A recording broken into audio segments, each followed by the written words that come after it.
Hello everybody, it's your boy NoukonNeko, your perfect virtual feline friend, purveyor of good vibes. So today we're here with Genshin Impact, and I will be focusing on continuing the Archon story, the 6.1 Archon story to be exact. Trying to remember what happened last time. It's been almost a week? Almost. Not exactly, but almost. But I'm trying to get the Archon story done as fast as possible so I can start on the event story. I wonder if you can even do the whole event story, because it's been... I don't think it was out for a whole week yet, but I'm pretty sure by the time I'm done with the Archon story, then I should be able to do all of the event story after. But the sooner I can get the Archon story done, the better. So, gonna be digging right into it, I guess, as soon as possible. I don't think I have to worry about in-game content yet, at least for until next week. So, yeah, need to finish it by this week if I can. Let's see. Let's go ahead and jump right into it then. I'm like trying to remember what happened last time. I just know we're making a lot of preparations to be able to fight against that one sinner. I'm trying to remember his name. I can't remember his name right now. Yeah, I can't remember his name right now.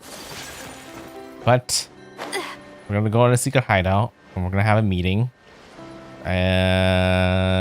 We saw his past a little bit in the last Genshin stream. I remember right. And you know, there's a team that's dedicated to fighting him and distracting him. I think the others are making good progress. Hope it's all going smoothly. Well, the Charver team is trying to focus on getting Albina's power back. Powering her up so that she's strong enough to help fight against the sinner. Yeah, while Nephros is the one that's kind of investigating his past. Yeah. That'll probably remind me of everything as I continue. Prince! Llama!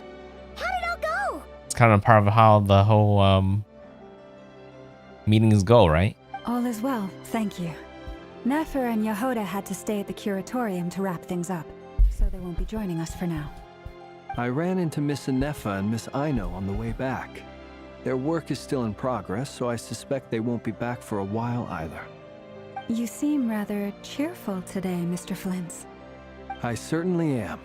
I achieved what I set out to do and came away with more than I bargained for. More than you bargained for?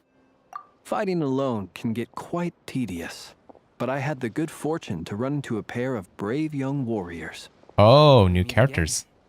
How have you been? I wasn't expecting Albedo to be here. Albedo! What are you doing here? It's been too long. I guess you're here to see Varka? That would be a natural assumption to make. It's also the correct one. These two courageously lent me a hand while I was fighting the wild hunt. When they told me they were Sir Varka's colleagues, it all made sense. And given how people of outstanding talent tend to cross paths, it's no wonder you're already acquainted. So, who's your travel buddy, Albedo? Why don't you come and introduce yourself? Oh. Yeah, he's new. But I already know he's Durin. It's just...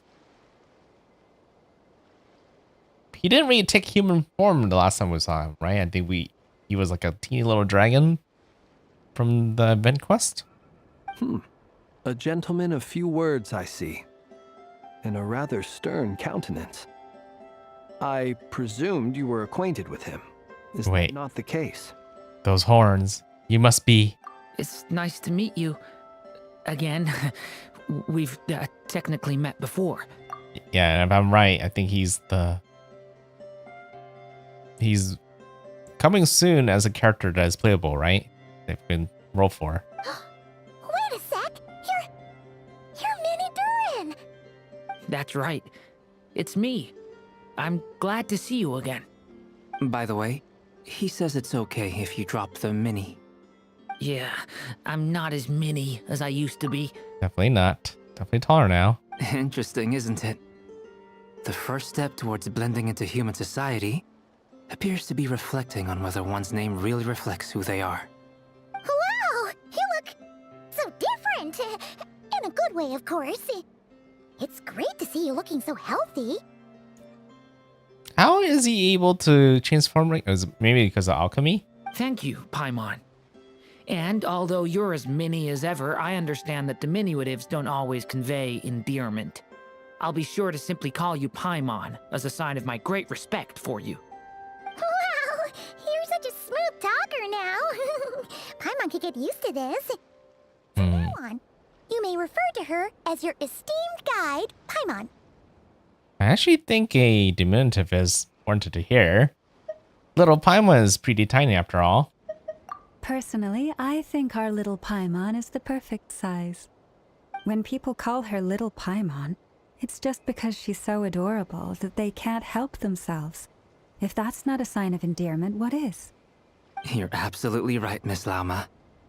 My brother still has a long road ahead of him when it comes to understanding human relationships.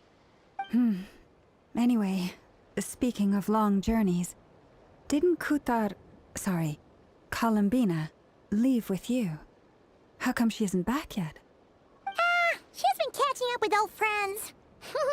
Wouldn't be surprised if she stopped for a cup of tea or 10 on the way back. Uh-oh. People are talking about me.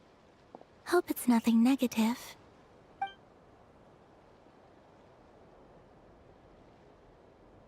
It seems like she's in much better spirit after meeting her old colleague. Judging from your expressions, I'm guessing it all went well?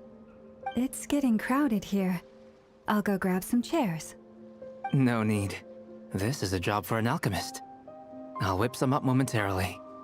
Thank you for your hospitality, ladies and gentlemen, but I was merely escorting my friends back. I'll be meeting Zendrone shortly, as we still have some things to discuss. It's been a pleasure, everyone. But this is where I'll say goodbye. We really appreciate your help. Thanks for standing by us. Oh, come on. Spare the formalities. I'm just glad I could help out some true friends. I understand. Well, bye for now, Harlequino.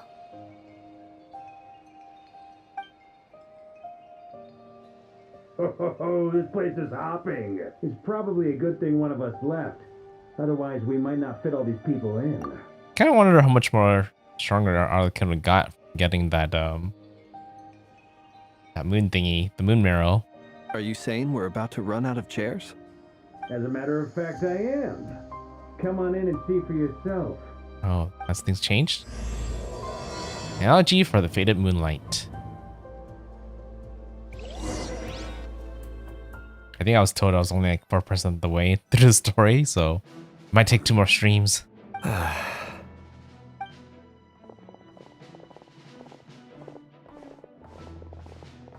I overheard your little chit-chat outside, by the way. With Miss Columbina's colleague gone, we should be back to the original crew plus the other colleagues I brought in.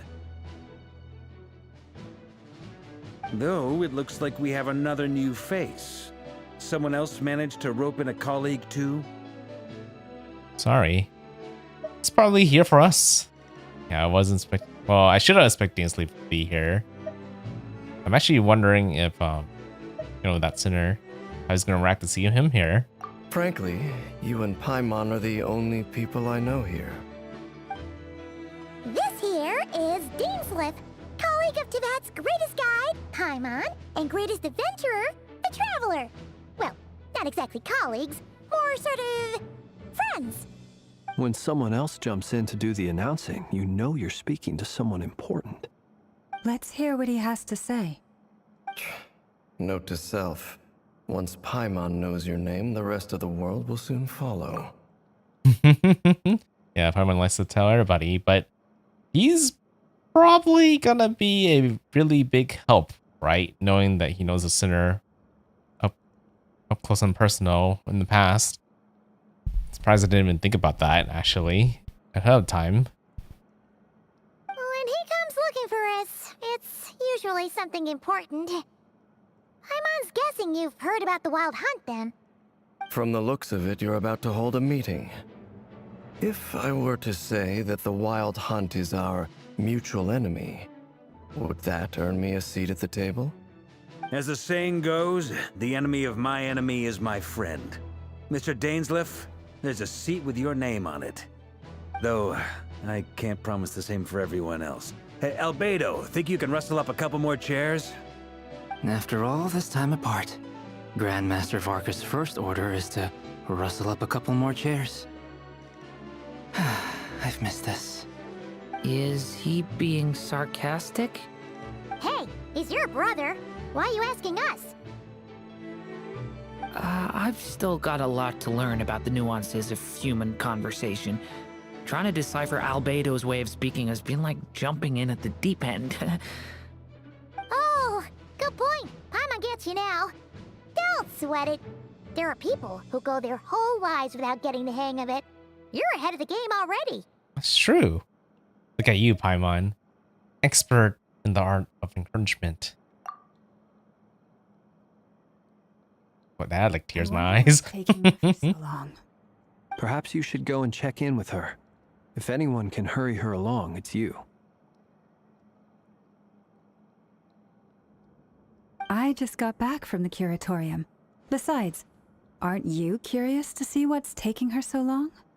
Miss Nefer doesn't strike me as the type to share secrets. And since gathering intel is her specialty, I'm guessing she'd prefer to keep her methods confidential. Under such circumstances, would it not be tactless for me to impose?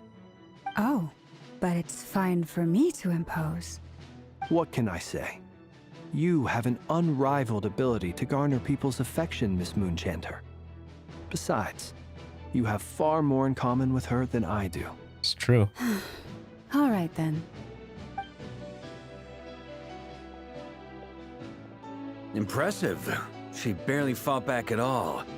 I admire your powers of persuasion, my friend.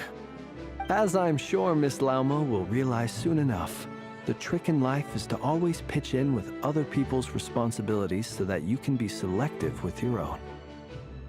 Another trick is to simply hide in the background. Spoken like a true sage. Anyway, looks like we've got some time to kill before the meeting. Let's take a little breather, folks. And feel free to chat amongst yourselves. We'll get down to business once the other two arrive.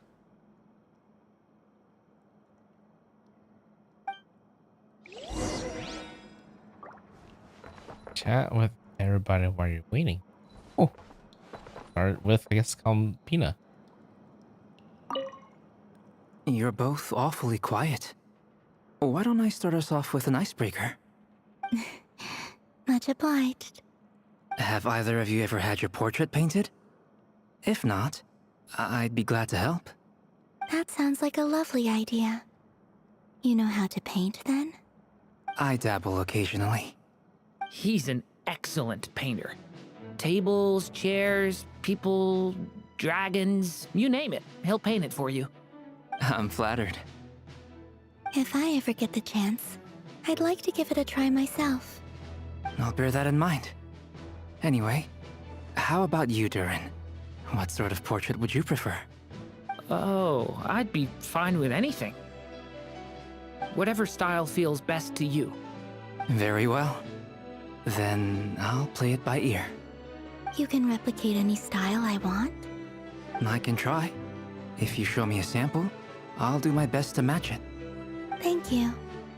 In that case, I'll dig up some reference material for you.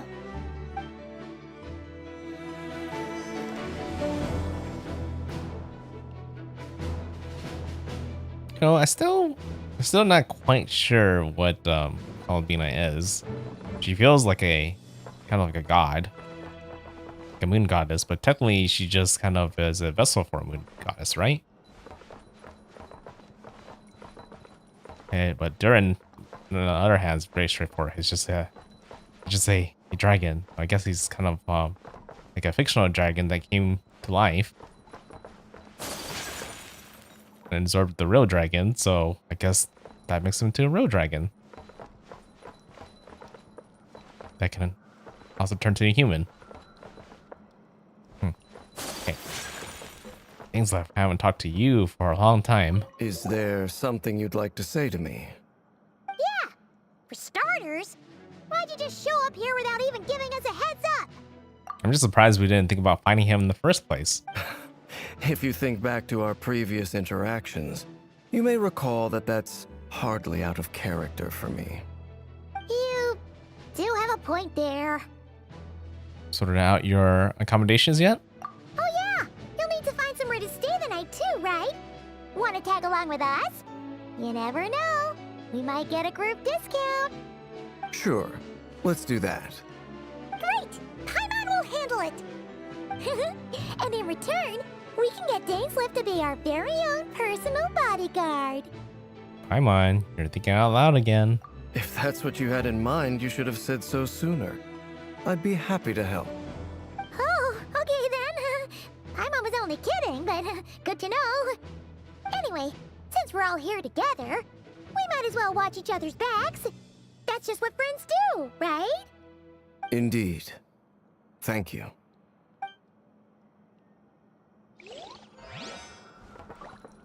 You would think I would have more questions for him, because it does feel like he does know the sibling before at one point. Seems like he traveled with her before, so I guess the main character right now just never thought about asking anything. Maybe I just won't get answers anyway. Hey, Varka, you're next. Truth be told, I can't remember the last time I was in a meeting with so many people.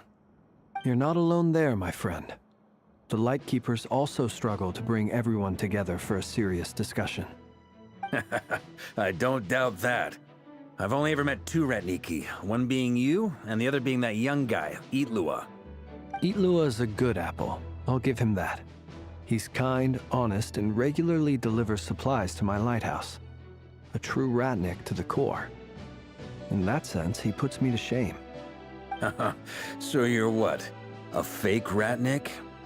That's what it sounds like you're saying. But I get the feeling that's not quite what you meant.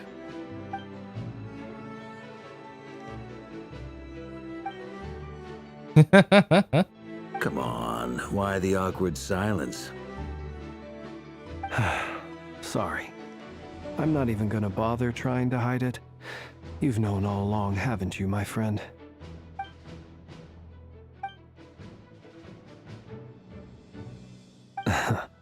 Now that was an awkward silence. Yeah, very Let's awkward just keep it conversation. between ourselves. Probably best if Eloa doesn't know, huh? That goes without saying. Gotta be careful what you share with youngsters, after all. Anyone else in the know? Let me guess. The Traveler and Paimon? It's dangerous being too sharp for one's own good, you know. Then, in the name of the Animo Archon Barbados himself, I swear, your secret's safe with me. When we went for drinks, you said that you and Barbados were practically best buds. In the light of that claim, do you really expect me to take your oath seriously? Of course. Just as long as you don't go spreading around the fact that I'm close with Barbados, all right? Fair enough, then. Nothing like a bit of mutual leverage to seal the bonds of friendship. This is an awkward friendship, but okay. Not long after.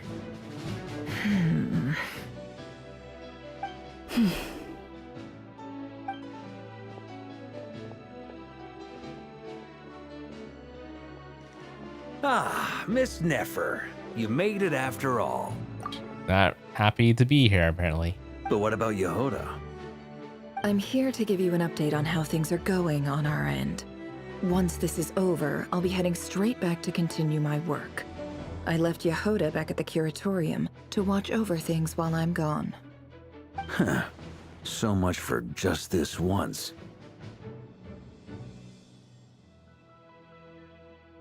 Shh! Not so loud! We're on a roll here. What if she remembers and suddenly decides to back out? Did you say something, Mr. Varka? Huh? I didn't say anything. Right, Flints? Must have been a frog. They get so noisy around here at nighttime. It's like they're putting on a concert in the background. Anyway, before we begin, there's a few introductions to make. Let me start by saying that it's an honor to be speaking before so many distinguished colleagues and collaborators. First up, we have Miss Lauma. As Moon Chanter, she's the leader of the Frost Moon Scions, a local religious community in Nodcry. Then there's Miss Nefer, boss of the Curatorium of Secrets, an intel gatherer extraordinaire. Nefer is leading the investigation into Rerer's background, assisted by Yehoda and Lauma. From the little I've heard, they're making some great progress. Over here, we have Mr. Flints, a Ratnik and guardian of the abandoned lighthouse. In our last operation, he courageously distracted the Wild Hunt to buy time for the rest of us. For those of you who've never met, this is Mr. Albedo, a renowned alchemist and captain of the Knights of Favonius investigation team. By his side is a new face for us all, myself included, Mr. Durin, who's come to lend his aid. Next up, we have the Moon Maiden and former Fatui Harbinger, Miss Columbina. Then we have the Traveler, who's earned more titles than I could possibly hope to list out, so I'll spare you the rundown. And Paimon, the ultimate travel companion and quite possibly the best guide in all of Tevat. It's quite the title. Wow! That's a lot of people! Great turnout! Miss Nefer, it looks like you might have another job coming your way, so, congratulations on the booming business, I guess. You think I haven't got enough on my hands as it is? Who's looking for me now? That would be me, Miss Nefer. I have a commission for you. And you are? Who I am doesn't matter right now. What does matter is that I'd like you to gather more intelligence about the Recher of Solnari. Well, it's not as if we never take on anonymous commissions, but in your case, I'll have to decline. I'm gonna take a wild guess and say your job's probably more hassle than it's worth. Something about you seems like bad news. It's my eyes, isn't it? Conrian, I assume. And what's with the mask? Are you trying to hide your identity? In any case, the fact that you're even still alive raises an awful lot of questions for me. My name is Dainsleif. And yes, I am from Conria. As I'm sure you're aware, the Raker of Solnari's real name is Rerir. He was once an acquaintance of mine. Really? Then you must have been quite an influential figure yourself. You flatter me, but none of that matters anymore. My point was simply to clarify why I have asked Miss Nefer to investigate Rerir's background. So you're both from Conria, and it sounds like you used to be friends? What am I missing here? Surely you already know how he became one of the 5 sinners. Wait, does she not recognize him from the visions that, I mean, everyone else I understand, like, just because you describe what happens in the past doesn't mean you would understand, know that it was actually him in the past, right? But he was definitely back there. She would definitely have seen him, unless that mask was so good that she just can't recognize it. But I feel like I would, but I don't know. Maybe the hair might be a little bit different from the past. I'll tell you everything I know. The history of Conria, the names and identities of the 5 sinners. I remember it all like it was yesterday. I have never spoken openly of this before, but the truth was exactly as people say. The 5 sinners were each driven by their own desires, and it was by playing upon these that the Abyss tempted them to their fall, tearing Conria apart in the process. The visionary, Vtuber, who wished to foretell the future. The wise, Haroptatir, who sought limitless knowledge. Gold, Rheindotter, who desired to create life. The foul, Surtologi, who pursued supreme strength. And last, but not least, Raker of Solnari, Rerir, Ravager of the Moon. That's a bit different from everyone else. Everyone else sounds very straightforward, but his is very, very different. Of the 5, Rerir is the only one who remains a mystery to me. He never harbored grand ambitions. So what changed in the space of a single night? How did he come to fall like the others? In other words, you're saying that his change came as a shock to you, and you have no idea what actually happened? Probably has to do something with his fiancée. That's right. You mentioned how the Abyss tempted them, which led to their fall. But what did that look like in practice? And what other context can you give me about the events of that time? The more detail you can give me, the better. That's true, because that's a very general way to put what happened to them. Yeah, more details would really help. Strangely, now that it comes to it, I hardly know where to begin. The fateful night took place during the era of the Eclipse Dynasty. One day, my elder brother, the visionary, Vtuber, was summoned to the palace by the Vinster King, only for the king to gouge out his eyes and cast him into the dungeons. What? When I came to hear of this, my fury knew no bounds. I gathered together every ally I thought I had, and together, we set a night to storm the palace and free Ved. Centuries on, the memories of that night still haunt me, like a never-ending nightmare. We broke through the palace gates, just like we had planned, each striking towards our separate targets. But then, I was betrayed. Even Vtuber, the very person I had come to rescue, abandoned me and partook of the Abyss's power. So, it's personal after all. Then tell me, Mr. Dainsleif, What price are you willing to pay? You, of all people, must know that nothing comes for free. I cannot say what price would be worthy of such a commission. But know this. Rerir was not always a madman. Believe it or not, there was a time when he was just an ordinary man, working for the Conrian Intelligence Service. Uncovering the truth of Rerir's past is the only way to unravel this mystery. But before you decide if you will accept my commission, I will tell you more about him. Enough, I hope, to help you plan your next move. Sounds pretty good to me. Feels like we just flagged down a random passerby, only to discover he's actually a master strategist who has a score to settle with our enemy. Sounds like the story for Fire Emblem Awakening. Must be all that karma I've been building.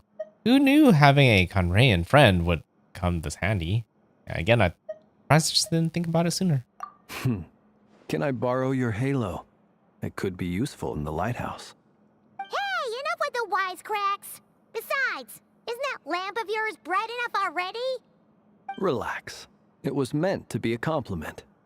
If that was a little over the top for your liking, I'll make sure to tone it down next time. I'll give your proposal some serious thought, Mr. Dainsleif. Let's speak in private once the meeting is over. Before that, there's a few things I'd like to share. You recount in the nave, rumor retrieve. Yep, that's pretty important things to share. You make clear that the Knave choose to help you have our own McClord, then conclude by reporting how the hearts of the 3 moons are finally in your hands. Now that we've united the hearts of the 3 moons, your power should be greatly enhanced. But it seems like that hasn't happened yet. I believe it will take a little longer. You've done so much for me, so I want to be completely honest with you all. Even though I'm doing a lot better now, the truth is, my recovery will likely be an ongoing process. From the moment I was born, my power has been slowly ebbing away. And that is because Tevat has never accepted me.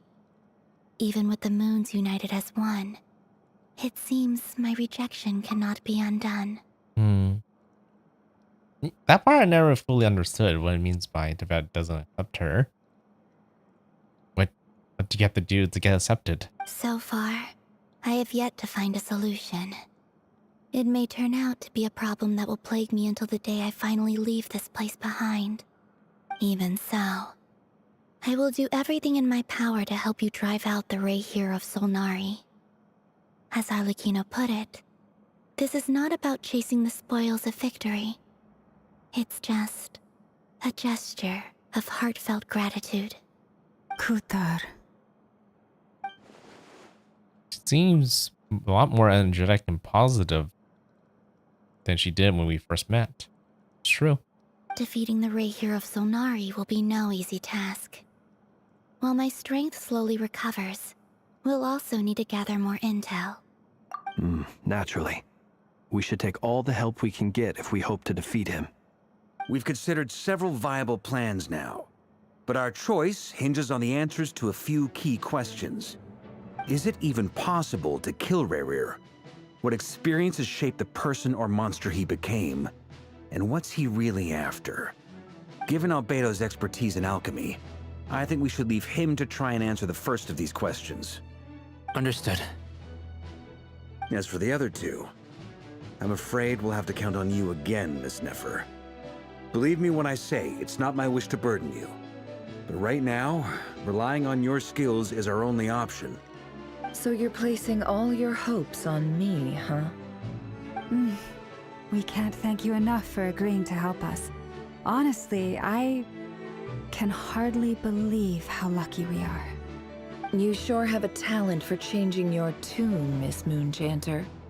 Timid like Yehoda one moment, then flinches insincere flattery the next. Ladies, please. I must object to your portrayal of me. That's all. Feel free to keep bickering. Just pretend I'm not here.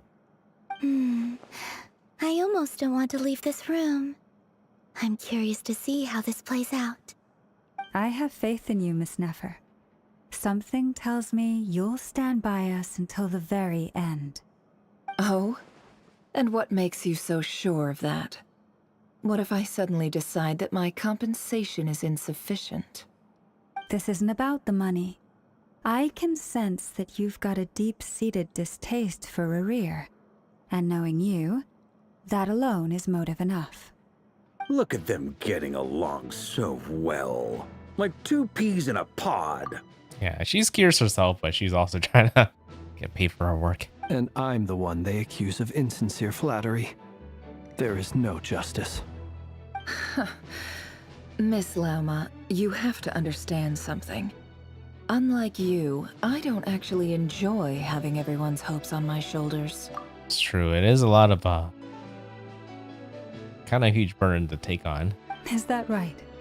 Well, maybe the fact that I'm willing to put my hopes in other people says more about me than you. But the fact is, I also trust you. And that's because I know that you're someone we can count on. Anyway, we've got our plan, so let's get moving. Mr. Dainsleif, let's talk.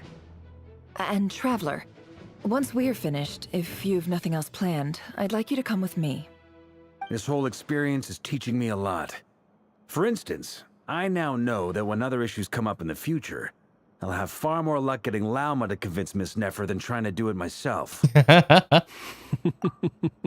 Hate to say it, friend, but that's one of the funniest things I've heard in a while. Yeah. Also, I don't think that's something you would normally want to say out loud either. Why? You think I've got it wrong?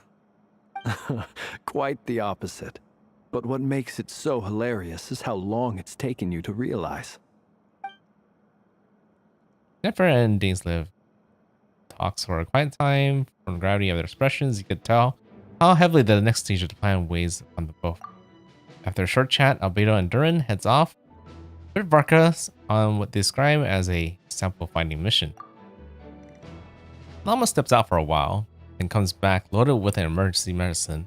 She tells you that while people rarely expect you to get hurt, it's her duty to be ready when they do. It's good that she's so prepared. You and Paimon wait patiently for Nefer, content to see how well everyone is working together. Once Nefer is finished, you follow her and Llama back to the Curatorium.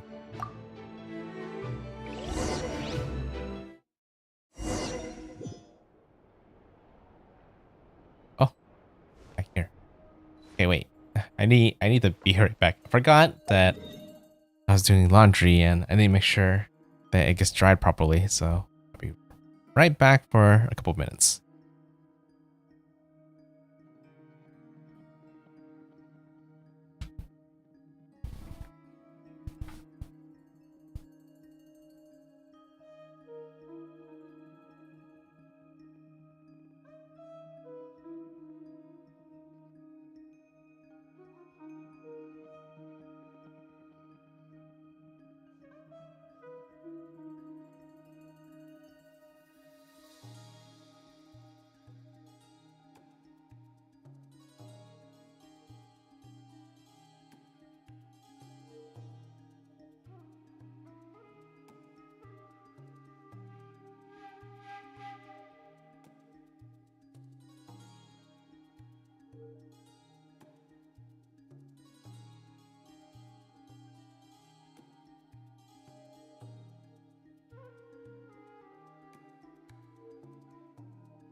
Okay, good thing I remember, or else I was actually just drying some my blanket. And if I didn't dry it, then that means to wait another hour or so to use it when I need to go sleep. But anyways, good to go. Let's continue. See what Nefer found out. I guess technically the chopper's job is done. Just gotta wait for Column to gain her strength.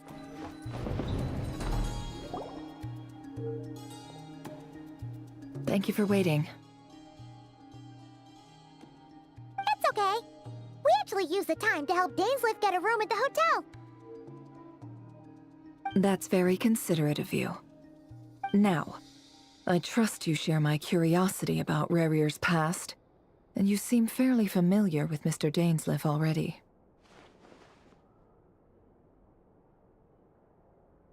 That's right. We've known each other for quite some time now. We spoke at some length after the meeting. He was the one who suggested I should invite you to join this operation. He feels confident that these secrets will be safe with you. Dane has a lot of faith in us, that's for sure. Thanks for your trust too, Nefer. Likewise.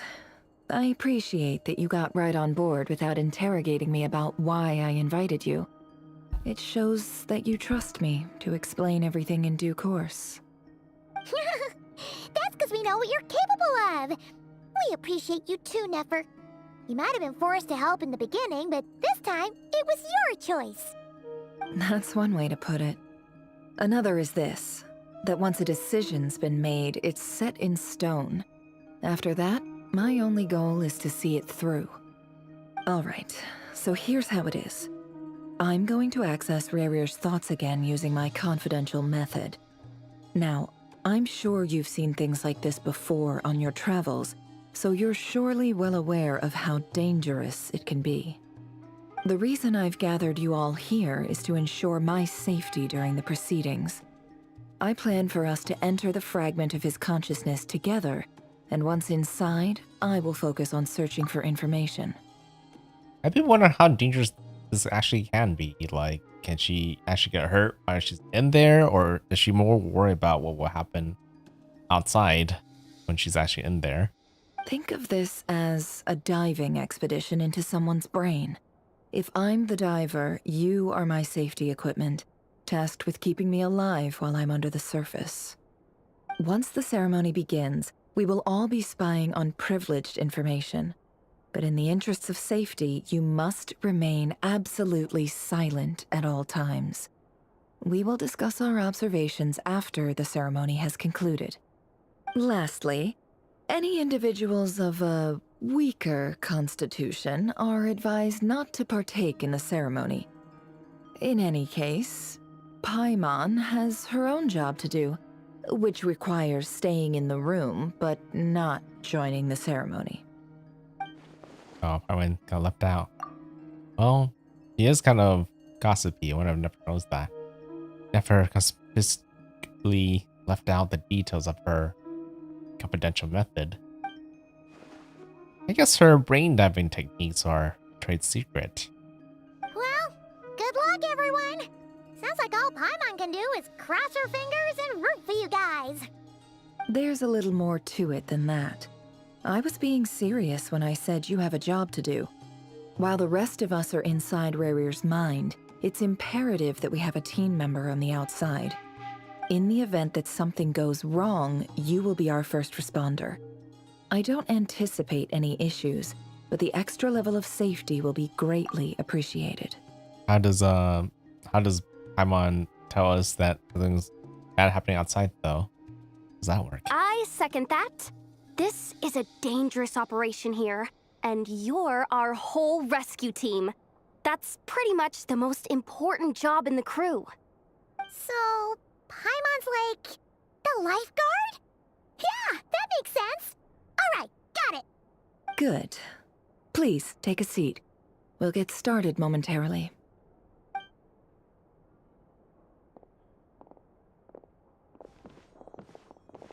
So, did Mr. Dainsleif tell you anything else? He told me that he believes Rarier kept some big secrets in his life. He's not sure that they were the cause of his eventual downfall, but he's asked me to uncover what those secrets were all the same. But surely you're not planning to go through with this, no matter the cost. If you think that, you'd be overestimating me. I'm a businesswoman, not a mercenary. But I do have my own professional reasons for taking this job. You think I'd turn down the opportunity to get a first-hand glimpse into Conrian history? No chance. Yeah, I figured she would want to do it. Well, as long as you don't let morbid curiosity get in the way of safety concerns, we're good. We'll do whatever we can to help you. You're such a killjoy. She got incense candles. Almost feels like a summoning ritual. Seems like Nephra still has no intentions of sharing her trade secrets, but now is not exactly the moment to pry.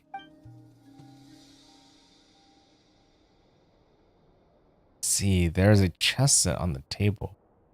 Could that have something to do with her intel gathering methods? All right, I'm good to go. All set over here too.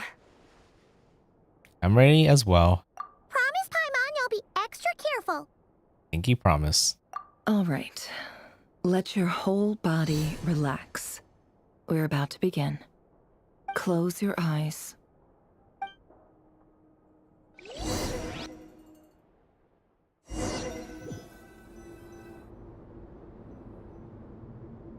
Phew.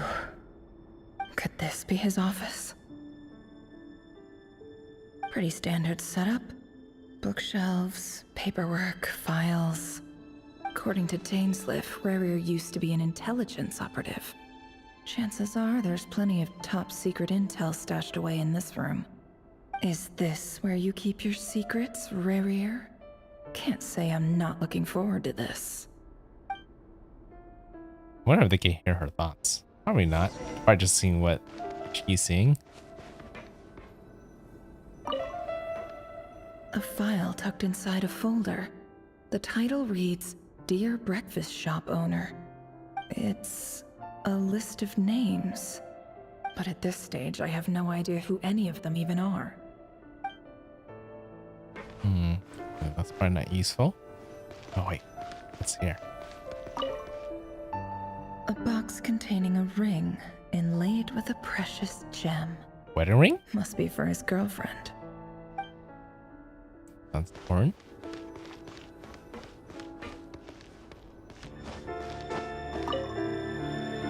Bookshelves full of documents.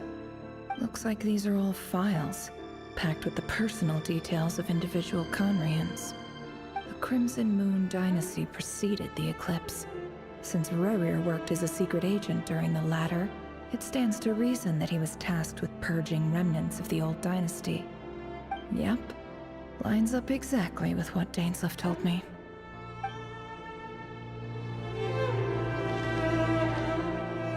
Wait, sorry, I got a little distracted because it seems like there are some connection problems right now.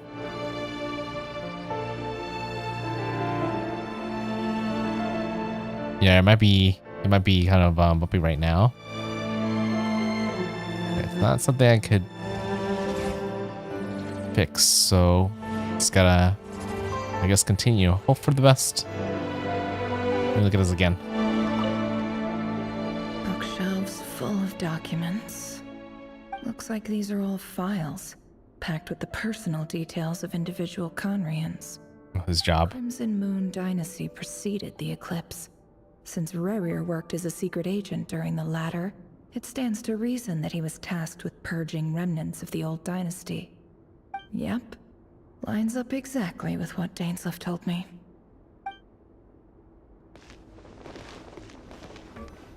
Must be kind of weird trying to snoop over your friend's secrets. But guess it's just dire times right now.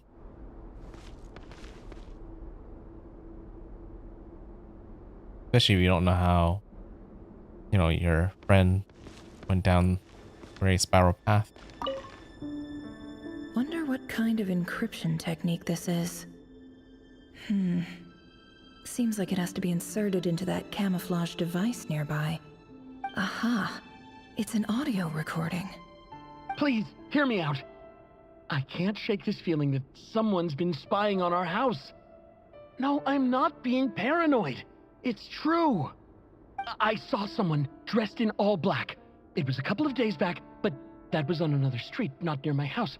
I swear, I know what I saw! There's a note in the margin. Surveillance of the Runforther residence has concluded. We apprehended the target and filed the mission report last night. Could the voice in the recording belong to one of Rare's targets? Yeah, was that Rare that they saw?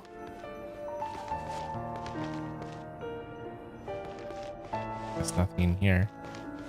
I think that's everything. Look at the mirror. He looks even gloomier than last time. I wonder what's changed. Actually, I'm actually wondering if like she's able to have any control at all. Maybe she doesn't have any control at all and she's just watching everything through his point of view. He looks even gloomier than last time. I wonder what's changed.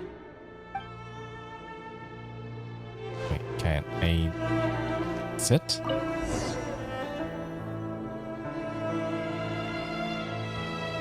Today's files are in. Time to wade through them just like usual.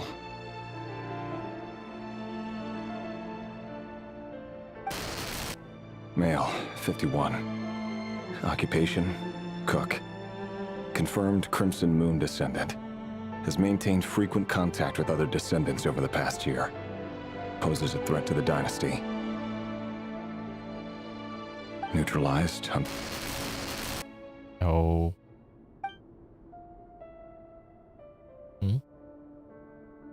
Look around, but I could press circle there. That's it. Lost out. Should be archived under purged targets.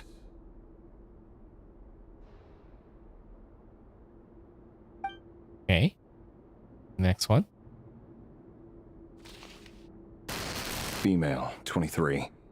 Occupation, office clerk. Confirmed Crimson Moon descendant.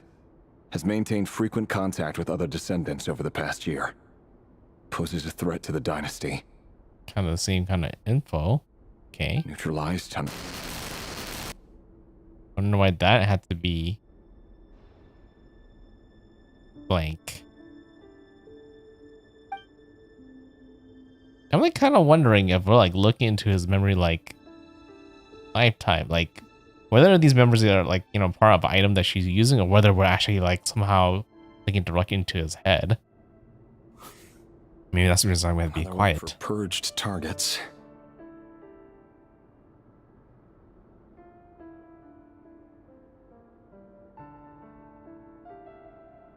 Next one.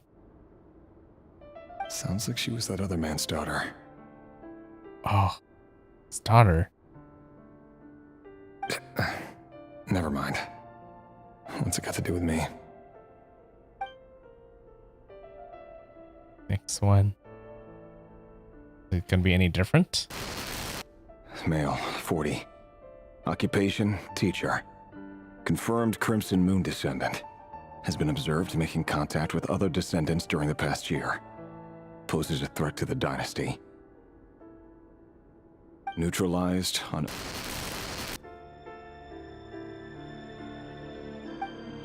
Maybe he just doesn't remember when they got neutralized, but he remembered them being neutralized. For the archive. Hmm. Come to think of it, I remember surveilling this man. A case like his never would have been considered a priority in the past. Huh. He barely even interacted with other Crimson Moon descendants. Oh, I guess... That's the case, then why would they have to eliminate him? Next person. Female, 16. Occupation, none. orphan and confirmed Crimson Moon descendant. Has been observed making contact with other descendants during the past year. Dang. Poses a threat to the dynasty. She's underage. Neutralized on... I don't think... Almost looks like they're getting younger.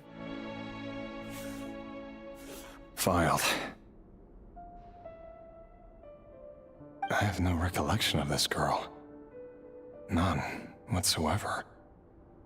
She doesn't seem to be anyone important, but then again, how many of them really are?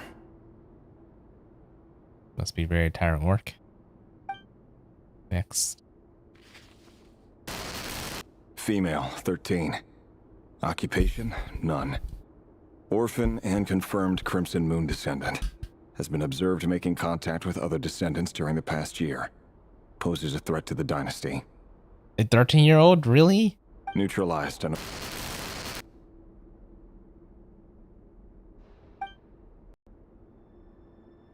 Maybe when she grows older, but I think this is way too early to make that assumption. She was just trying to live her life. I mean, if you keep eliminating people like this, there'll be no reason why, like, people would be against the current dynasty, right? Pretty good reason. They're just causing more problems than solving them. They keep doing this. Male, 11. Occupation, none. Orphan and confirmed Crimson Moon descendant. Has not been observed making any contact with other descendants during the past year. Poses a threat to the dynasty. There's so much papers that they're only getting younger. Neutralized and...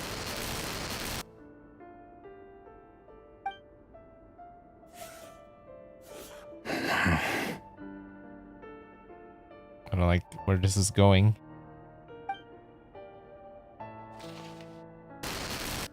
Male, 6. Occupation, none. Orphan and confirmed Crimson Moon descendant. Poses a threat to the dynasty. 6-year-old? Really? I don't... Really?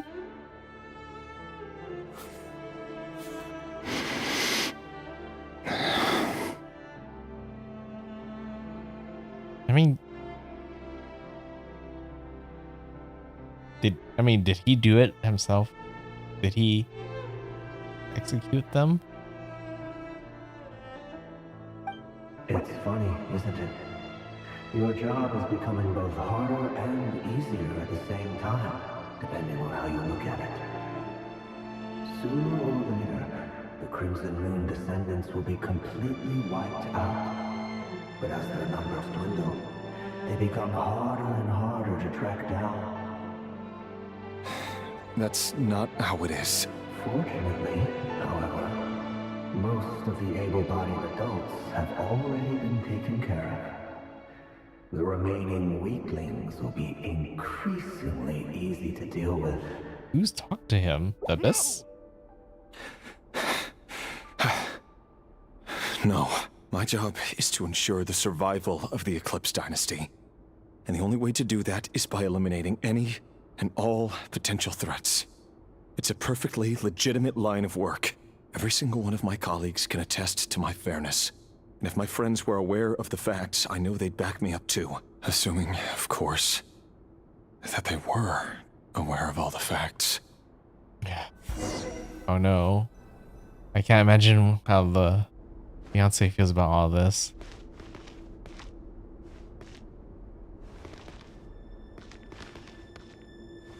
Tough, but he was probably just following commands.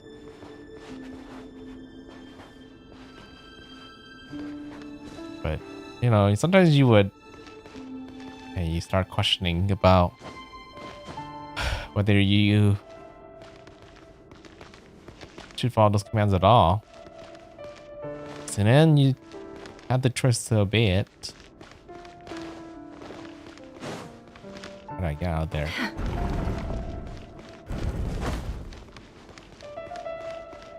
Just life of a soldier. or executioner Mr. as Veselnir, for him. it's been quite some time since we last met. Yeah, very curious how they continue to hide how they look like. Rerir, I trust you're here because you have something important to discuss. Forgive me. I wasn't tuning out, it's just, I noticed you didn't even phrase that as a question. As if you knew I was coming. Tell me, does someone in your position ever feel the need to ask questions at all? It is indeed within my power to foresee certain things. Things like your arrival. I was just thinking. It won't be long before I'll be inviting both you and Dane to my wedding. That isn't a lie, but nor is it a fact as such. It's a wish, isn't it? No fooling a prophet, is there? Ever since that day we met for drinks, I knew it was only a matter of time before you came looking for me. Does it feel good? Knowing how the future will unfold. I'm afraid the notions of good and bad fail to capture the complexity of what such a power entails. Once you've seen what will come to pass, it can be all too easy to succumb to fear and melancholy. Unless, of course, you learn to abandon these feelings.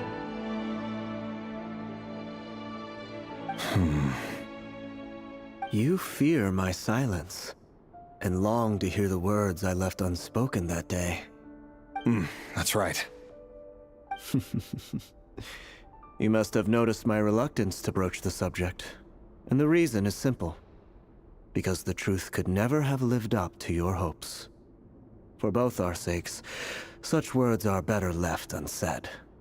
The burden of prophecy was never meant for your shoulders. Definitely sounds like a bad ending. So who exactly do you deem worthy to hear your prophecies? None but our exalted king? I'm pretty sure the king heard something they didn't like, and that's why he threw him into prison. Or rather, our king as he once was. You're closer to his majesty than I am. You must know better than anyone how much he's changed. You say that as though it is to my benefit. Yet precisely because of that, I dare not speak rashly. A king can turn out to be the most virtuous of rulers, or a tyrant more terrible than the most vicious of dragons.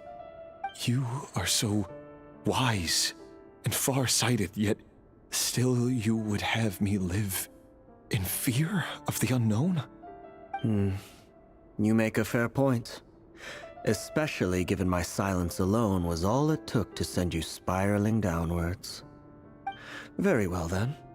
Let me offer you some advice. And I say this not as a prophet or a visionary, but simply as the brother of your friend. For many reasons, there is very little chance of your marriage ending in happiness.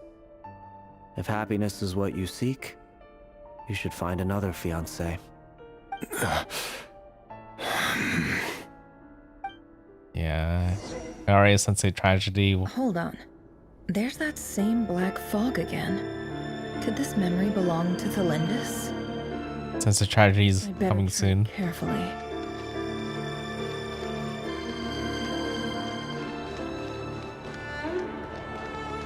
Why does he have a different memory, though? Wait. Hear me out. This time we finally got a clear look at his face and learned his true identity. His name is Rerir, and he claims to be one of the king's guards. What did you say? A cruel irony, isn't it? The man you're set to marry leads a double life as a brutal executioner. Wait.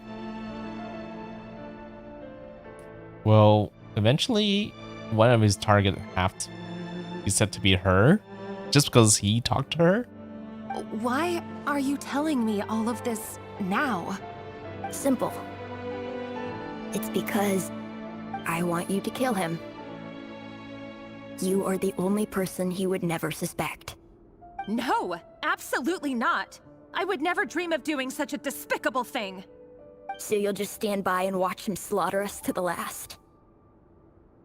Do not forget that the blood of the Crimson Moon flows in your veins too. The blood of the Crimson Moon? What does that matter now? The dynasty has long been dead and gone. You think that alone is reason enough for me to throw away everything I have? Why wouldn't it be? You two were once a child of the Crimson Moon, just like me. Don't tell me you've never felt so much as a flicker of fury for the way we were trampled into the dust.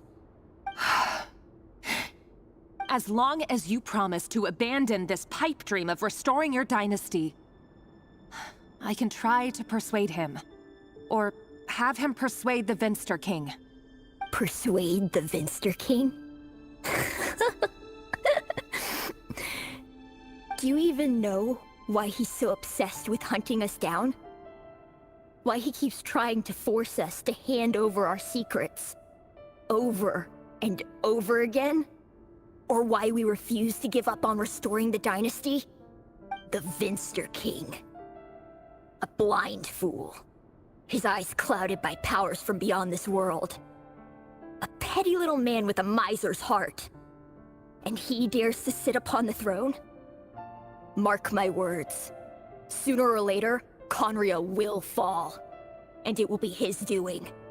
If you can't bring yourself to do it, so be it. Just you watch. It won't be long before calamity descends upon us all. The Rehir of Solnari. That really is quite a secret you've been keeping from me, Rarir. But who am I to talk? Am I really any better? I've kept my own past a secret this whole time too. Love should be built on honesty. But ours was born from lies. And yet, is it really so wrong to hide things that would only make life harder? If we don't cover up the parts that no one else should see, how can we go on pretending to be normal? Vedifulnir must have known all this. And that's why he made his prophecy. In the end, nothing stays hidden forever. Yeah, it seems like they since they suspect that you're related to the Crimson Moon Clan, you're gone for sure. Definitely not gonna end well. But I won't just sit by and watch this disaster unfold. I'll do everything in my power to protect what I cannot afford to lose, no matter who I have to face.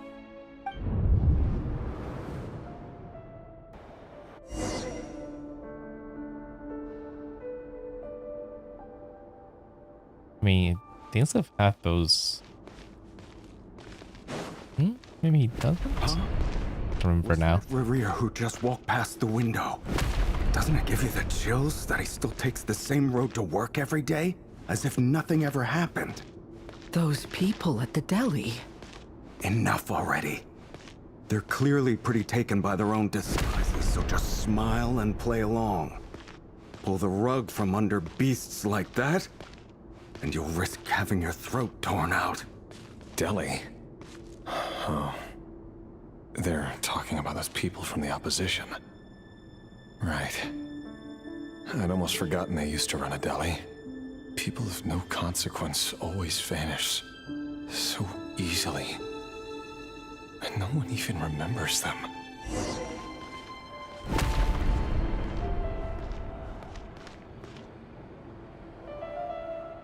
Does it just close automatically?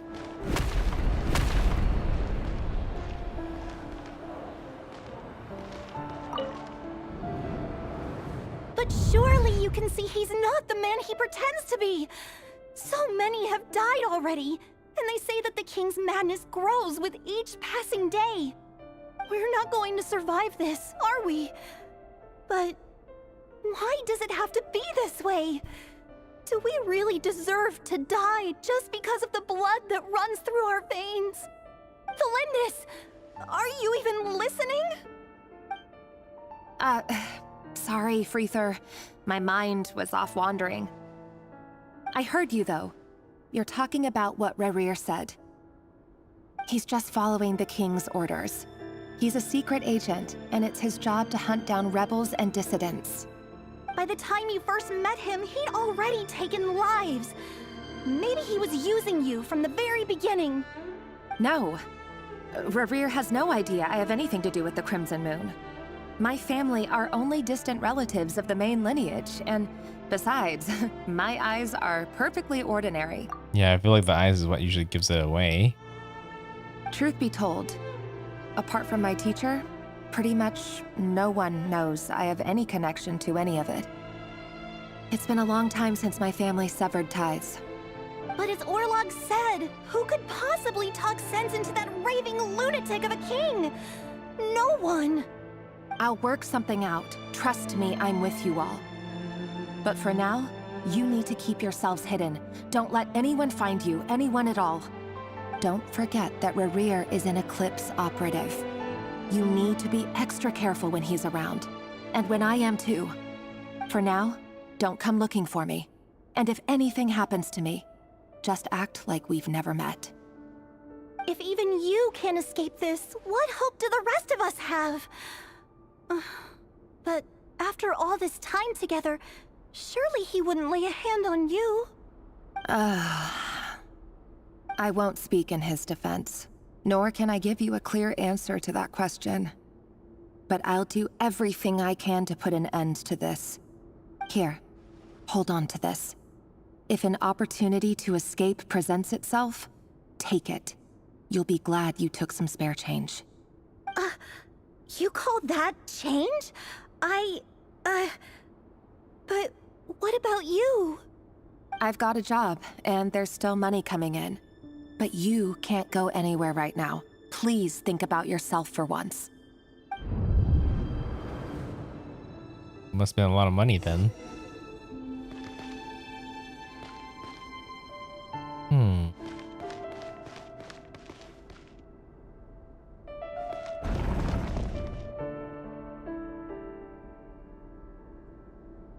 Wait, is it possible that Rerir is using a very similar method to look at other people's past? Just like how Nefer is right now with him? But he's using his fiancé to do that? That'd be quite the secret. Another day, another round of assassination training. Training ground is just beyond this hidden passageway. When you kill a person, doesn't it bother you when you end up covered in their blood? Why would it?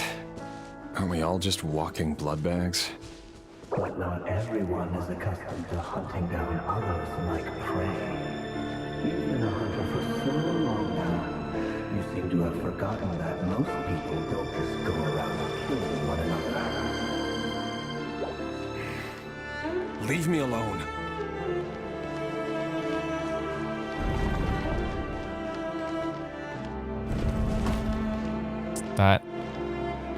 What is this? Training dummies?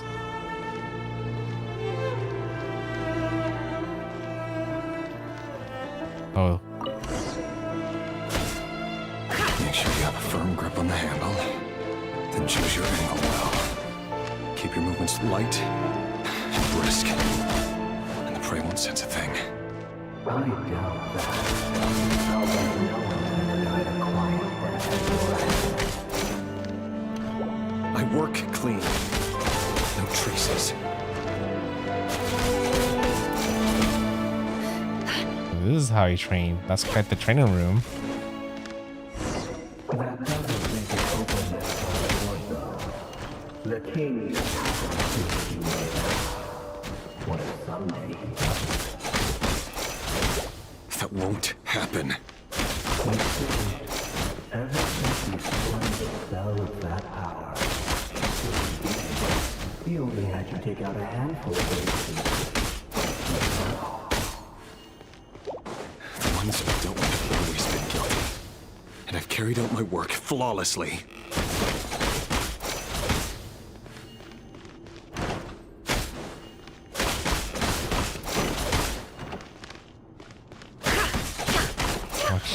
How much do I need to keep doing this for?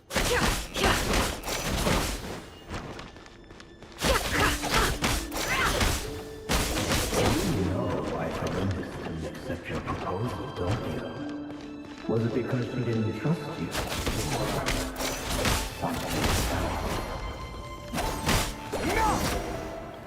Huh? All the kids.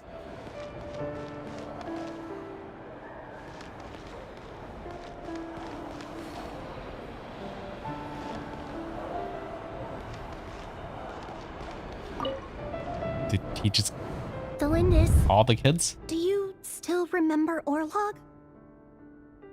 Orlog. The boy who was pretending to sell flowers. You spoke for quite a while, didn't you? Yes, we did. What about him? He was arrested 2 days ago.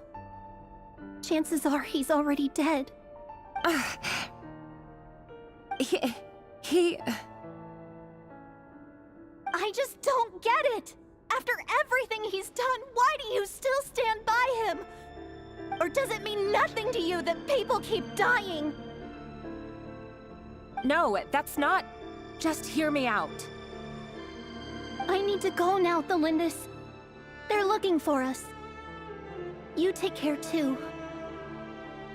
If you ever need a place to hide, come find us.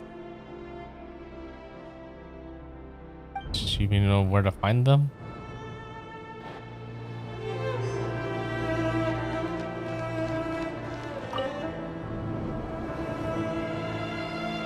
Author Thelindis. Over the course of this week, the research object was subjected to interference for a total of 47 hours for experimental purposes. The results are as follows. All subjects of observation that were sent inside have now... The situation within is proving more problematic than anticipated. No progress whatsoever. What now? Won't you give me even a glimmer of hope? Things are getting worse by the day. I have to find a way or we'll all be in danger.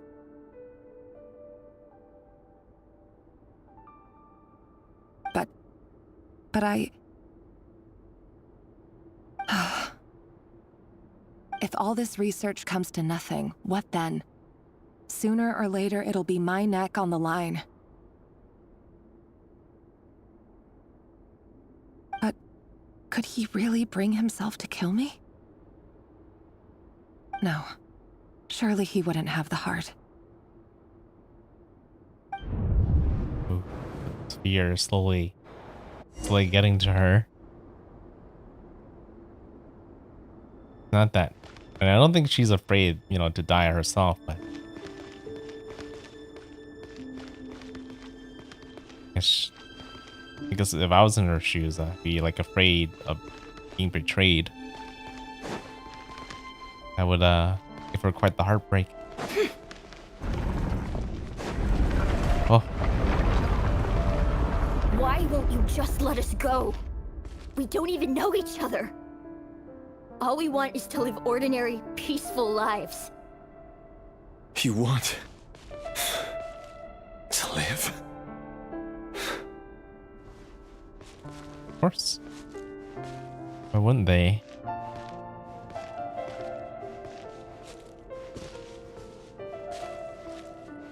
Yes. I just want to go on living. Is that really such an unforgivable crime?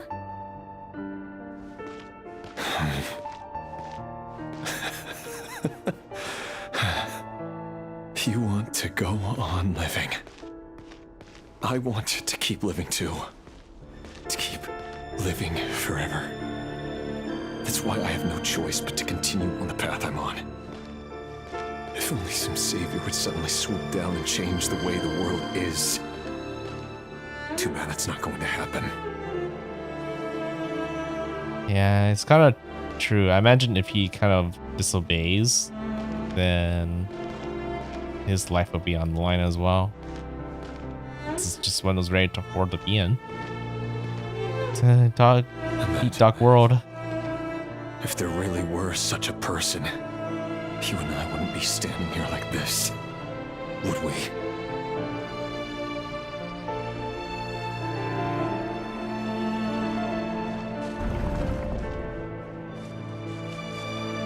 mean, it's not an easy path, but sometimes you just gotta have to take the hard path to do the right thing. Today's files are in. Time to wade through them just like usual. No, I don't get tired of it. It's my job. And not only am I lucky to have it, I'm good at it too.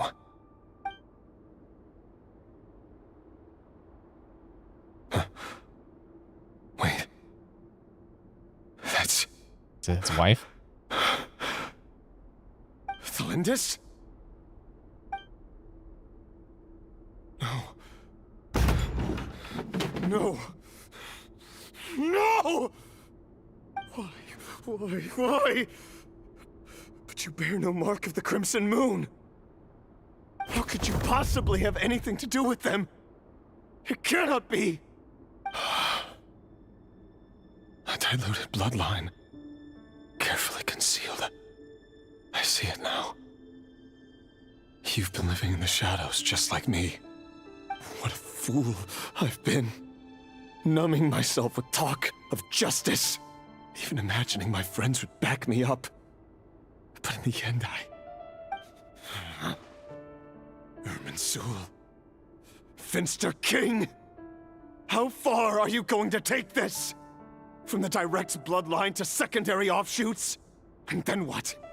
Today it's the descendants of the Crimson Moon. Who will it be tomorrow? Will you not rest until everyone down here is dead? No. This cannot go on.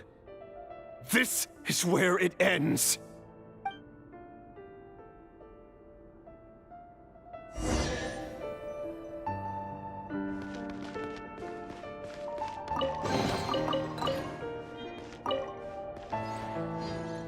Yeah, at least he's gonna rebel, but like, whoever sent him that, don't you think it would be kind of obvious that this is gonna be how he's gonna react? There's no way like anybody who handled that would think that he wouldn't disobey that order, right? This is just crazy at this point. You're really letting me go? I am. As long as you can guarantee that no one will find you. Don't worry, I'll be extra careful. No one will know I was here. But what about you? Me? If you let me go, you won't be able to complete your mission, will you? Good point. In that case, maybe you should stay. No, please! I just want to see the outside world again. To... Go on living? Yes. I know you're a man of your word. So please, just let me go. If I let you leave, what will become of me? Just kidding. Go, now. But remember, don't let anyone know you were caught.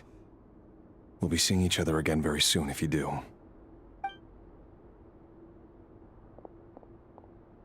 Even shadows in the dark must live by a code. But you can't save everyone. You've been whispering in my ear for days now, Vtuber. What are you trying to do? Break me down? I only say this because you long for an answer to your problems. Let her go, Rerir, or you risk losing everything. I will not abandon Thalindis. Then you'll need a little more vigilance and a lot more power. The world is changing, Rerir. Keep your eyes peeled for your moment of opportunity. That voice used to be so unclear. But now I know exactly whose it is.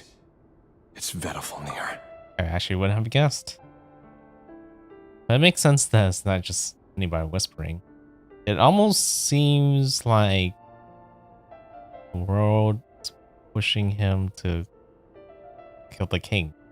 I feel like this is the only way this story can end well for him, but because it's not gonna end well, obviously that's not gonna go the way I would hope, right?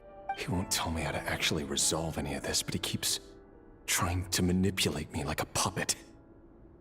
What's his game here? Tell me then. What will this moment of opportunity look like? And no answer. He's like a ghost. Always disturbing me when I'm on edge, but never answering when I need him most. So, the Eclipse Dynasty was purging, well, massacring the descendants of the Crimson Moon. And it seems like it was all connected to the Vinster King's research. The King's obsession with abyssal power left the future of Conria hanging in the balance. No wonder every aspect of Rarir's life was so unstable.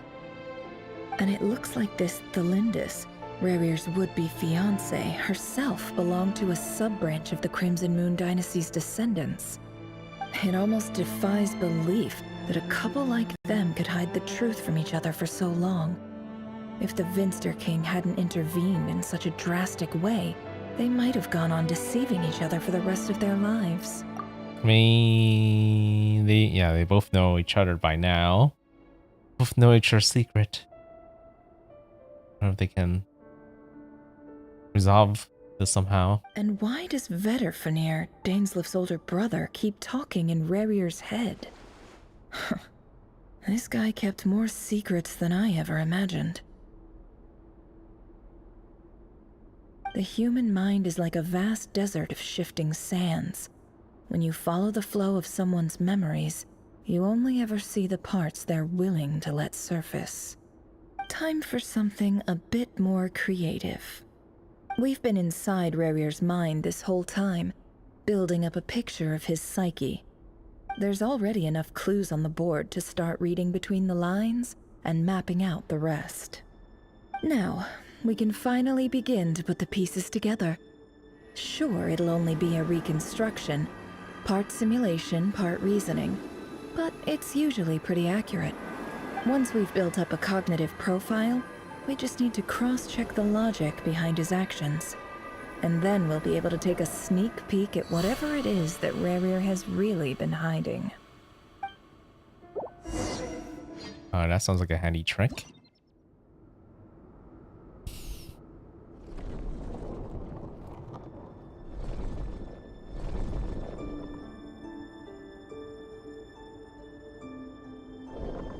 Rarir, are you there? Oh, they're gonna be played as chess pieces now. Man, are you action point? Okay. It's one of those games where you just have to get to the points with the certain amount of movements.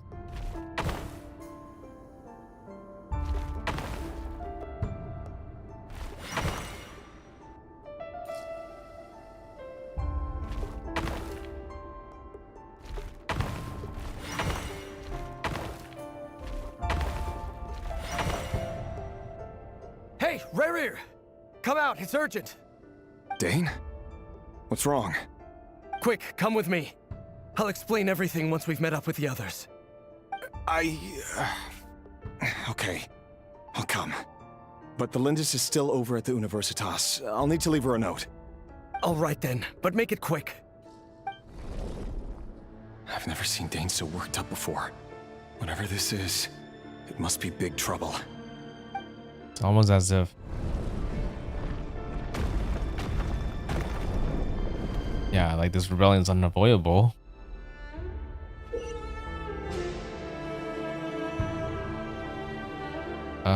Moving this way does not consume action points?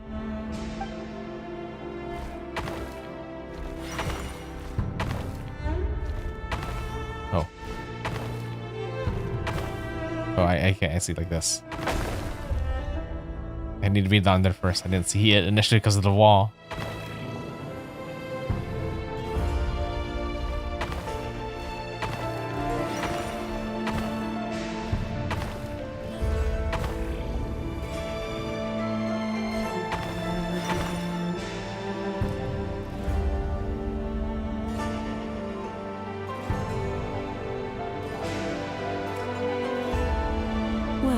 this is a nice change, meeting you all at this hour.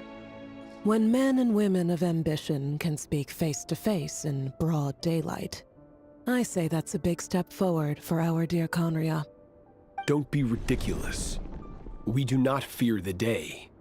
Why would we seek refuge in the night? You might ask your blade that same question. I'm told it prefers the cover of darkness. The word on the street is that Sertologi only strikes when he has an unfair advantage. But that is patently false. I see you're missing an arm and a leg. Surely only a fair fight could explain that. If this is your way of offering me replacement limbs, believe me, I'll take them. Oh, we can certainly discuss that. With bioalchemy, anything is possible. Assuming I have your full support in my research. Lunatic. Robtatir, what brings you here? Why, Dainsleif, of course. He invited me. Please, cast aside your apprehensions, Miss Rhindaughter. Whatever the rumors may say, I am but a humble servant of the king, and I can assure you he affords me no greater convenience than he does you. All the sinners are here. Well, the Universitas Magistrorum won't stop fawning over you. So at least some of the rumors must be true. You're clearly doing well for yourself, so drop the humble servant act. It endears you to no one. You're president of the Universitas Magistrorum, the chief royal mage known as the Wise by royal appointment, and by far the most favored among the 4 pillars of Conria. Vice President Vt doesn't even try to hide his envy when he sees you. My success is the product of hard work and good luck. It's as simple as that. Were the king not such an extremist, I hardly think I would have received a senior post at my age. Of course, no job is without its gripes. Serving a king like ours can be a challenging task, as I'm sure you can imagine. And as for Eftervit, in missing out on the presidency, he's dodged a mountain of stress. Like everything else in life, it comes with pros and cons. You're all here. I apologize for the short notice, but it was an emergency.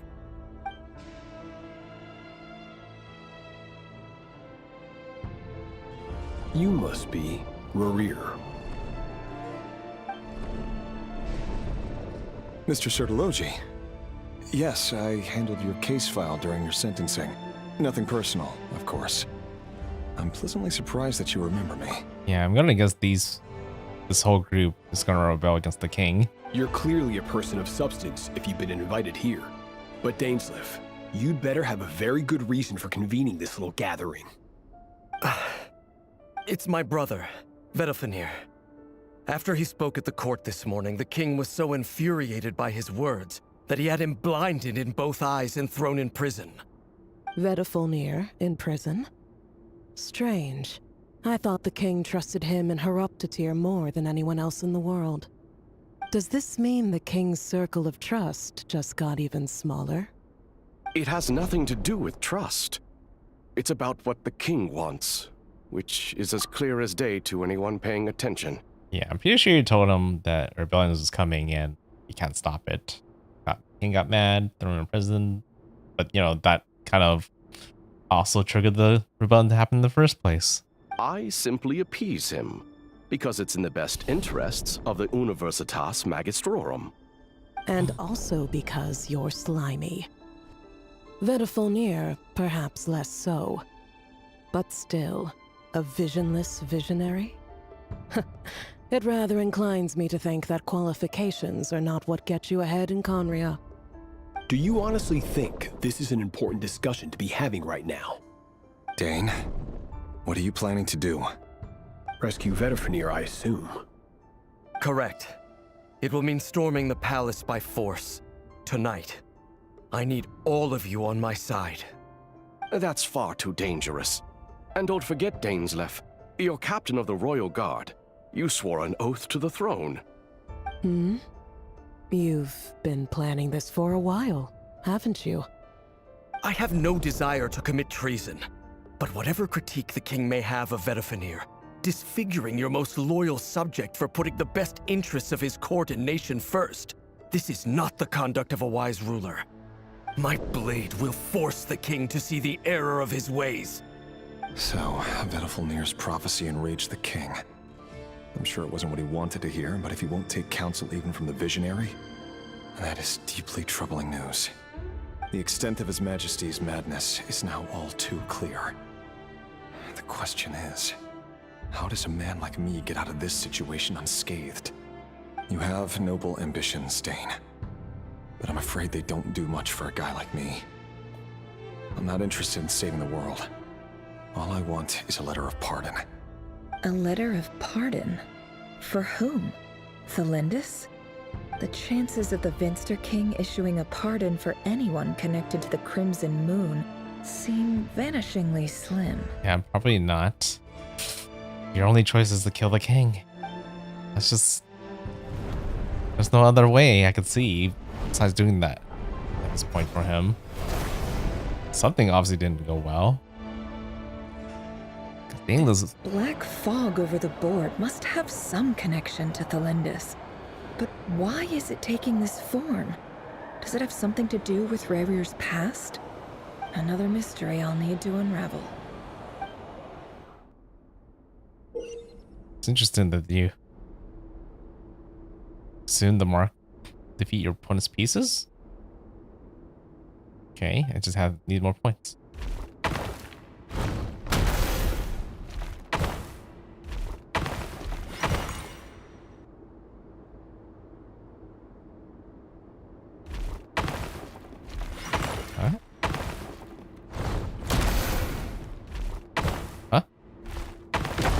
Oh, okay. Because I need to take out the 2 first. Oh, wait. Does that work? Because that works too. I didn't know you would move into the, that square as well. So it takes out 1 extra point away.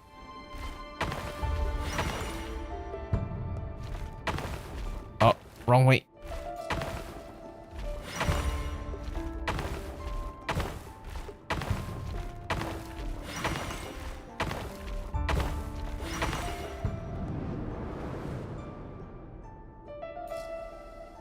Author Thelindis. Over the course of this week, the research object was subjected to interference for a total of 60 hours for experimental purposes. The results are as follows. Research dating back to the Crimson Moon Dynasty has established 2 points regarding moon marrow. Firstly, its origins have something to do with a god's power. Secondly, it serves as a portal to an as-yet indeterminate location. Moon marrow can thus be defined as a spatial gateway. Interesting. However, there are a number of hurdles to overcome before we can answer the question of where it leads to. To start with, opening the gateway requires a specific power source, which the relevant literature indicates. An enormous amount of power is then required to keep the gate open. Currently, the total power output of our instruments remains in the single digits. To make matters worse, I am now the only staff member remaining in the Moon Marrow lab. The Universitas Magistrorum recently decided to move most of its personnel into abyssal energy research, which has stymied all Crimson Moon-related projects. This is not a wise move. I have always maintained that placing all our hopes in a single source of power is risky, especially one as poorly understood as this. As well as making ourselves overly reliant on a single resource, we are neglecting other promising technologies. I apologize if this comes across as disrespectful. But as a Moon Marrow researcher, I desperately want to see the world beyond the gateway. If we really made it there one day, what would we find? And how would we go about taming the unknown? My imagination is endlessly fueled by questions such as these. Those are good questions to have.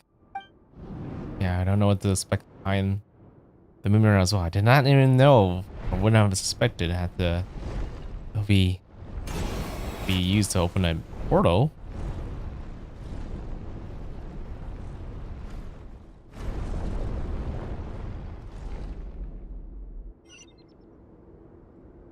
Okay, 4.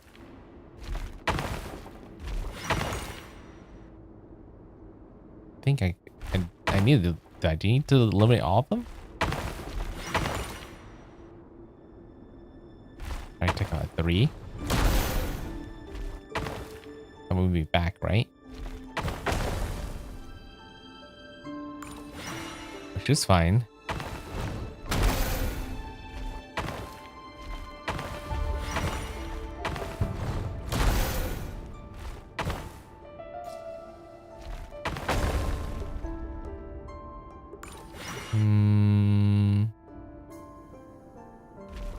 Where would that take me?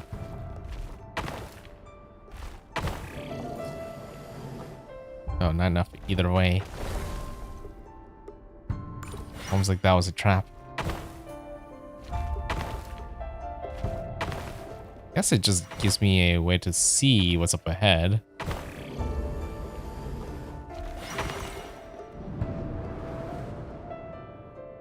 This is for you. I heard you're gonna leave the city with your parents. The Lindis. Did you hear about what happened? I've heard nothing.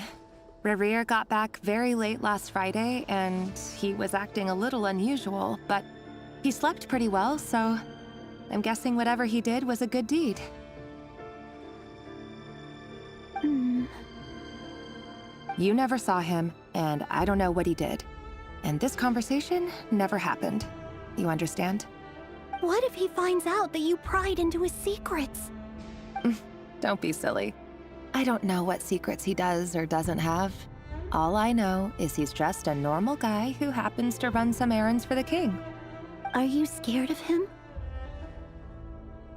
I don't know. The Rerir I know doesn't match the person you all describe. Logically, I should be scared of him. And yet, I don't want to lose him. She does love him. About that. You should get going, and be careful with the package I gave you. Keep it secret. Keep it safe. What's in it? A piece of the moon. All you need to know is that as long as you keep it safe, then in the future, everyone will be able to see a red moon. A red moon? You mean our moon? That's right. Our moon. Promise me you'll look after it. I promise, the Lindis. The Crimson Moon bloodline will never die out. Its light, the color of blood, will become like a fire that flows in our veins, no matter how long it takes. That could be Arakino's descendant right there. Or, not the descendant. What's the opposite descendant? The other way, I guess. Could be like her great-great-great-grandma.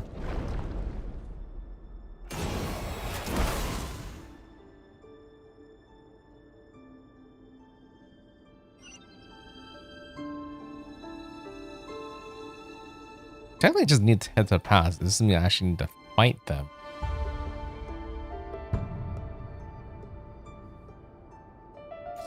In fact, fighting them seems more troublesome than it's worth. I should just go past all of them without fighting them?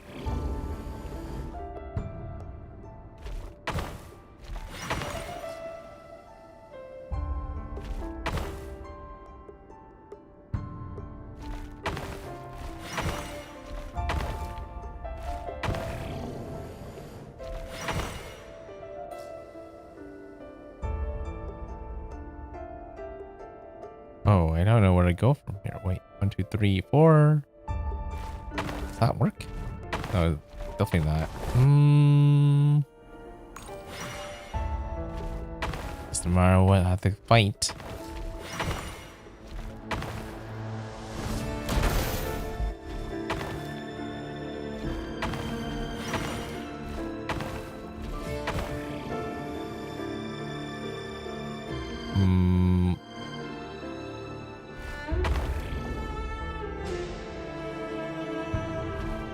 That was a trap. It was a trap.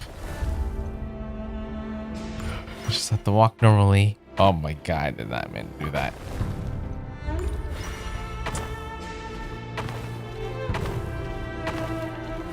There we go. back.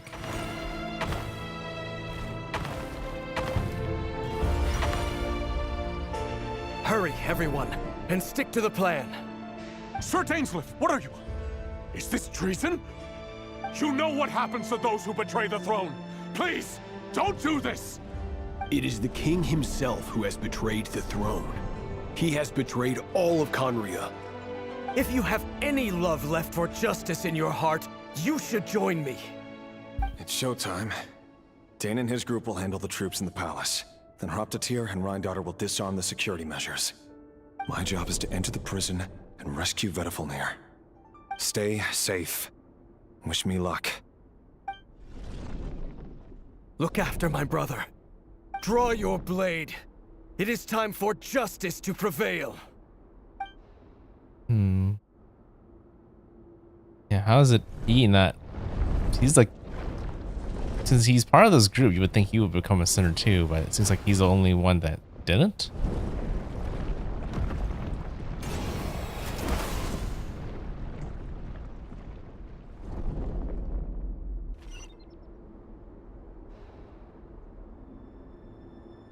Oh, I have to go there. Can I make it?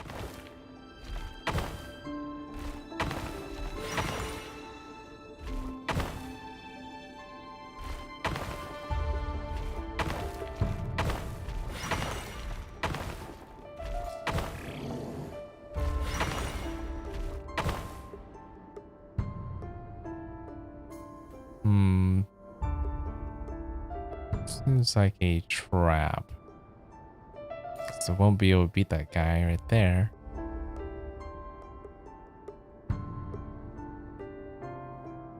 But I can make that 2, but that 2 is not enough to get me past to the 4. I have to go this way.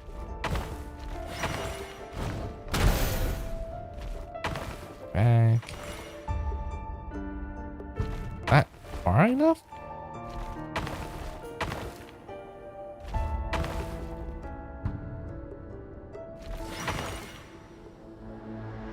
Forward. Those arms go backwards. Okay. This place is filthy. And the smell is abominable. Clearly, the king doesn't allow his prisoners a single shred of dignity. This is dire. Found you. Hello, Mr. Vedifalnir. Ah, it's you. Surprised? Oh, wait. I guess surprise isn't an emotion that prophets feel very often.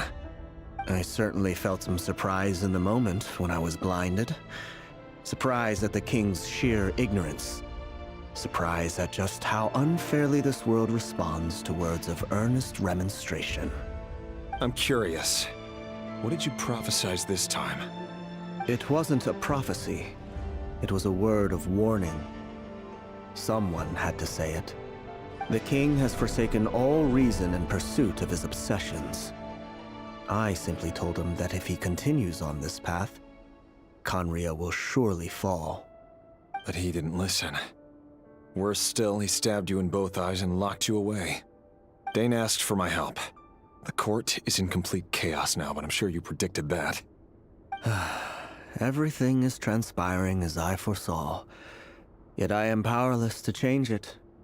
Fate is an immutable force. I can but lament as the inevitable unfolds. I do wonder whether giving a man the power to see the future does nothing more for him than slowly crush his spirit. It's true. For most people, for most stories, if you're able to see the future, it's usually things that can't be changed. You're only seeing the future because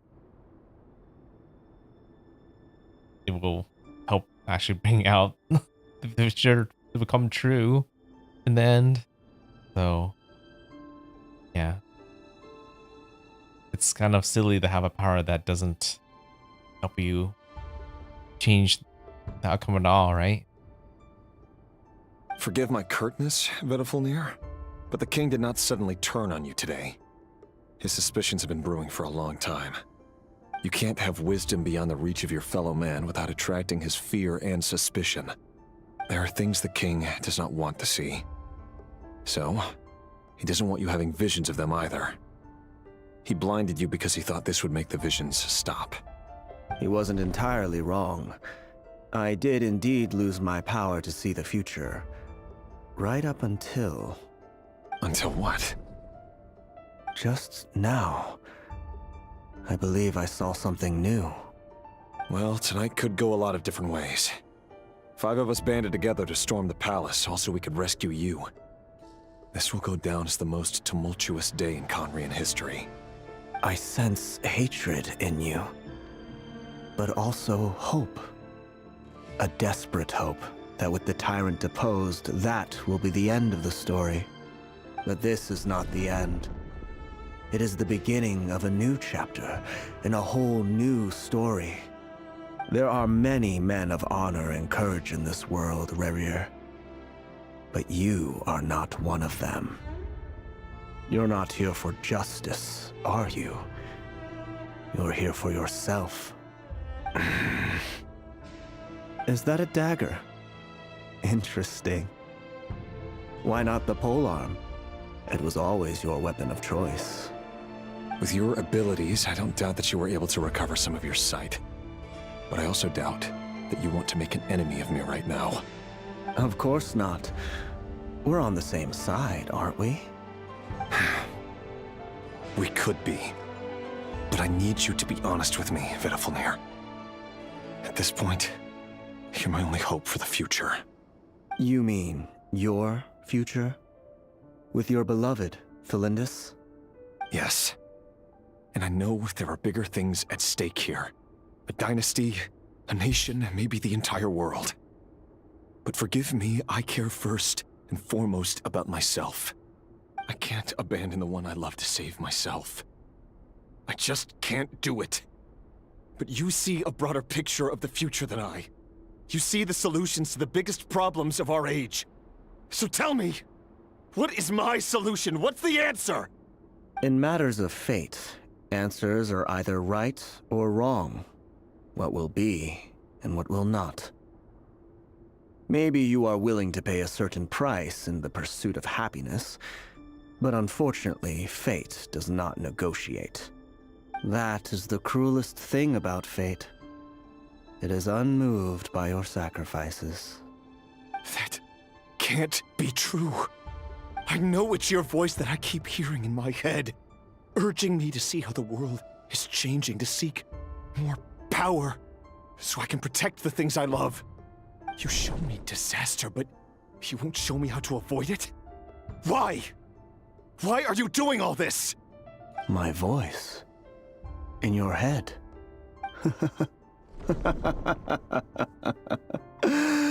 So, you hear it too? The voice that steals your mind, gains your trust, and drives you crazy. It is the best. I guess all 5 sinners hears that voice. It turns out that we are not so different, you and I. Vtuber just broke into the strangest smile I've ever seen in my life, as if he'd discovered some monumental secret. But then he suddenly switched to looking extremely weary. I guess he was probably thinking he was crazy until he heard another person hearing the same voice too. Very well then. My advice to you is as follows. You must persevere. Whatever trials and tribulations you may face, be steadfast in the belief that they are your path to the future. For as long as you live, your story with Thalindis shall not come to an end. That is the only chance you have of fighting back against fate. He just needs to survive. It is up to you whether you believe my words. Regardless, that is all I will say on the matter. I have no right to intervene any further. I will hold you to your word. Thank you for setting me free. In return, I will tell you one more thing that you cannot afford to ignore. Just then, a strange wave of energy rippled through the city. We had no idea what it could mean. If I were you, I would head to the Universitas Magistrorum. The Universitas. Oh no! Lindis. I'm sure we'll be seeing each other again very soon, Rerir. Whatever Vedifalnir said, I didn't catch it. I didn't even help him out of the prison. There was no time to lose. He's usually, if he was the one sent to kill her, then she should be okay, right? 'Cause he wouldn't do it, but... Monsters? Is this my daughter's doing? The Universitas Magistrorum. Out of my way! Whirling snow! Oh. I was confused. I thought I was using my Nefer team. The Universitas. That reminds me of a rumor I once heard. Allegedly, the king installed secret mechanisms in the palace and around the city. No one knows where they are or what kind of power they hold. But if they were ever going to activate, it would probably be on a night like tonight. Help! Help! Hold on! Don't let them anywhere near you! Save me! I can't! Ah! That sounded like an explosion. So, the rumor is true? The king really went through with it? What other means does the king have at his disposal? They must run on power from the Abyss. And given it's a major center of Abyss research, anyone over at the Universitas will be in grave danger. I have to hurry! I see. It's just what's going on with the research. What's causing the problem?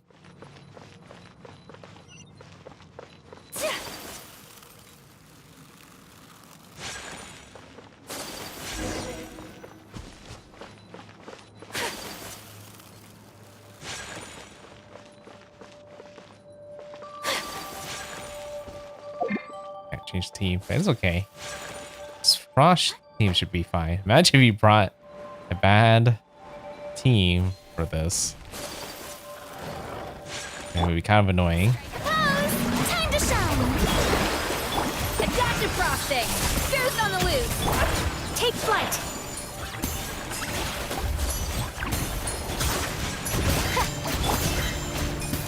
Merciless! Paradigm shift! My apologies! Sakura swirl!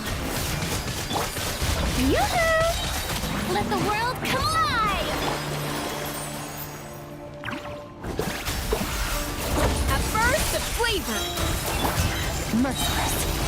Into the void!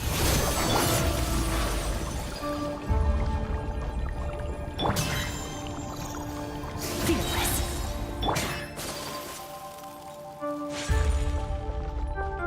In Earth on Lindis Mary, I guess we'll see it from her point of view too.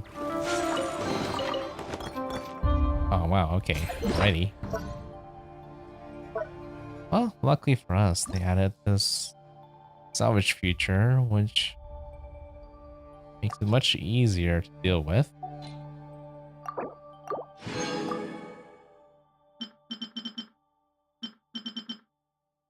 Got it? Okay. I'm good.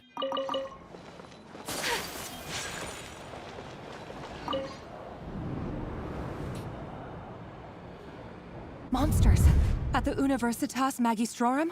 Why now? It's the Abyss monsters. Oh no, they're coming. It's no use. The table won't hold out much longer. The weapons. Where are the weapons? Of course.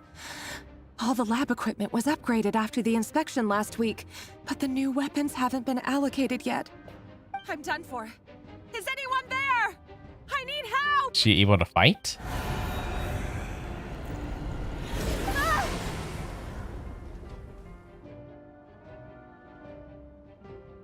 Yeah, even if she had weapons, would she be able to fight? Please stay back, please!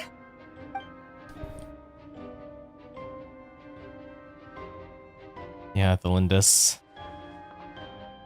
I hope she'll be okay.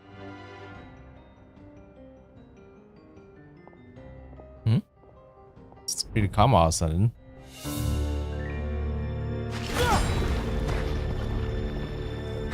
What's that? Reverie! So the rumors about your work are true. What? No! Listen, something happened at the palace tonight. We have to leave! You don't need to lie to me anymore. What do you mean? I know why you're worried, and I will respect the decision you've made. But it's okay, because I found a solution. I know how to end all this. You can have it back. The normal life you so desire. Oh, she's gonna disappear. But until then, She's going through the portal. I'm afraid our wedding will have to wait. So... Celindus? No, don't do it! Celindus! Celindus! So I'm guessing he blames the moon for taking her away. I told you, Reverie. Let her go. You will find someone better. No! No, I won't do it! I have to save her! By what means exactly? A lowly pawn. You lack the power and the strength of will. Do you know why? Tell me! Come to the palace. Join us.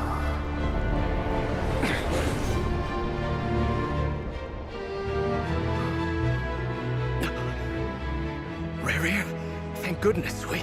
Step forth and take your share. You made it. Not you too.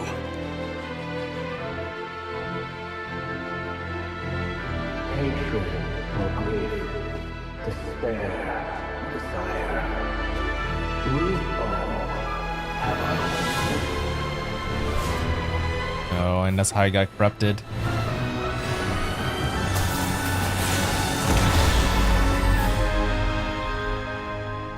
Reverie. Reverie. Celindus? Were you daydreaming?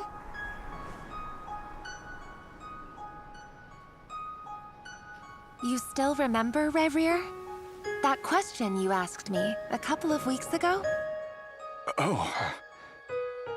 You mean the proposal? Yeah.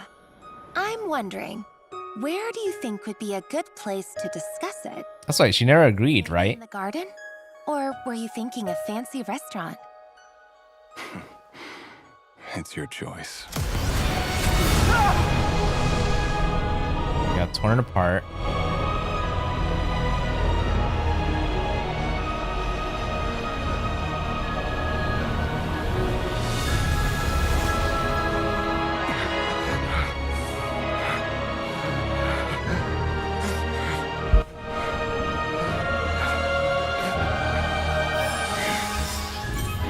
So what's the price he has to pay for this power, I wonder?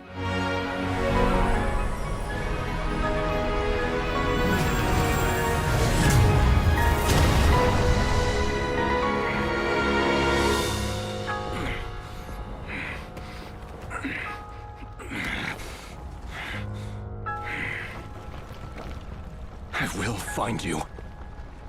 And then... you can give me your answer.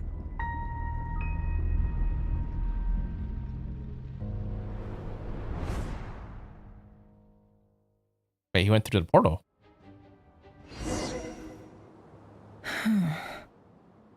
So that's how the Raker of Solnari was born. A monster created by circumstance is a monster all the same. Viewing other people's thoughts for too long can get uncomfortable. Right now, I'm feeling a strong sense of loathing. I see. She's kind of inheriting his like anger. In a nutshell, the story of Conria is what happens when the truth falls by the wayside. Everyone tells little white lies, and before long, you have a huge pack of lies that destroys everything. Time to get back. His past is filled with sorrow, but the tale of any fallen civilization is one of endless tragedy. Cruel as it may be, that was Conria's fate.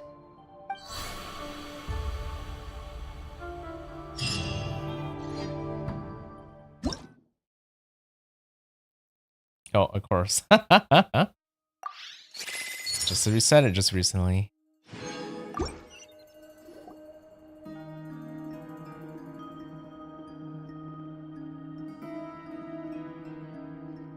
Everyone, I'm back. Can I get a standing ovation? Never! How are you holding up? Feeling okay? She's fine. Boss is a pro. Yes, I'm fine. You will have seen the events of Rarir's life through my thoughts. It's now clear that he is just a regular nobody, driven by personal tragedy, as he said himself. I mostly agree. There's only so much we can know about him from his memories alone, but they did give us a clear glimpse into his life in Conria. However, I would not consider Rarir to be a nobody. He was deeply involved in the events of that era. Yet, when the catastrophe of a generation strikes, nobody is safe. Sounds to me like you're speaking in riddles again. Is this you urging me not to abandon the people of Nodcry in their hour of need? That's not what I meant. Although I do hope you choose to remain a part of the plan. Without you, the mission ahead will be all but impossible. Then try to remember that I respond better to the carrot than the stick. And I don't appreciate being bossed around. Now, as for you, Missy, you were excellent. You stuck to the rules of the ceremony and kept your mouth shut the entire time. Bravo. Cool. So, can you fill me in on the deets now? Most of what I saw went right over my head. Really? I didn't think it was that hard to follow. Patience. You'll hear the whole story, don't you worry. But let's meet up with the others first. It will save me narrating it twice. Yehoda? Yes, boss. Let me get that door for ya. That's more like it. For a moment there, I was worried you'd forgotten about the first clause of your employment contract. Forgive my curiosity, but what does the first clause say? It says I gotta do the annoying stuff that boss is too lazy to do for herself. Like opening the door, pouring the tea, yada yada. Is that right? If something is in the contract, it's because she willingly agreed to it. Rest assured that the Curatorium abides by the very strictest of labor policies. You don't seriously think I'm cruel enough to treat her like my slave? In any case, I've hardly shied away from my share of the work today.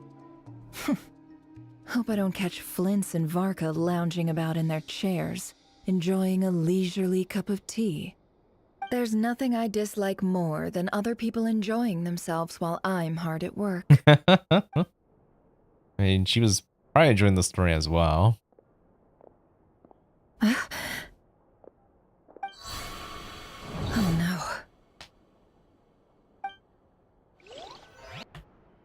Oh no. Something bad happened? Sorry to disturb you, but we seem to have run into some trouble. Evidently so. Don't worry, I'm not about to leave you to fend for yourselves. I'm not that kind of boss. And it would go against the Curatorium's labor policy. I'm sorry? What did you hear me say? I wasn't talking about labor policy. Wait. What just happened? How long have I been standing here? Not long. You just appeared by the door a moment ago. Huh? You lost her memory? Huh? Boss, what's wrong? You look like you've seen a ghost. We've been tricked. We never left at all. Somehow I hallucinated that whole scene back inside the office. What? Hallucinated? But how? How indeed. This place should heed my will alone. All thoughts and actions that occur in here are just a result of pawns moving across the chessboard in a carefully calculated manner. And nobody has access to this chess set but me. So you control everything in here? More or less. But yes, it's a special technique of mine. Has anything like this ever happened before? Probably not. Once. It was the first time I used the chess set. Huh. Is there any similarity between what happened then and what's happening now? I suppose my thoughts are a little turbulent, which was also the case my first time. Is there anything I can do to help? The first clause of your contract clearly states that I only need your help with things that I'm too lazy to do myself. Meaning, you're not feeling lazy right now? Meaning, this is not something Yehoda can help with. The chess set is a personal treasure that I alone understand. I must be the one to find our way out of here. Boss, it's fine. Really. Let me do something useful. Oh, listen to you. Whatever would I do without you, Yehoda? What? Really? Yes, really. Where would I ever find another employee as obedient and servile as you? God forbid anything ever happens to you. That's true. Okay. At least she's a playable character. Anyway, I was thinking of fetching some water. There's gotta be a source around here somewhere. Yeah, it seems like a lot of people enjoy all the facial expressions she's been making. I suggest everyone finds someplace comfortable to take a rest. We gotta conserve our energy. Even though all this chess malarkey doesn't exist in a physical sense, mentally speaking, it's all real. And so is our tiredness and fatigue. You don't want to dismiss mental fatigue. Just because it isn't physical doesn't mean it's any less serious. But anyway, I got your backs, so don't worry about a thing. Don't I have the best employees? Jealous much? If we can find a suitable time, I'd love to borrow Yehoda for a day to help out at the Frost Moon Scions. Would you be amenable to that, Boss Nefer? Oh, Lauma. Have I ever told you just how pretty you are? Beauty runs from the tips of your antlers to the depths of your imagination. Time to rally, everyone. Follow me. As we continue our journey, the same rules will apply. That means stay focused and no talking no matter what we encounter. And don't disturb the chess pieces. You have my word that I will get us all out of here. We're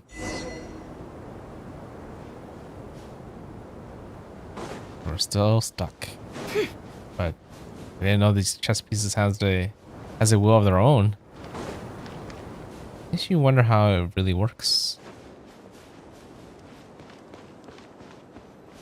This place looks familiar. That's not a good sign. Yeah, this is like Sumeru. Time for a little chat. I wasn't expecting visitors at this hour. Wait, is that? Oh, it's him. Who is she right now? You are. Sinue's been looking for you all day. I think he has some news for you. Oh yeah? What were you doing just now, Uncle Retinue? Hiding away some more loose change?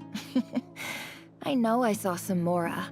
The young Nefer? What do you mean loose change? Oh, come on, I'm too old for this. Just pretend you saw nothing.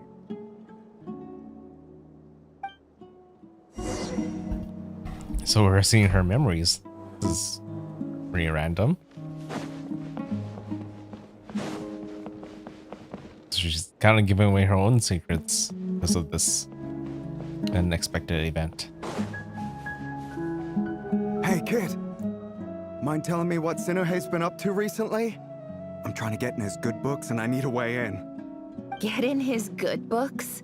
Why? What do you want with my dad, Uncle Apepi? I've written a new song. I was hoping to showcase it at the next festival, but I'll need his approval. A new song, huh? I'd love to stay and listen, but unfortunately, Uncle Retinue says my dad's looking for me. Well, there's plenty of time and I'm not going anywhere. See that pile of stones? I'll be sitting there warming up my vocal cords. Come find me when you're done. Pile of stones. Got it. I don't know why they're hiding how she looks. I'm very curious to see how she kind of looked back then.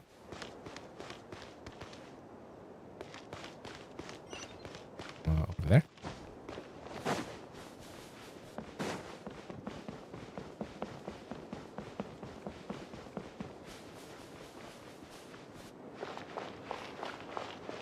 Hi, Dad. Uncle Retinue said you were looking for me. Ah, there's my little princess. If you'd gotten back just a little sooner, you could have shared the spoils of war with me.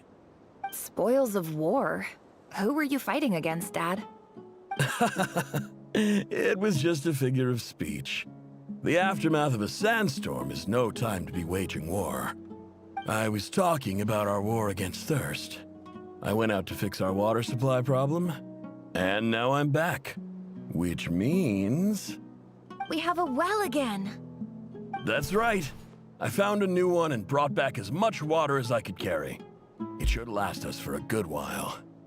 If it wasn't for these blasted sandstorms, our wells wouldn't be caving in. You wouldn't be spending all your time out searching for new water sources. As the chief of our tribe, I'm supposed to be leading us out of hardship and poverty, onto better things. You know how prosperous our ancestors were. I've told you all the stories. And look at us now, squeezed into these hovels. No one would choose this, if it wasn't for the endless wars over the years.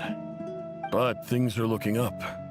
I started working with some folks from the academia a few months back. They gave me some contacts in return for my assistance in the desert. So you're the academia's helper now?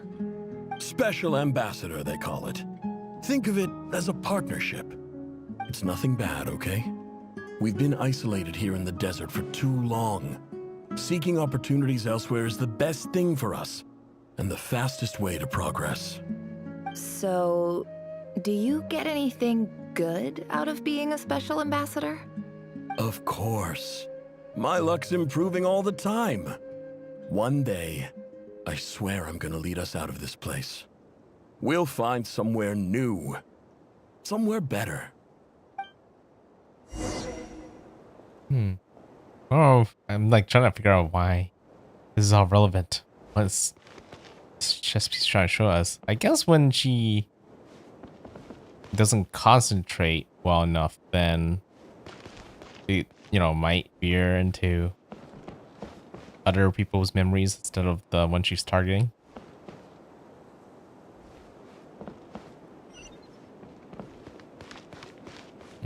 Maybe over there. Oh wait, I gotta go check my laundry, so I'll be right back. Song's nice though. You guys can enjoy that in the meantime.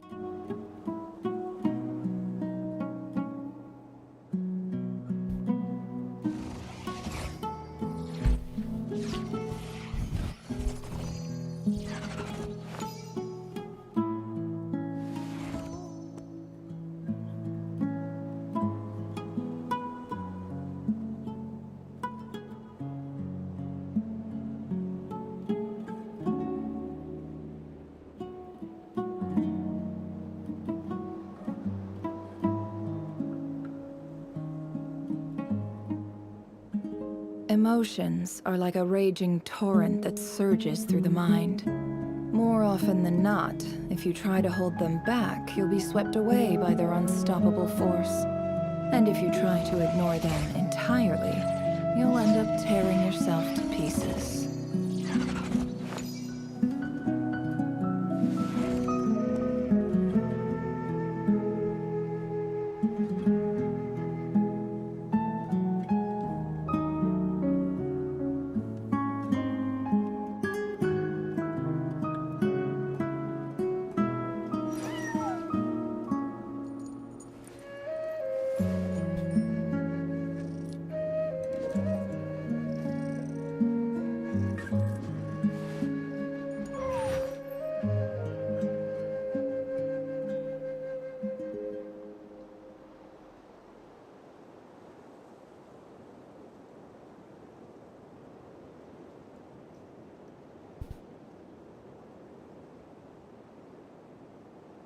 Don't trust your eyes uncritically. People only see what they want to, so don't be your own fool.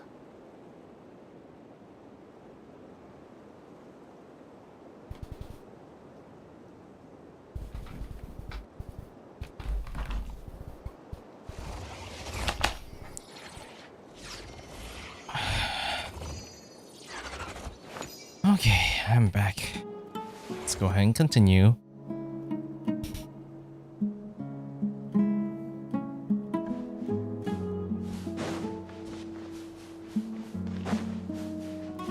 For as long. Didn't think I would get to a detour like this.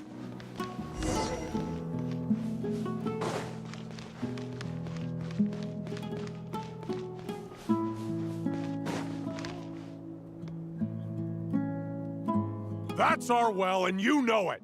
You stole from us. Well, you've gone from chief to thief, and now you have to face the consequences. Did you really think you could take our water without permission and get away with it? You're either brave, stupid, or both. And that special ambassador act? Yeah, nice try. We spoke to the academia. They said it was all news to them. You're a liar and a cheat. Oh no, her dad.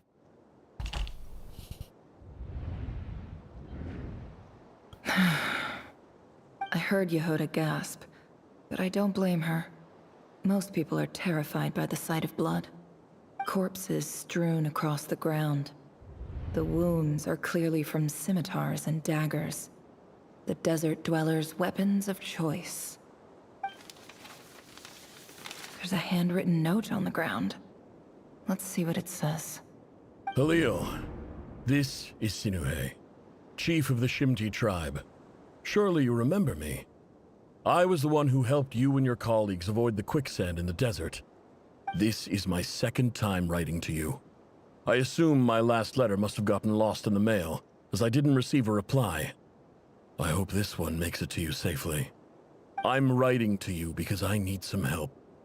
That sandstorm the other day completely blocked up our well, forcing me to look for another water source in Iab and Unut territory. It was a matter of survival. Praise the gods. The well of the Iab tribe was intact. It was my last resort. I drew what water I could and left, but not without being spotted. I fear they will retaliate. You told me to write to you if I ever needed help. You said you'd be my ally in the academia. I urgently need you to formally recognize my title of Special Ambassador and send some of your people to assist me for a few days. It's the only way I can convince them that this was the academia's decision and prevent them from retaliating. This is an emergency. Please send help as soon as possible.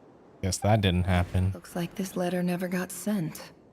The writer died a grisly death, and the letter was trampled into the ground. It's badly defaced. Some parts are barely legible. What a ridiculous lie the surviving Shimti tell. Their whole village was butchered over a sip of water.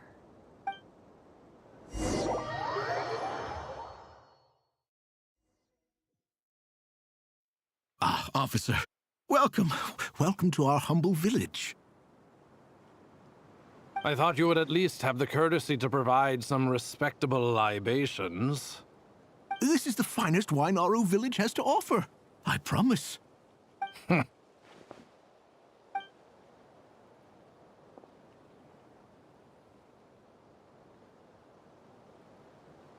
The Academia has agreed to reserve a single space for a candidate from your village.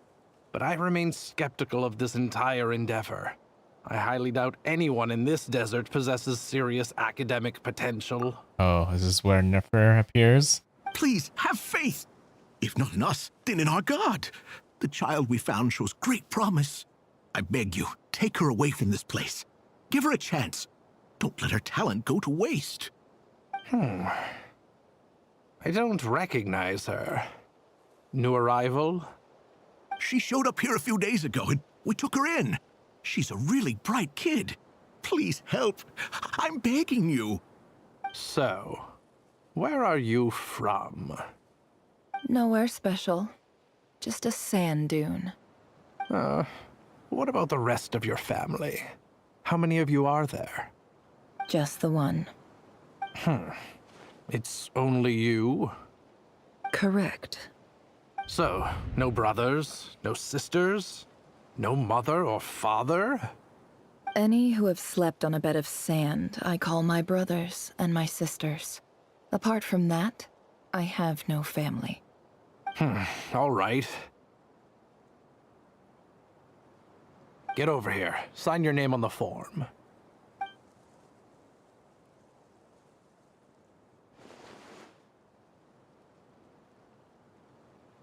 Never? You're rather fair-skinned for a desert dweller.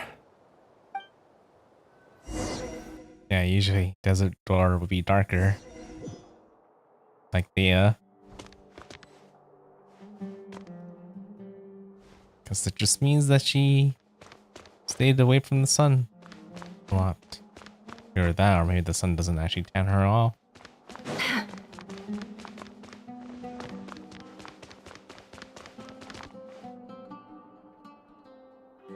Nefer, this term's assignments have been issued already. Please read through the materials thoroughly, conduct your own additional research, and then write an essay on the topic. Yes, Professor, I'm aware. I just had a couple more questions I wanted to get your perspective on. Oh? Please ask away. Well, I saw the other students' problem sheets, and I couldn't help but notice that my assignment is much easier than theirs. Do you really think I'm a weak student? A weak student? Goodness, no. Quite the opposite. You have a sharp mind, almost too sharp. I think what you're saying is, a weak student wouldn't have noticed the discrepancy. And if they did, they certainly wouldn't complain about the lighter workload. You see, sharp as they come. You see things the way they are, and I'm sure you know why they're like that. Because of where I come from. Because I'm different. I'm sorry, Nefer. I don't like it any more than you do. It's just... Anyway, you said you had a couple of questions. What's the other one? I wanted to check. If someone sent me a letter to the academia, where do I go to collect it? She doesn't know that. Ah, your family wrote to you.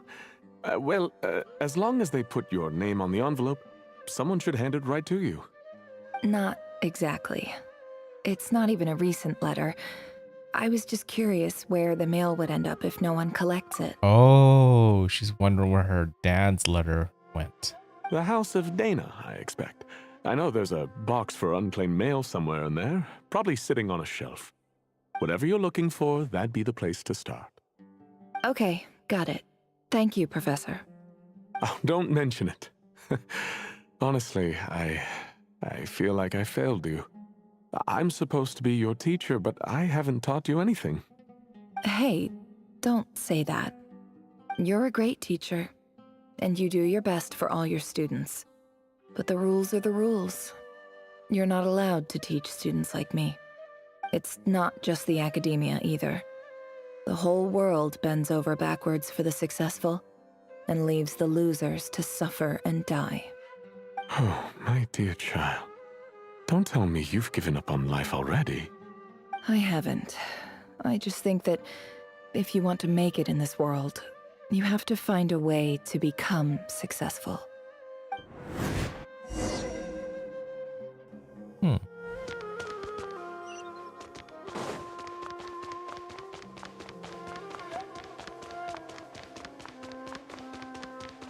Where her dad's letters are. Is she there? If it is, what will she do with it? This must be it. A big cardboard box full of unclaimed mail. And probably some letters that ended up here by mistake, too. Let's take a look.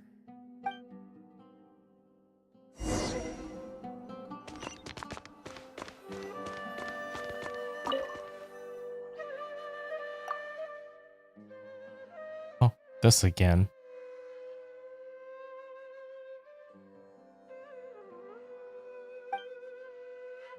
A dilapidation survey from Port Ormos. Looks like it's from a Core of 30 representative. What a strange thought. A bunch of mercs losing sleep over rundown buildings.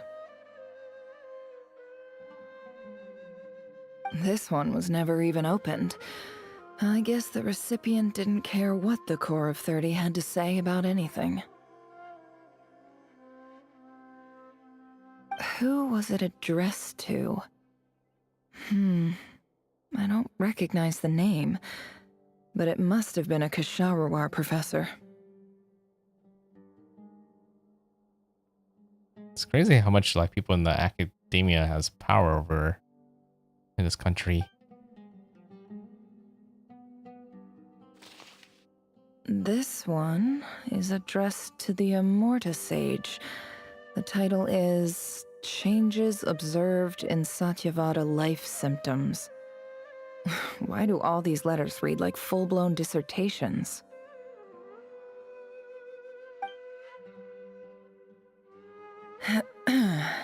Guided by the incense, we became lost somewhere in the forest.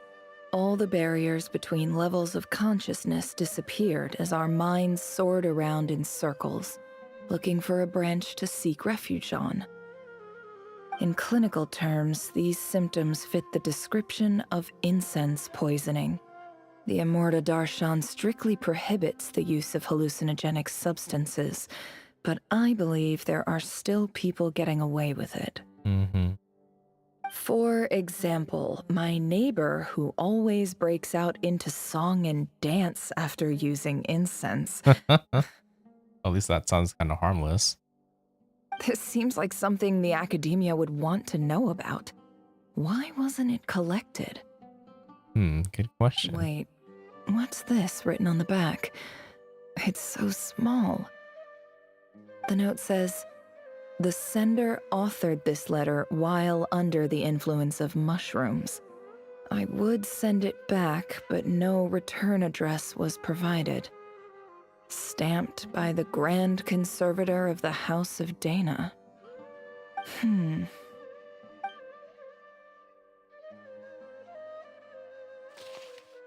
This next one is addressed to Grand Sage Azar.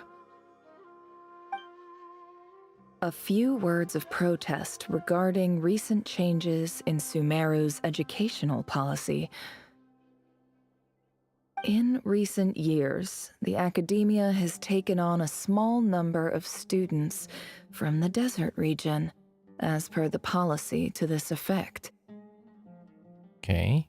I was wondering how this all works. However, it appears to me that these students have not, in fact, been provided with educational opportunities that are, in any meaningful sense, equal to those enjoyed by their peers. As well as receiving dumbed-down assignments and perfunctory tutoring, they do not even have full access to the Akasha system. Education is the fundamental purpose of this institution, which should go without saying in a nation whose founding virtues are knowledge and wisdom. I ask you, is the lip service we pay to the policy of education for desert students truly the standard of pedagogy to which the academia aspires? Question. I wonder what's the issue of letting them get better education. As Grand Sage, policy decisions are your prerogative, but do not forget your roots. You and I were once students too, as was everyone else in this institution. I do hope you will give some serious attention to this matter. I encourage you to discuss issues like this with myself and others, and listen to some alternative opinions. Great letter. Shame it didn't get to where it needed to go. Yeah. And the sender is... Sage Cyrus of Spontamod. I didn't realize anyone else even knew how bad students like me have it in this place. So this is where letters from the Sage of Spontamod end up? Nice one, Grand Sage. Really enlightened leadership. Mm-hmm. Whatever. This isn't what I came here for. Moving on. I'm not exactly holding out hope that a letter sent from the desert would even make it here. But if it did, where else would it end up if not in this box? I can't believe how much discarded mail there is. Must have been years since someone last went through it all. And this is just one box. The whole house of Dana is boxes on shelves. I don't believe for 1 second that any human being has sat down and read through all the documents in this place. Who has that much free time on their hands? Yeah, it is a lot of information.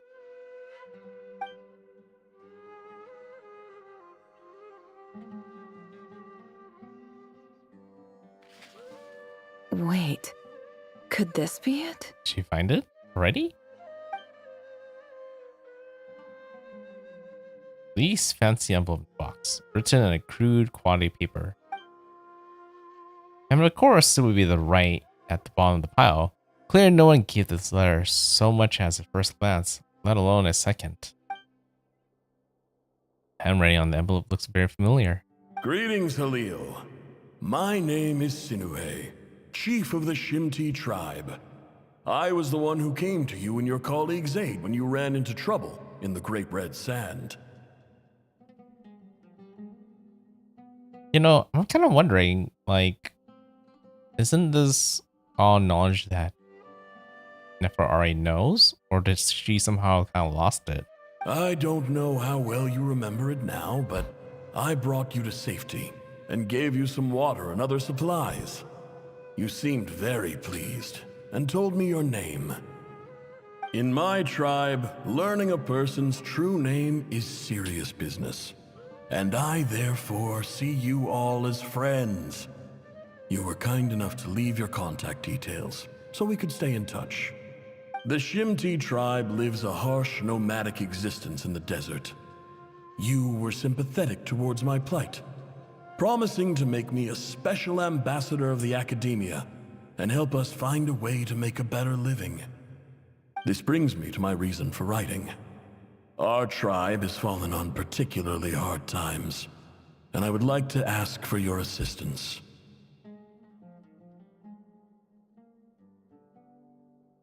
There was a terrible sandstorm a few days ago, which blocked up the well in our land. To ensure my people's survival, I had no choice but to venture into Iyab and Unut territory in search of an alternate water source.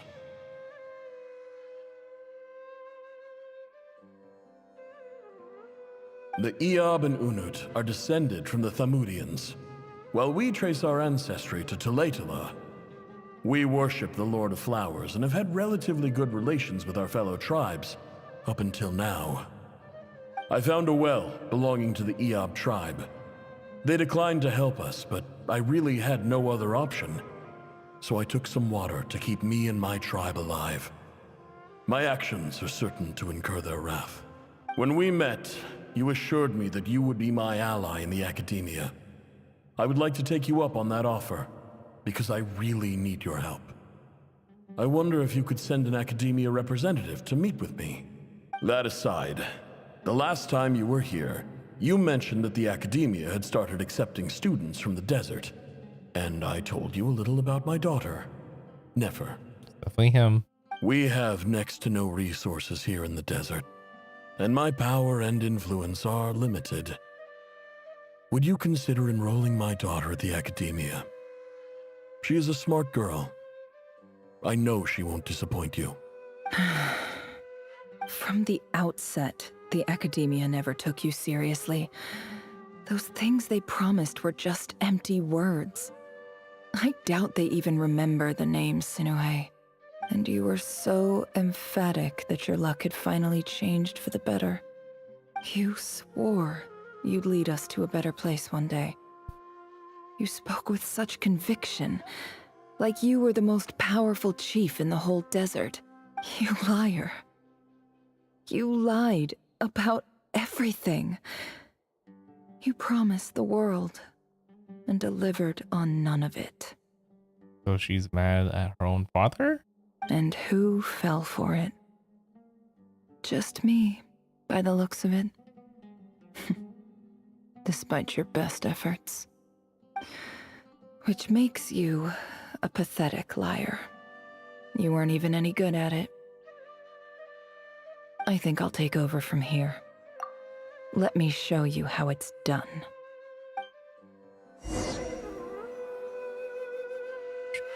Does she... What did she do? He's gonna lie about things?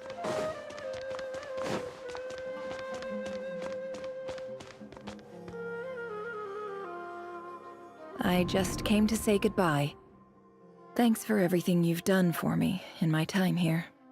Nefer? You packed your bags. Where are you going? I'm quitting. Something's come up in my hometown. Gonna head back and deal with it. Huh? But this was a hard-won opportunity for you. You know that better than I do. It was, but it doesn't matter. I have more important things to deal with and they can't wait.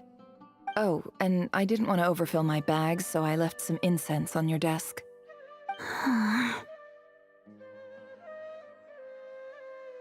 What's wrong? I thought you liked incense. Although, I did read somewhere in the House of Dana that it has hallucinogenic effects. Don't use it all at once, alright? Isn't this the stuff you brought from your hometown? You're just letting me have it? But you said it's a rare and valuable commodity. Yeah, about that. I lied. It's not rare at all. There's this bunch of ruins near my hometown that are practically overgrown with this plant. It's not worth much. Keep it, it's fine. But Nefer... All right, that's all from me. You take care.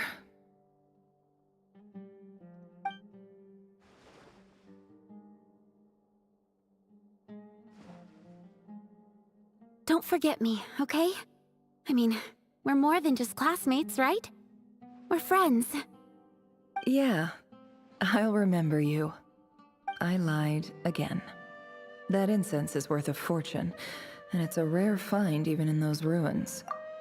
So then, why did she give it to her then? And as for remembering her, I have far too much to do when I get back. No time to reminisce. I'll be lucky if I even make it through this alive. But either way, I expect I'll forget you pretty quickly. Is it really a lie?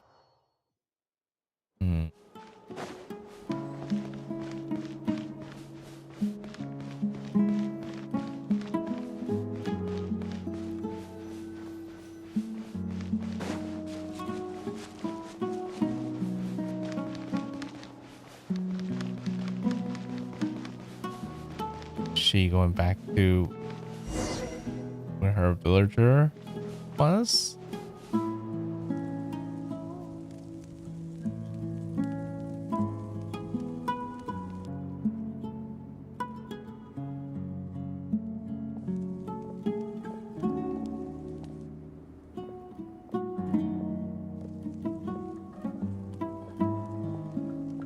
Wait.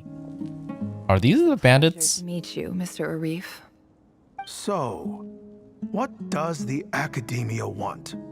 Since they've sent their special ambassador, I assume there's a big business deal to be made. If not, I'd be very disappointed. Yeah, it's the village that massacred her village. Please, sir, lower your blade. You're lucky I'm the one they sent. Not all special ambassadors share my admiration for the Iab people. The ever-shifting balance of power in the desert reduced the once great civilizations of this region to rubble and sand. But the story of the Iab has a very different trajectory. Others grew weak, but you grew strong, beginning in obscurity and moving to prosperity. You're the only ones who defied the trend. Huh. So, you do know who you're dealing with? This well is the perfect symbol of your strength, is it not? It used to belong to the Unut, but it looks like you have control over it now. You're not wrong. But I'm sure you didn't come all this way just to flatter us. Of course not. I came to bring you some very good news. Some information that recently came to light, which might just be your ticket to freedom. Records uncovered by the Vahumana Darshan show that a certain well currently under Iab control is built on top of some ancient ruins. These ruins are of great archaeological interest to the Academia. I checked the map carefully on my way over here, and I'm confident that this is the well in question. The Academia is offering 50 million mora in return for excavation rights. 50 million? No, wait.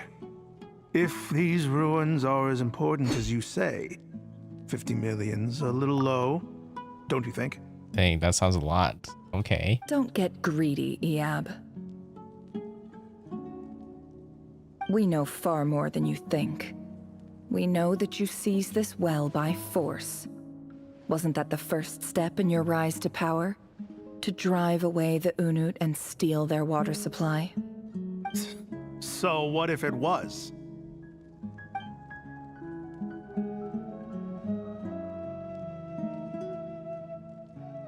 Don't worry.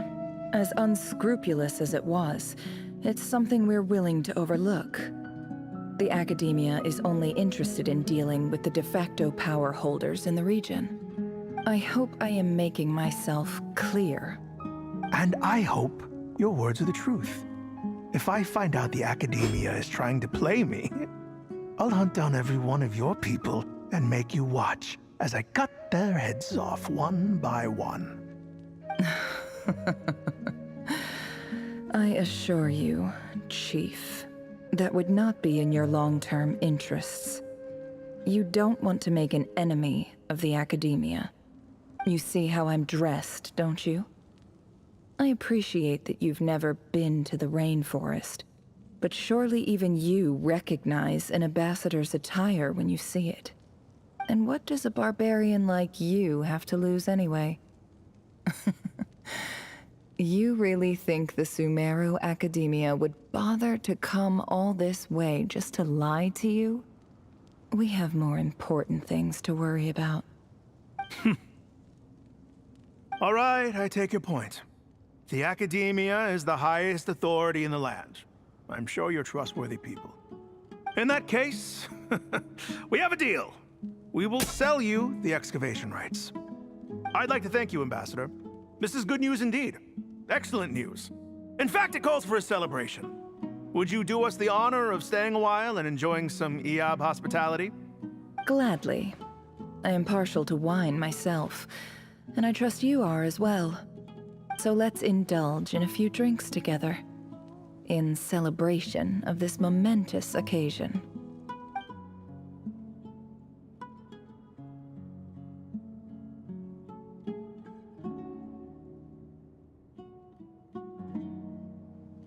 News. Chief, it's an emergency! It's the Unut. They've taken the well. What? Well, don't just stand there. Take it back. Yes, Chief. I have every confidence in the Iab's military superiority, and yet... What is it? The Unut's response was alarmingly fast. The day after we reach a deal, they seize the well. This can't be a coincidence. Perhaps there is a traitor in your midst. She made them fight themselves. I don't think so. I am obliged to remind you, Chief, that the Academia will only deal with the de facto power holders. If you cannot regain control over the well, I'm afraid you won't see a single mora of that 50 million. No! Please, Ambassador, just give me some time. I swear the Unut will not get away with this. That well is ours, and so is the mora. Glad to hear it. I will wait here for an update. If there is a traitor, I will find them. In the meantime, make yourself at home. I'll report back as soon as I have an update. Much obliged. Wow. All it took was a few words and I've got him wrapped around my finger. What an amazing feeling. So, in summary, Ambassador, the Academia would rather negotiate with our tribe instead of the EAB, yes? The EAB are ruthless murderers who don't listen to reason. And now they have the gall to interfere in our research projects in the desert region. But then she just made the two tribes fight each other. So let me ask you, Chief. If you were the Academia, what would you do? Kill them all, of course. Precisely. The Academia does not tolerate those who stand in our way. The EAB have held back our academic pursuits for too long, and our patience is wearing thin. At the same time, there is simply no way that the Academia can be seen to be intervening in desert affairs. I'm sure you understand where I'm coming from. We have our own rules out here. If the rainforest dwellers raised arms against a desert tribe, it'd start a bloody war. Right. We can't confront them ourselves, but we can support their enemies. The Unut have always had strained relations with the EAB, which makes you our natural allies. Natural allies. Weren't the EAB your allies once? You were quick to send them after us to protect your interests back when we stole that water. And now look at you. You're at each other's throats. Let me be clear. The Academia wishes to collaborate with the legally recognized rulers of the desert in this matter. We are asking for excavation rights to that well, and our offer is 50 million mora. Say no more. I believe we have an understanding. Good. Then I suggest you get to work. Get us access to that well, and the mora's yours. You see, Dad? Lying is easy when you know how. People will believe anything. Wow, she is really good at this.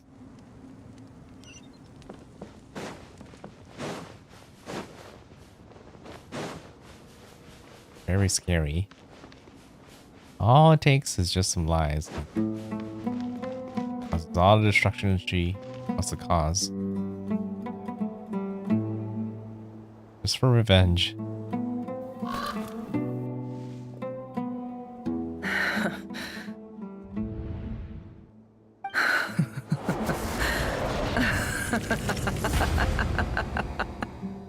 Look at yourselves.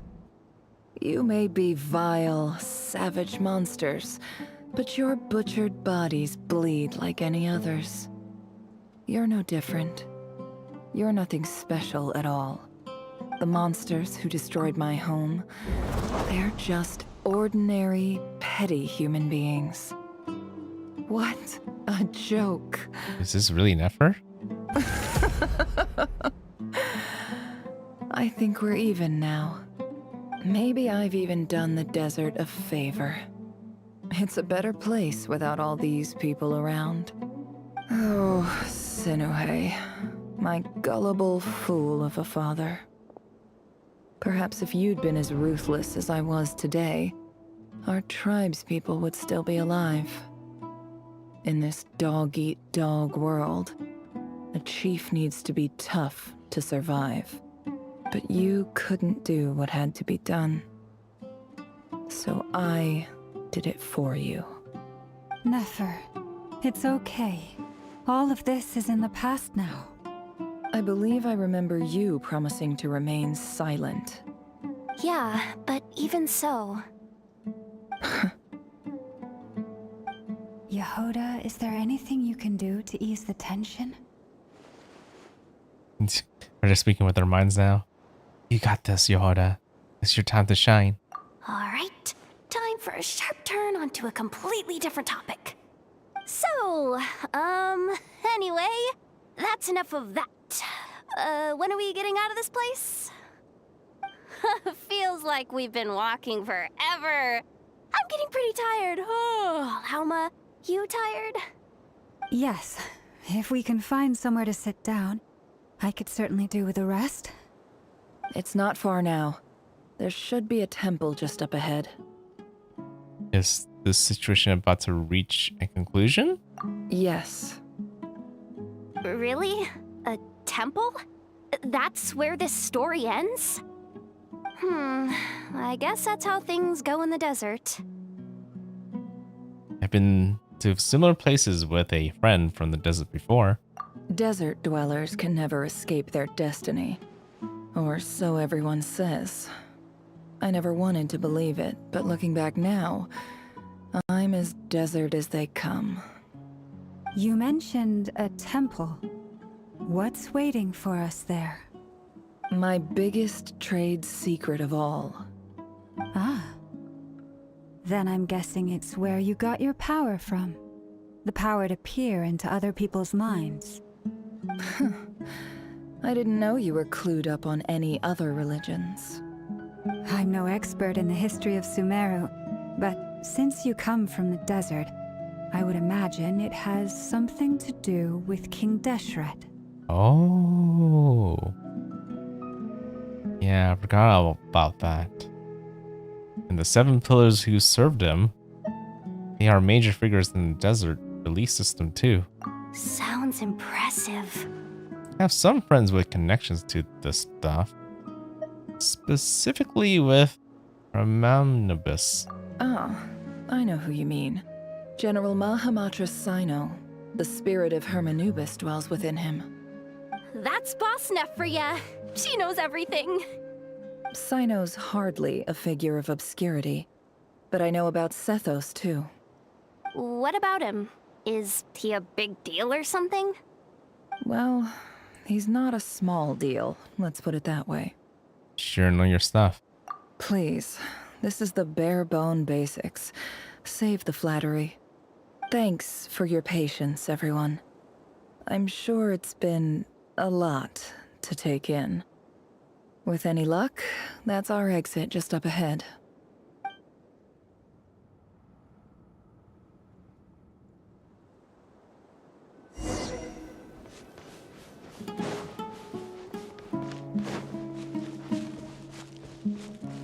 Wasn't expecting a whole Nephra's origin story when we walked into this Archon quest today. All tragic in so many different ways.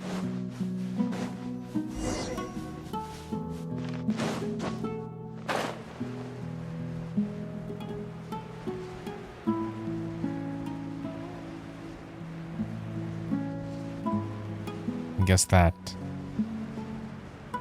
temple ended up being pretty important, at least for Nefer. Uh-oh. Uh-oh. Uh-oh. Uh-oh? I'm totally out of my depth here. I don't have anything to add about any of this stuff. Like, look at that statue, for instance. I want to do the whole name-dropping, this girl knows her stuff thing too, but I've never seen anything like it before. A statue with the head of a bird. Looks like something out of the King Deshret's Mausoleum. That's Thoth, the Ibis King, one of the 7 pillars of King Deshret. The legends say that he, the Crocodile King, and the Goat King were the 3 retainers of King Deshret. Let's take a look.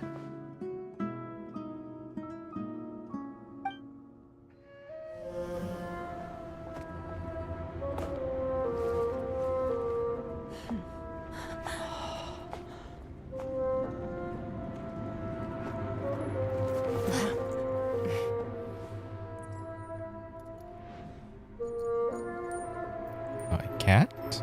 Was the cat that pops up in Nephra's like auto animation? So, all is well?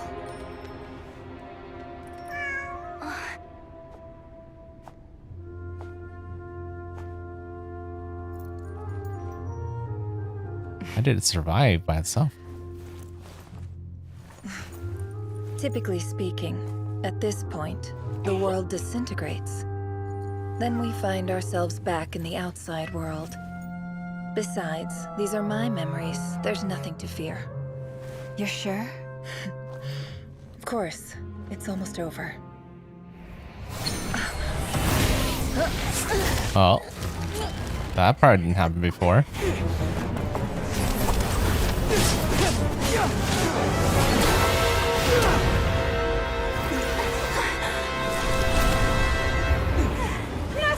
Hold on!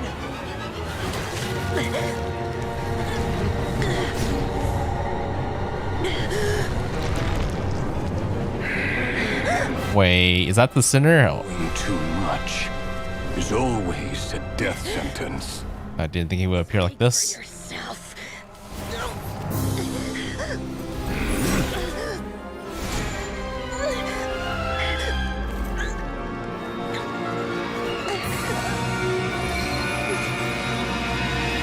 Oh, it was a flashbang.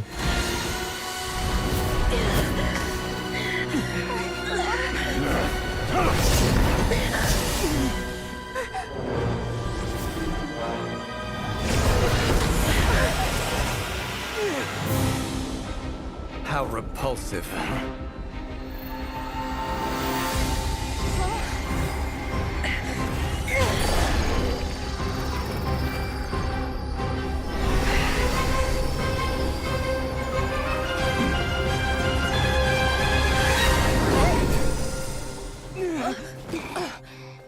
Oh, Ambina.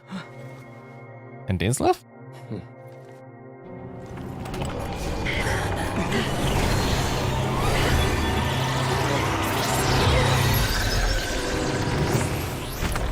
Guess that's the danger that she was talking about.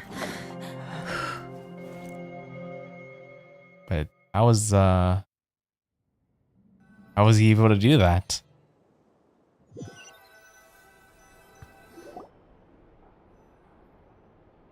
Timed that pretty well, didn't I? Certainly did. Thank you. It's okay. I'm just glad no one was hurt. Paimon noticed you doing something too, Dainsleif. Were you helping get them out? Of course. When I asked Nefer to conduct this investigation, I was not naive to the dangers involved. I had a duty to ensure your safety. Good to know your sense of justice is still intact after all these years. I take that to mean that you saw the truth. That comes as a great relief. I certainly did. And thanks to your help, I also managed to trap Rerir inside the chess set. Really? Whoa, really? How'd you manage that? Is it that easy? Well, to be honest, I sensed that something was wrong long before we made it to the temple. By using this fragment to probe into Rerir's past, well, the monster formerly known as Rerir, it seems I alerted him. I was tracking him, then he caught on and started tracking me too. Can't say I'm surprised. I see. But how did he track you through your thoughts alone? That shouldn't be possible. Rerir was a secret agent who reported directly to the Vinster King. He is an expert at finding a trail and hunting down his pursuers. No wonder. He infiltrated the chess set, read my thoughts, and built a new virtual chess set inside of it. That's why we weren't able to leave at first. Speaking of your chess set, it's quite a remarkable item. Would I be right in thinking you have some connection to King Deshret? You overestimate me. I only have a connection with one of his underlings, the Ibis King. You all saw how this came to be. A long time ago, the Iab massacred my tribe, the Shimti, in our home village. A few years later, I enrolled in the academia, where some new information came to light. The Unut and the Iab fought a bitter battle over the rights to a well, all for the sake of a non-existent 50 million Mora. The Iab ultimately won that confrontation, but their victory came at the cost of almost every warrior in the tribe. The final blow to the Iab came at the victory feast, when an Unut assassin beheaded their chief right before my eyes. The remaining Iab fled and have been scattered to the winds ever since. Wow. Having gotten my revenge, I returned to my hometown, where to my surprise, the nearby temple was still standing. There it was, seemingly immune to the relentless hostility of the desert, while my tribal home lay in ruins. As I stood there gazing at the temple, I noticed a cat just outside. This cat, as it turned out, was home to the spirit of the Ibis King.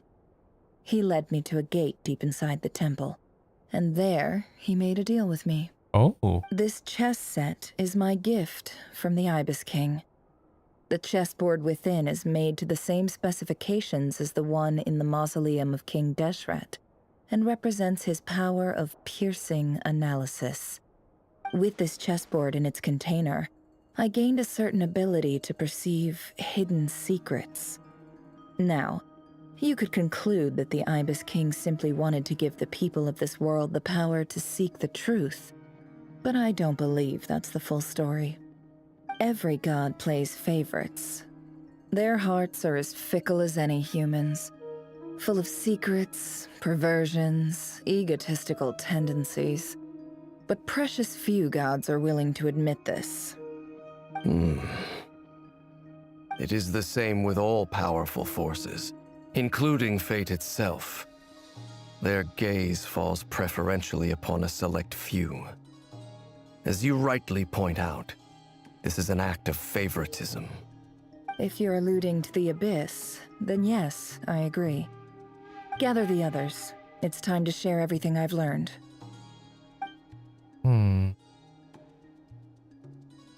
Makes you wonder what you can do with this information. Thank you all for being here. As promised, I did some further investigating into the Reicher of Solnari's background. I am pleased to report that the investigation has been most fruitful indeed. The Reicher of Solnari, real name Rerir, was once a Conrian subject who served the Vinster King. I will now share the important details of his story. Please save any questions or comments for the end. Okay. Have we, like, you know, just reimagined everything that happened earlier? At the Vinster King's behest, he gathered intelligence and assassinated descendants of the Crimson Moon's dynasty. Unwilling to take down his beloved Delundus, who was secretly of the Crimson Moon heritage, he then got dragged into court politics. I don't know why I'm voicing this, not her. We were 14 years voiced, which spoke to him of his fate. It's like a reflection of the moon. Though he could disturb the waters to gain some temporary relief, he was powerless to erase it entirely. In contrast, Reir's own life was like a reflection of a broken moon. Once the stormy winds of fate blew across the water's surface, it was utterly destroyed. Delundus smuggled away a piece of the moon before disappearing through the mysterious portal he was passed down through the ages, finally falling into the hands of the knave. But what lies on the other side of the portal? Is it really a whole other world? Delundus never had the chance to share what she found there. Neither did Rerir, who followed her in. Yeah, I was wondering what he experienced on the other side. So that's why he's so obsessed with the moon. You would think he would have found her there. A tragic tale, to be sure. But it does not excuse his many transgressions. No matter how much Rerir suffered in the past, the fact remains that he is what we know today as the Wild Hunt, wreaking havoc upon innocent lives in Nodcry. He becomes more dangerous with each passing day. If left unchecked, it is simply a matter of time before all of Teyvat suffers the consequences. This is a threat that the Knights of Favonius cannot ignore. A question for Miss Columbina. Forgive me if this is presumptuous, but have you ever seen the spatial gateway that appeared in Rerir's memory? Never. But I have heard stories of something called the Moon Gate, and this seems to fit the description. Miss Lama, any thoughts on this? In the lore of the Frost Moon Scions, the moon is believed to hold many secrets. Some sources speak of ancient knowledge, others of a gateway to the unknown. The term Moon Gate is one I have heard before, but as is the case with all of our legends, there are no records of any first-hand witnesses. We cannot know whether it truly exists. Then back to Miss Columbina. As a moon goddess yourself, do you have some idea of where the Moon Gate leads to? Not at this stage, sorry. I do hold the power of the Frost Moon, and my strength is recovering well. I can sense that the gate would open at my command, but... But there's more to the power of the Frost Moon than that? Yes. A moon goddess has the right to open the Moon Gate, since it is a path to the moon. But as Nefer mentioned, holding open a spatial gateway takes a huge amount of power. And right now, I need to conserve my energy to fight the Rahier of Solnari. I'm afraid this is one mystery we may have to leave unsolved for now. I agree. Better to save your strength. But if you'll humor me for a moment, I have a bold conjecture of my own regarding the world beyond the gateway. I highly suspect that neither Tholindis nor Rarir made it through unscathed. The evidence pointing to this is the fact that the Rahier of Solnari exists in the form of countless fragments.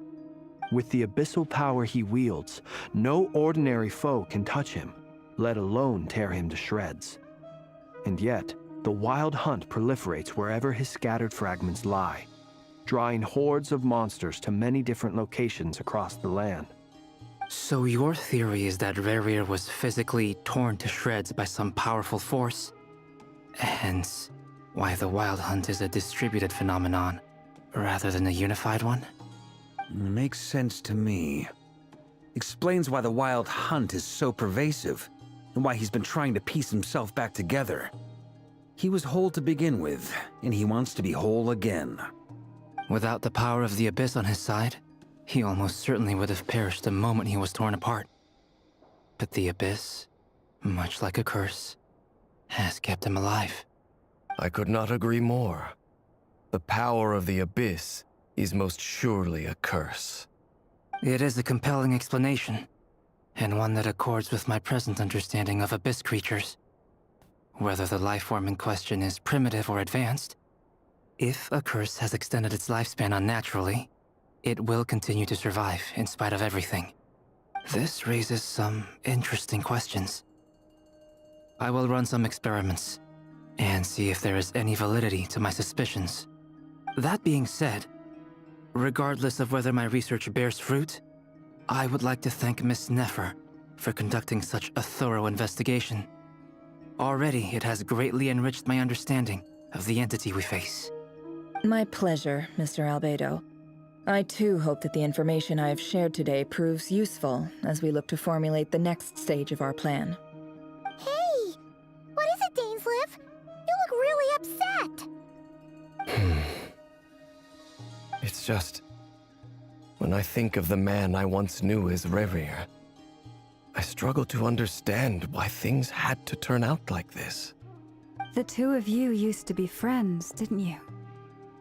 I don't know if these words will bring any comfort, but my heart goes out to you. Mine too. We can never know all the hows and whys of the way things are.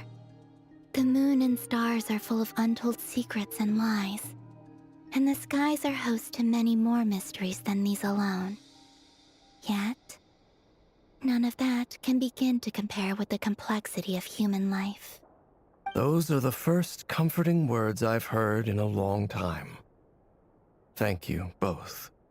Well, I think this is a good place to end today's meeting. I'm sure Nefer needs some time to recover.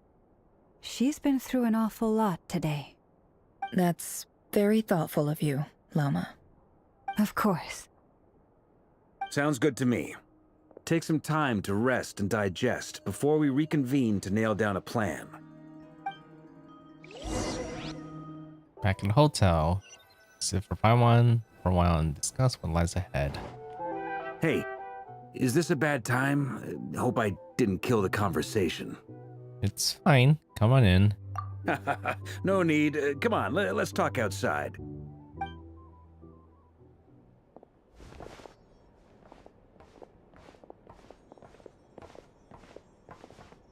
Anyway, Nefer went back to the curatorium to get some rest. But before she left, she shared some things with me that I thought you should be aware of. Firstly, although she managed to trap the Raker of Solnari inside her chess set, there's no guarantee that the power of the Ibis King is any match for one of the 5 sinners. Their powers are beyond our comprehension. It's only a matter of time before he finds a way to break out. We have to come up with a plan and take care of him before that happens. Honestly, Paimon figured that might be the case. So, how long have we got? Well, I asked her that same question. She talked for a long time, but for the most part, it seemed like she was trying to convince me how precious her chess set is. What a long and storied history it has.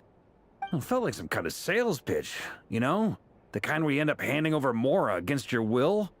Anyway, after all that, she finally answered the question. 2 days, at most. 2 days? Holy moly! Can we even recruit enough help in that time? That remains to be seen. Which brings me to the second issue. Dainsleif is obviously conflicted about this whole thing. But given how little time we have, there's no way we can pull this off without his help. You have some history with him, right? Do you think maybe you could talk to him for us? I will see what I can do. Great. I appreciate it.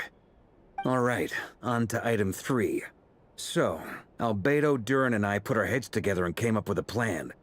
Can't promise it's gonna work yet, but at least it's a start. We figured we'd bounce the idea off you first. We'll explore it further once everyone's recovered. Oh? Please, ask away. Oh, Paimon's dying to hear this. All right, so here's what we're thinking. Oh, they're not gonna tell us in hushed voice. Is that the current plan? And it's a shocking plan, but nothing can faze the greatest traveler and trusted traveler guide in Tevat. It doesn't take you long to get behind it. We felt a little uneasy about roping you into this. I mean, firstly, you're not locals, and secondly, none of us are your boss. You're well within your rights to refuse if you so choose. Roping us in? Why would you even say that? We know the stakes here. It's all of us against the Rayher of Solnari, or none of us stand a chance. I choose my words very intentionally, I'll have you know. I like to think there's an art to striking a down-to-earth tone even when the stakes are through the roof. Sir Varka, I have a few thoughts about this plan. I'm all ears. I think we can be more flexible with how the roles are allocated. In my view, the most sensible lineup would be like this.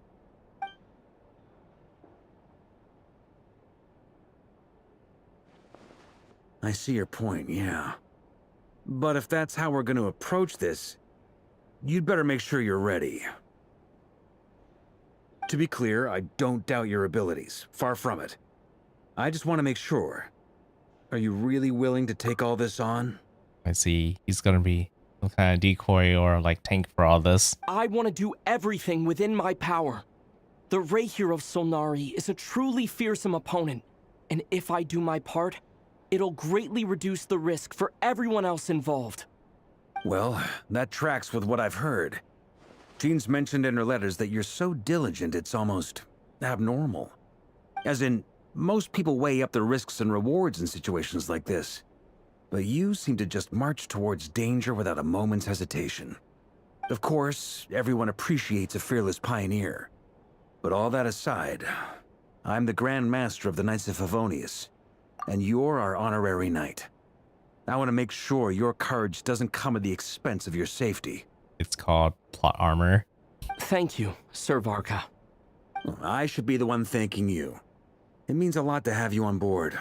I'll give some serious thought to your suggestions. Parker gives a very knightly bow and says he'll see you at the hotel again later. He arranged everyone to meet and finalize the plan of action. In an effort to lighten the mood, he booked out the hotel for this meeting. He could all chat over a drink. As the moon rises in the sky, you and Paimon leave the room, or your room, discussing whether Paimon has any other options than fruit juice. Everyone is already there waiting for you. They're chatting and smiling.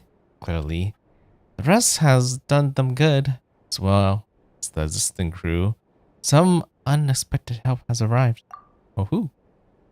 So you remain conscious on the fact that the future of Nutcry rests on what is decided tonight. So many lives at stake. You may never meet most of them, but whether they know it or not, all of them are counting on you.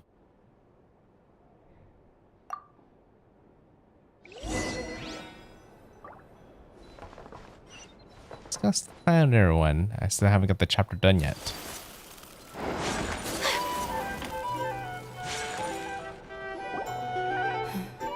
This is a thorough plan, but I do have one last question before we take action. How can we be sure that our enemy won't leave the designated area? Great question. Albedo's been hard at work analyzing Rarer and the Wild Hunt's behavioral patterns. His conclusions are as follows. Firstly, from the earliest known confrontation until now, Rarer has never displayed any ability to manipulate the dimension of space. So it's unlikely he has any power in that domain. Secondly, he seems to have a particularly strong vendetta against our group. If we put him in a fight-or-flight situation, he'll choose to fight every time. Thirdly, finally, and most importantly, he is consumed by hatred, both for the moon and for his enemies. Turns out, we tick both of those boxes. We have a reincarnated moon in our ranks, and a spy who accessed his private memories without permission. He'll be baying for blood, not looking to escape. That's true. As someone who's had their fair share of interactions with the Wild Hunt, those all seem like valid observations to me. Wow, that's quite a bit of analysis they got off of him so far. Understood. Then I will defer to the verdict of the group. Well, everyone, that's the plan in full detail. Albedo and Durin are carrying out their part as we speak. Plan approved. Scheduling. Okay, any firepower you need, I got you covered. Let's light this baby up. The Frost Moon Scions are behind you as well. And the rest of you?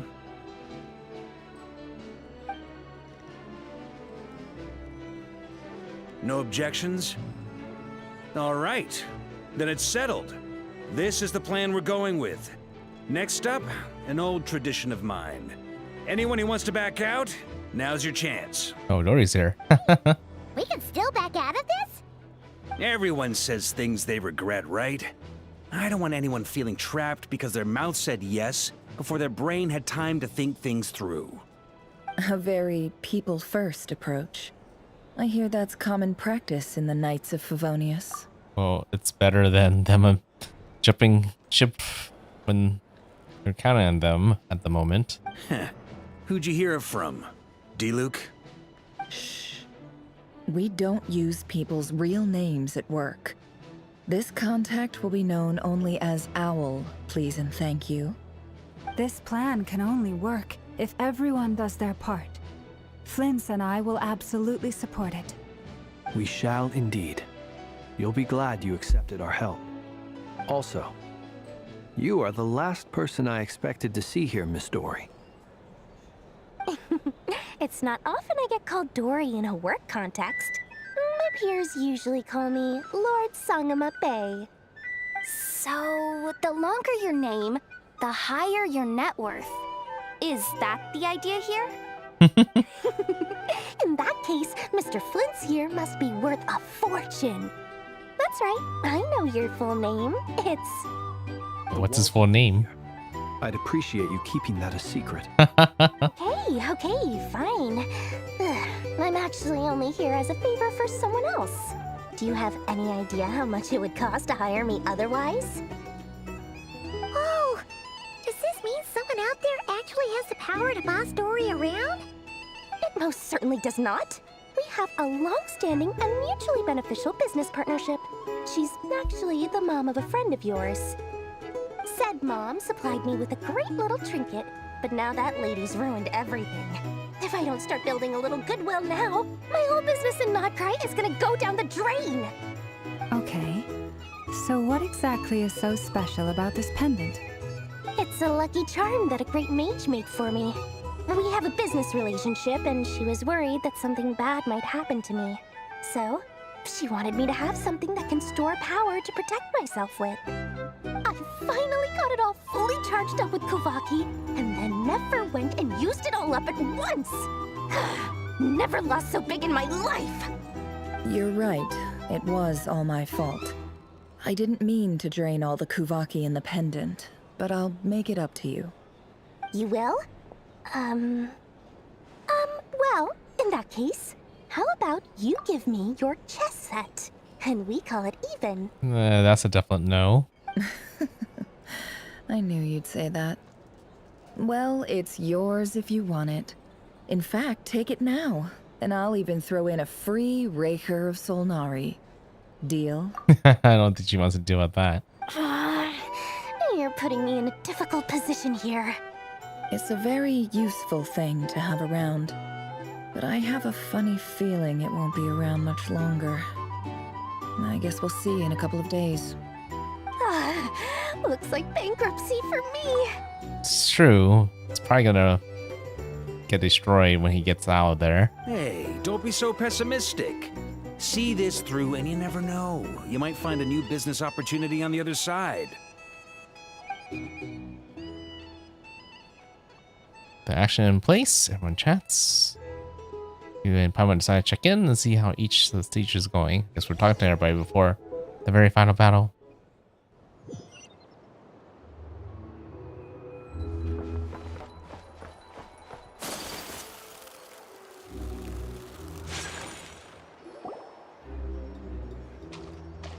Dory, how are things going?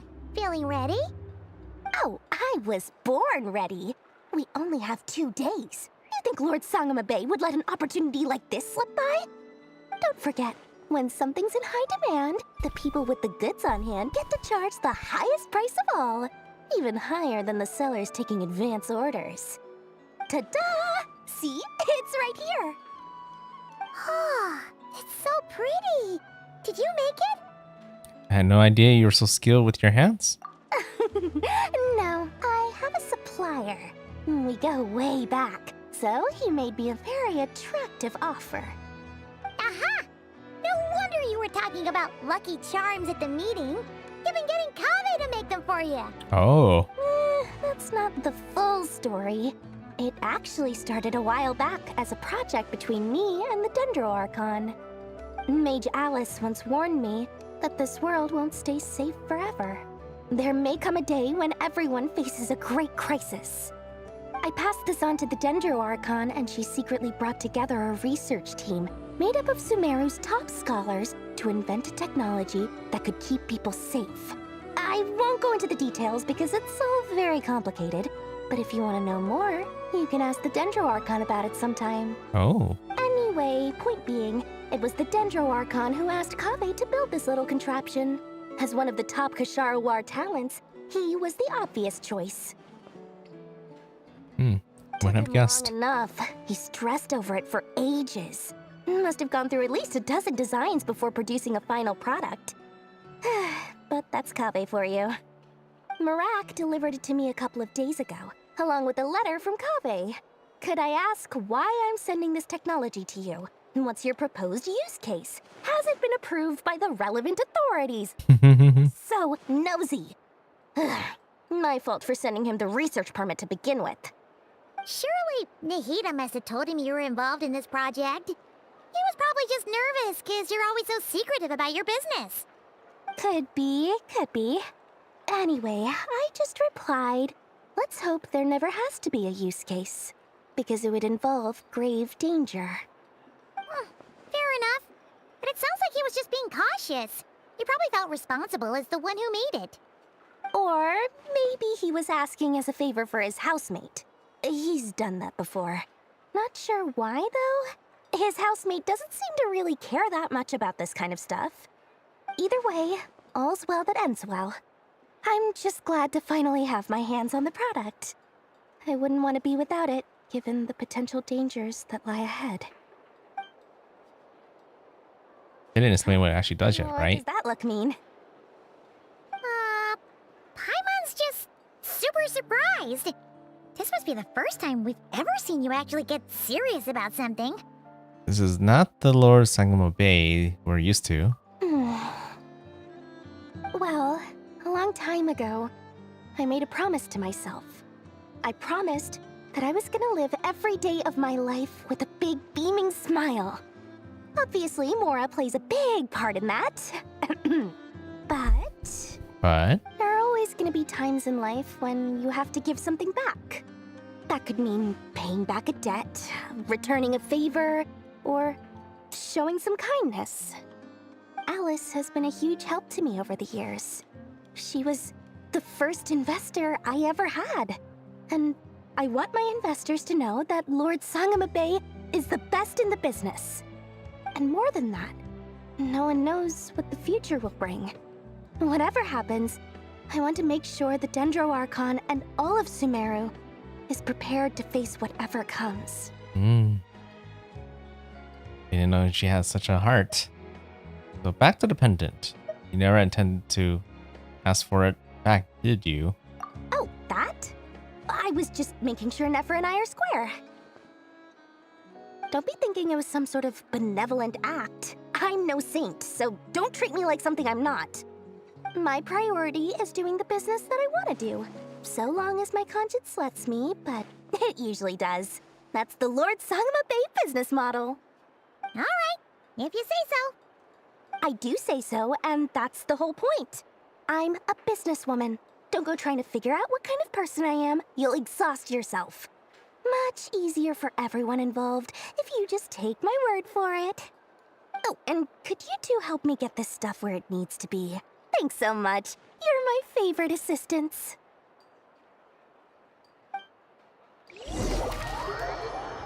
Oh. Guess we're with Albedo and Durin.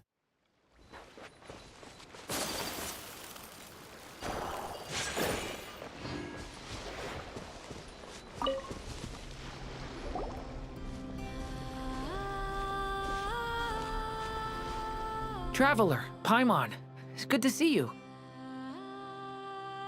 Everything going smoothly over here? Sort of. As you're probably aware, Varka, Durin, and I captured some abyssal creatures from the Wild Hunt. Per the plan, we dissected and analyzed some samples of these creatures. The process went very smoothly. The findings, however, come with some troubling implications. What? You can actually dissect the Wild Hunt? That depends on your definition of Wild Hunt and dissection. Harmless, lifeless. These words are accurate descriptions. The Wild Hunt is an interesting phenomenon. In and of itself, it doesn't seem to possess anything akin to a human personality. But taken as a collective, the medium through which the Wild Hunt is summoned does appear to have a soul. Master griped a lot about the wise Horoptotire, and seemed somewhat fascinated with the foul Certology. But she barely mentioned Rerir at all. I don't think that was because of his lower social standing, though. Anyway, it's a pity. I should like to hear her thoughts on the nature of the lifeform he has become today. It's a strange mix. The furious energy of an abyssal being channeled through a fractured physical existence. A consequence of being torn apart by an unknown power. Perhaps the only explanation for his survival in this state is that he sacrificed a degree of individuality in exchange for a continued existence. Oh, sorry. Once I get talking about interesting research, I have a tendency to go on indefinitely. Back to our research findings. Essentially, they confirm my hypothesis. Rerir's corpse is completely contaminated by the Abyss, and the effects are irreversible. You could think of this as Rerir in mutated form. But in my view, even that would be inaccurate. In reality, his whole being has been consumed by the Abyss. In other words, he is now nothing more than a manifestation of abyssal power.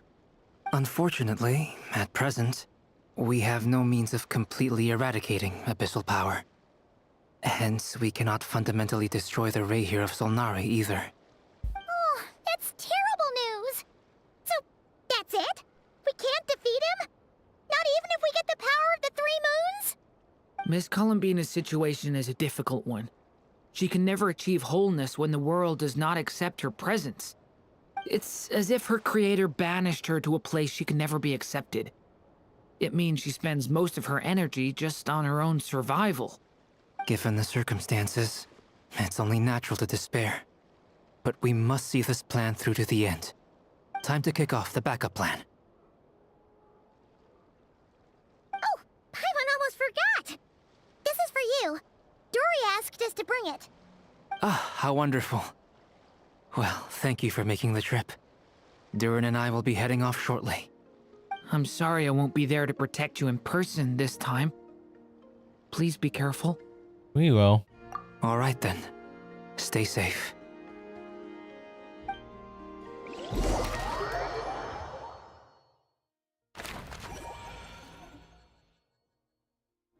Oh. And sea llama. What's going on here?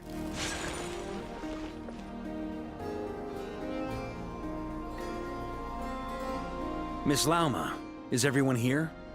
Yes. The fate of my flock is in your hands, Grandmaster Varka. Please keep them safe. My lady, what are you saying? Within the next 24 hours, we will face the biggest crisis the world has ever seen. This is not a burden that we deserve to bear, but I believe that we reap what we sow in this life. So I intend to act. I must do what I think is right.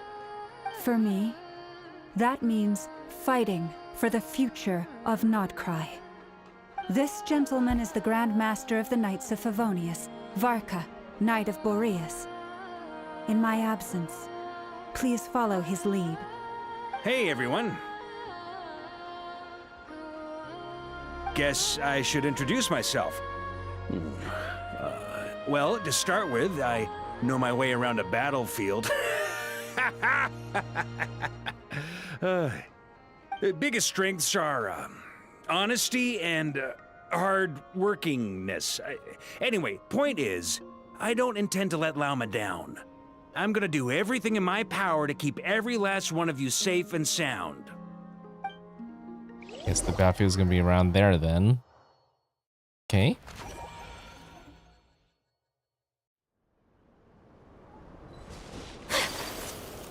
Well, it's probably gonna be here actually, but I guess those guys are nearby. That's their chest right here.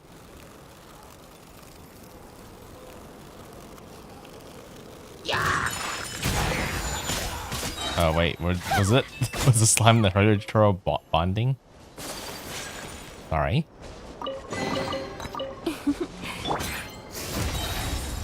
Okay.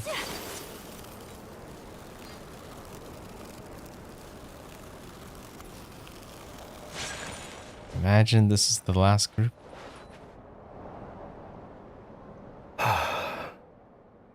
Something on your mind? Miss Columbina, was it? I believe that's how the others addressed you. That's right. Names are funny things. Have you always been called Dainsleff? Yes. I take it your own name has a more complicated history. I have a different relationship with names than other people. To be honest, I'm not even sure that Columbina is my name. At least, not in the same way that Dainsleff is yours. But it's what everyone calls me, and I go along with it. A lot of my life has been that way. I get so used to things that I forget to question why they are so. I never used to think much about where names come from, or what they mean to people. Maybe something's wrong with me. You're different from other people. I sensed it the first time we met. You're more perceptive than most. I'm sure your long life and rich range of experience explains that. Do you ever find yourself missing Conria, Mr. Dainsleff? Difficult to answer. I have dreamed of the past many, many times. Sometimes I'm fighting tooth and nail. Other times I'm lying on the ground, defeated. I don't recall any happy moments from that time. It has been too long. Is that because hatred survives longer than love and affection? That would not be for me to say. I make no excuses for the grudges I bear. But whatever the reason, I remember little that was beautiful or sentimental. Thank you for your help with the Rerir situation. Without your efforts, I never could have learned the hidden truth of his story. You're welcome. I know he's your friend. Friend? He betrayed me. And I never really understood what he was going through in life. Some friendship, that is. Okay. So, do you plan to fight him with us? You see, you're torn. Now you know what really happened. You see the things he's done in a new light. I need some time. Of course. I completely understand. Anyone else in your position would feel conflicted too. Actually, I went through something similar myself recently. Something happened that changed my perspective on a situation. A situation I took for granted at the time, but now I feel very grateful for it. You mean the Harbingers who still support you, even though you've left the Fatui? Yes.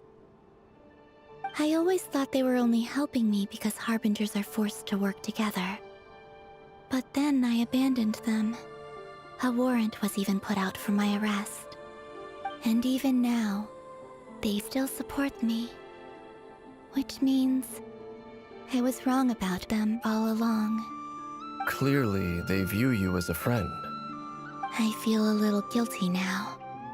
I regret not seeing her help for what it was, and not treasuring it.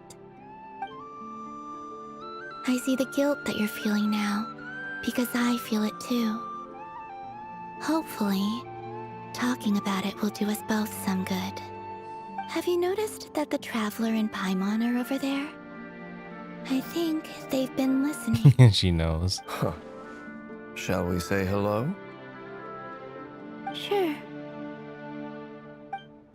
Hello. Ah! They caught us! Sorry. We were just concerned about you.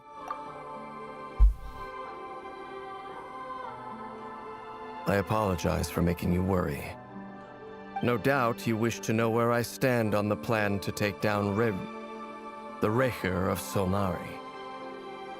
I'm afraid I need a little time, but I will seriously consider joining you. You will? Oh, thank you so much! Everyone will be so grateful to hear that! They needn't be. This was something that I was going to have to face up to eventually. That doesn't matter to them. They're grateful to you regardless. You can't control their gratitude, so just accept it. And then, have a think about whether you're willing to join us.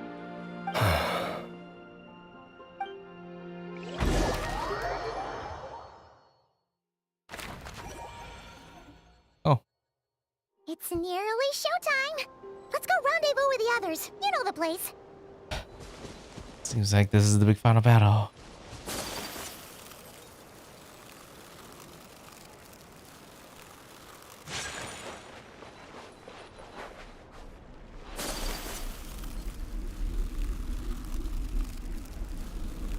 Oh, another world.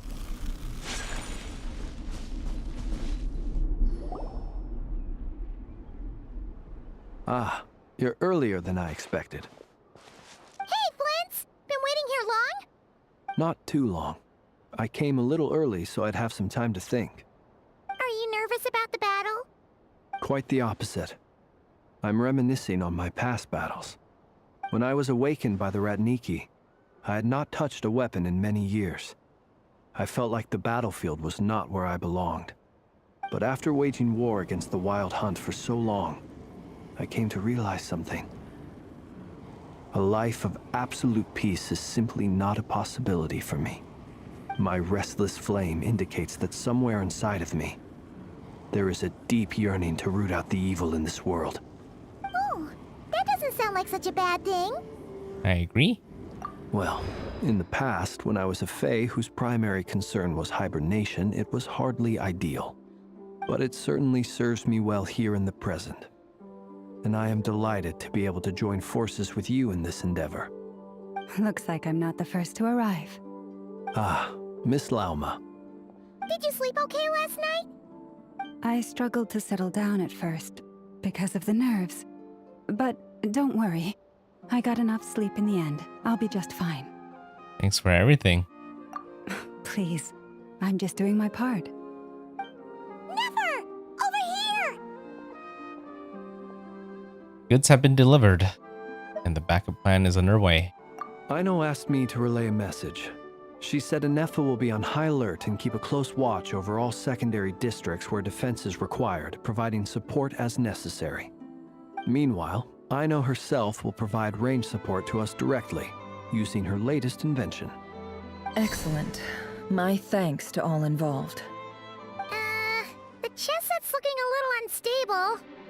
It won't hold him much longer. We should be prepared to engage at a moment's notice. No sense sitting around waiting. Let's make the first move while we still have the option. I agree. Paimon, find a safe hiding place. Got it! Be careful, Traveler! I will. Yeah, she definitely needs to be somewhere safe for sure. Everyone, take your positions as soon as the battle starts. Every ounce of strength we have in our bones, let us bring to this fight. Ready? Let's go. I've seen all your futile ploys before. You have become the authors of your own demise. I wouldn't be so sure about that. You are merely a moment of sport before I tear down the moon.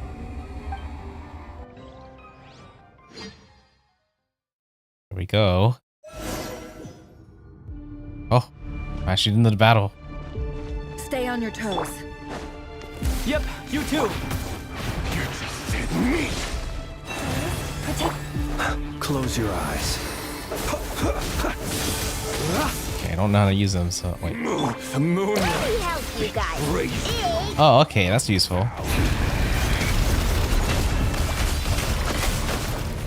At least I know how to use Nefer. Absurd. Time to come clean. Hunt them down.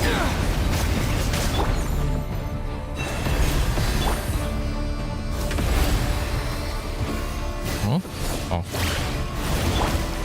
No more lies. It all falls into place.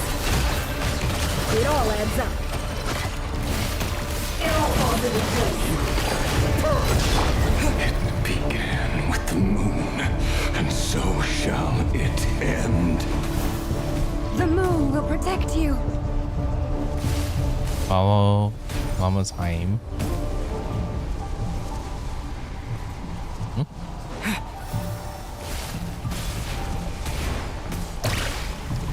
Okay, how?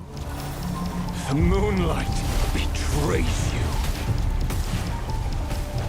You don't know where the Heim is. Well, I can might hear it. I'm supposed to see it? That way? Move.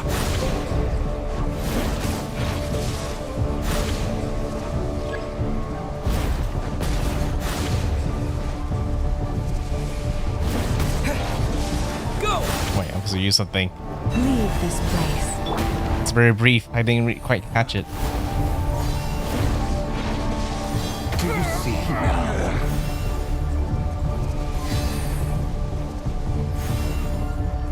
Fenifon, when will it be as you foretold?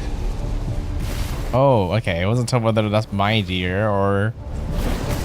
No, it's definitely hers as well. Spirit is not welcome here. land for the everlasting forest. Can't hide the truth. Time to go clean. It all adds up. Time to go clean. Tomatoes. Pathetic! The deception ends here. The moonlight. Move. Forest, protect us. Down. Can't hide the truth. The moonlight betrays you. It all adds up. Your little game of heroics is over. Who wants to go first?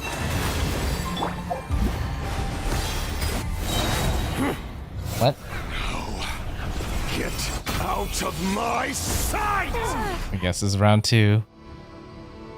No, we've been Death is within separated. my grasp. You okay? Never. Where are the others? Stuck outside the barrier. I guess he really doesn't like us. I told you before. Knowing too much is always a death sentence. Be careful what you wish for.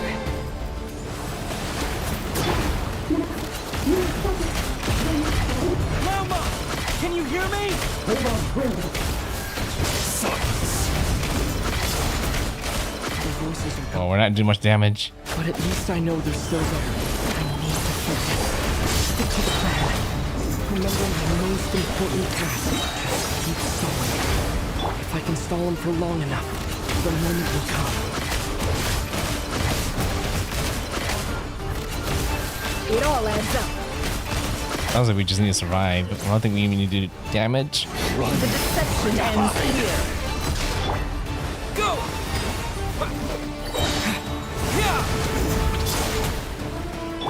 No more love. Just in case. Also do some damage.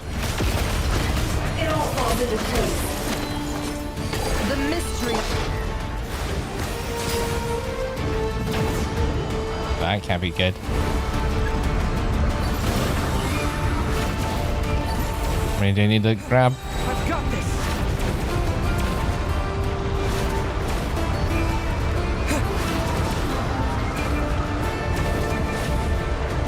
Wait, dude. Shoot him? Go!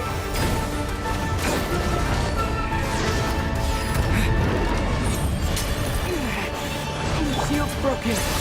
I can't keep this up. Don't push your luck. Death is within my grasp. Water jet!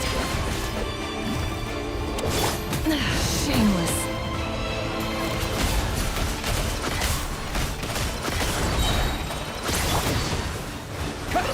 Are they healing? Away! Can't hide the truth. The deception ends here. It all adds up. It all falls into place.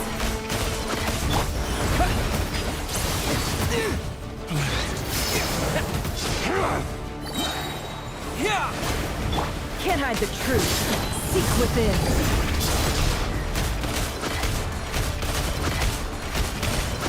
It all adds up.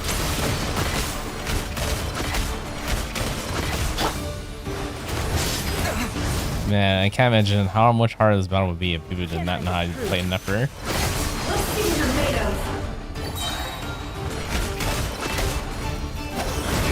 It all adds up. The mystery unravels. There you go. Oh, this again.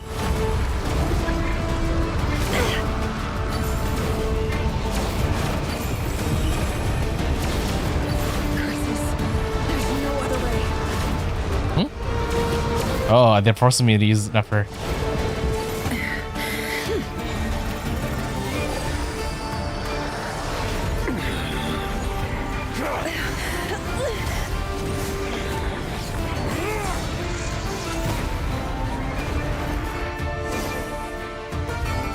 The only way to defeat Rarer is to borrow his own power.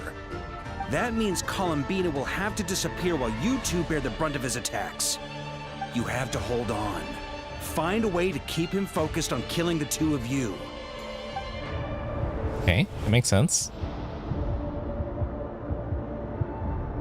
Nefer, your eyes are bleeding. Soon you will be powerless to resist. And then, I will reduce you to dust. But that dust will plague your memories. Come on, keep holding on. Any other tricks up your sleeve? Let's see them. As entertaining as they are, you've backed yourself into a corner. You don't fool me. I see your fear clear as day. I have to stoke his rage. Make him unleash everything. You fear what you could never defeat. You fear the thought of never being able to save your beloved. You cannot win the fight against fate, Rerir. Is that what you think? Well, now it's your turn to feel afraid!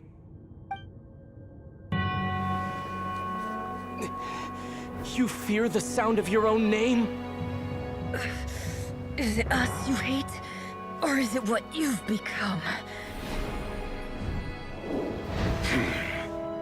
Let's see what becomes of you!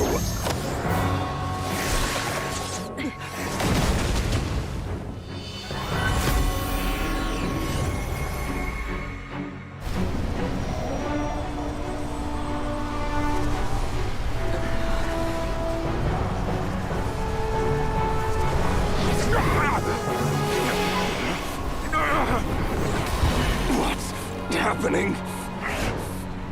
That power. I've seen it before.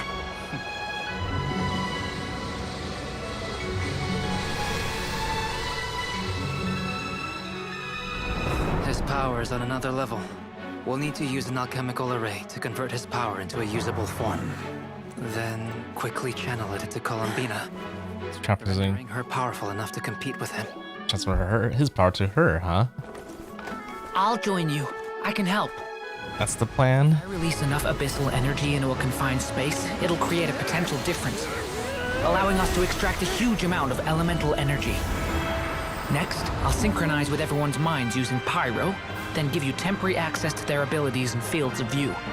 But it won't last long. Can you see? Well enough.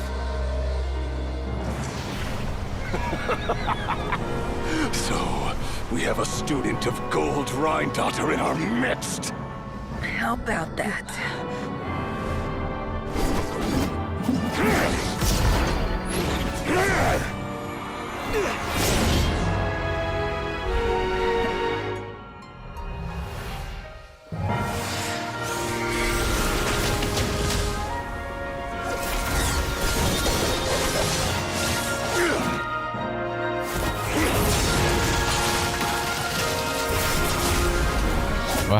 What about even?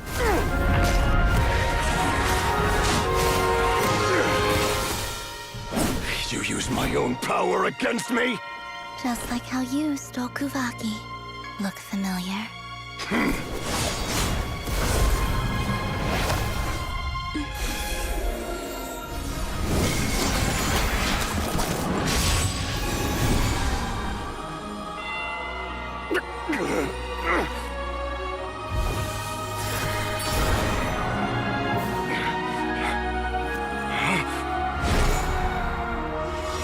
And that's where he wants to go, right? Don't you realize? You don't have the power to hold that gate open. I don't, but someone else does. Dainslev? Goodbye, Rerir.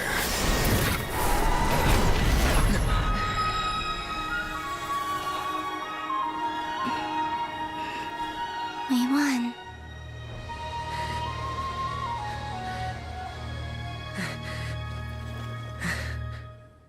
Wonder where we sent him. Still unknown. But isn't that where he was trying to go in the first place?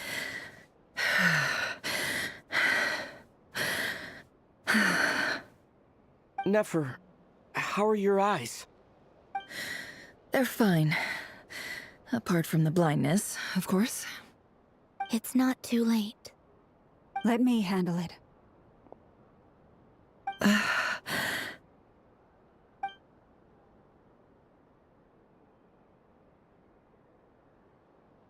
Sometimes I debate on whether I should throw another copy of Mama just so that she can also act as the healer too.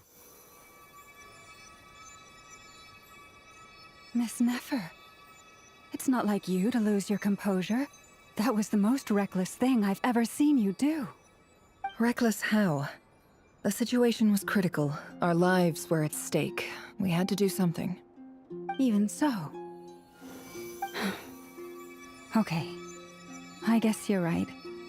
Under the circumstances, it was a wise decision.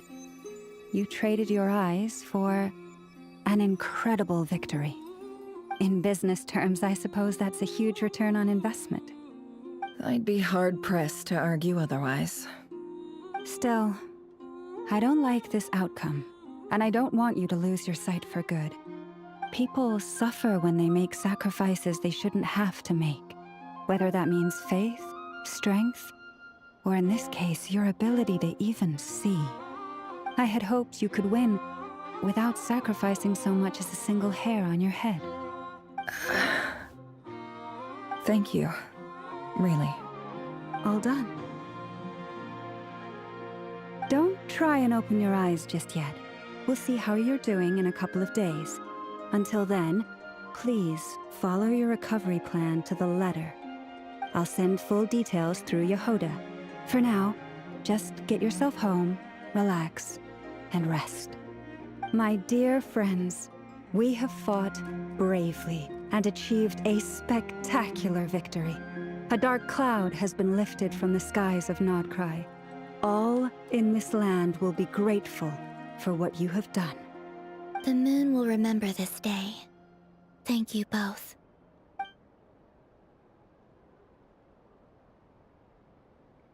Yehoda shows up and helps Nefer get home, and you, of course, have Paimon to escort you back. Sight of Nefer navigating the road with her eyes closed is a new one for you. She sees cautiously, but as her silhouette disappears into the distance, you notice she seems almost smug. There's something I want to let you know. What is it? When Durin connected everyone's minds so I could access their powers, I also felt everything they felt. And since Nefer's eyes were injured, my eyes are hurting now too. Huh. Hold on. Let me try. I only feel the pain. There's no actual damage. I just thought I should tell you. Oh. You're right. There's no damage. That's a relief. But I must say, I'm surprised to hear the Kutar share something like this with me. In the past, you never used to open up about yourself. Things are a little different now from how they were. I'm learning to share how I truly feel with my friends. Friends? You have no idea how glad I am to hear that. Can't help but break the spell when the word friends as a warm and fuzzy feeling fills your chest. One by one, your fellow teammates report in to inform you that everything's under control. At Llama's insistence, you lie down. But on the front line, against River, now you need rest. Yeah, that seems like it was quite a difficult battle. Wouldn't it be cool if it was actually like a weekly boss to fight? It's like I wouldn't have mind that.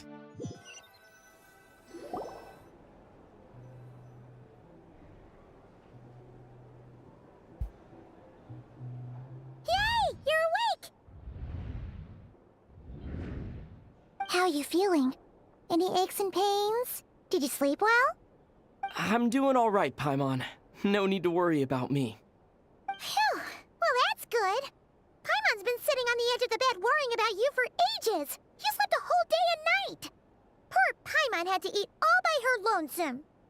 Glad to hear you didn't starve. How was the food? Well, it wasn't the same without you there to share it. Honestly, Paimon just can't relax when you're not your usual self. She couldn't enjoy the food and settle down to sleep. Well, I'm back to normal now. Oh yeah, and Albedo swung by earlier. He said to tell you to head to the tavern when you woke up. Varker and the others are organizing a victory feast and they want to celebrate with you. He also dropped off some medical supplies, but you seem fit as a fiddle, so guess you won't be needing those. If you're feeling up to it, let's head over now. Wouldn't want to keep them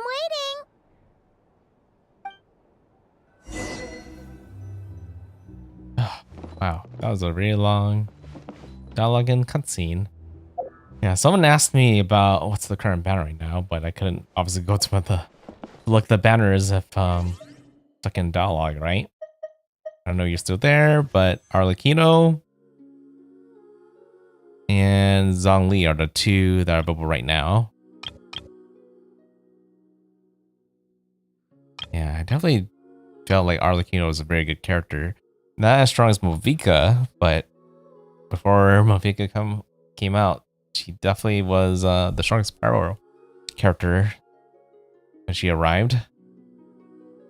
And she still is pretty useful because if you need a second Pyro character, she's the one that fits that bill. Okay, time to go celebrate. I imagine this will be the final part of the story. We're here! Oh, Traveler and Paimon! Perfect timing! We were literally just saying how there's no way we're holding this victory feast without you any longer, and we would have postponed it till tomorrow. How are you feeling today? Much better. Thanks. Don't worry about me. Relieved to hear it. If that changes, just let me know. Happy to check you over at any time. Yep, we're here for you. Anything you need, just let us know. Oh wait, where's Nefer? How are her eyes doing? Nefer's right over there. I'm sure she'd love to catch up with you. Yeah, she took the most of the injuries out of everybody.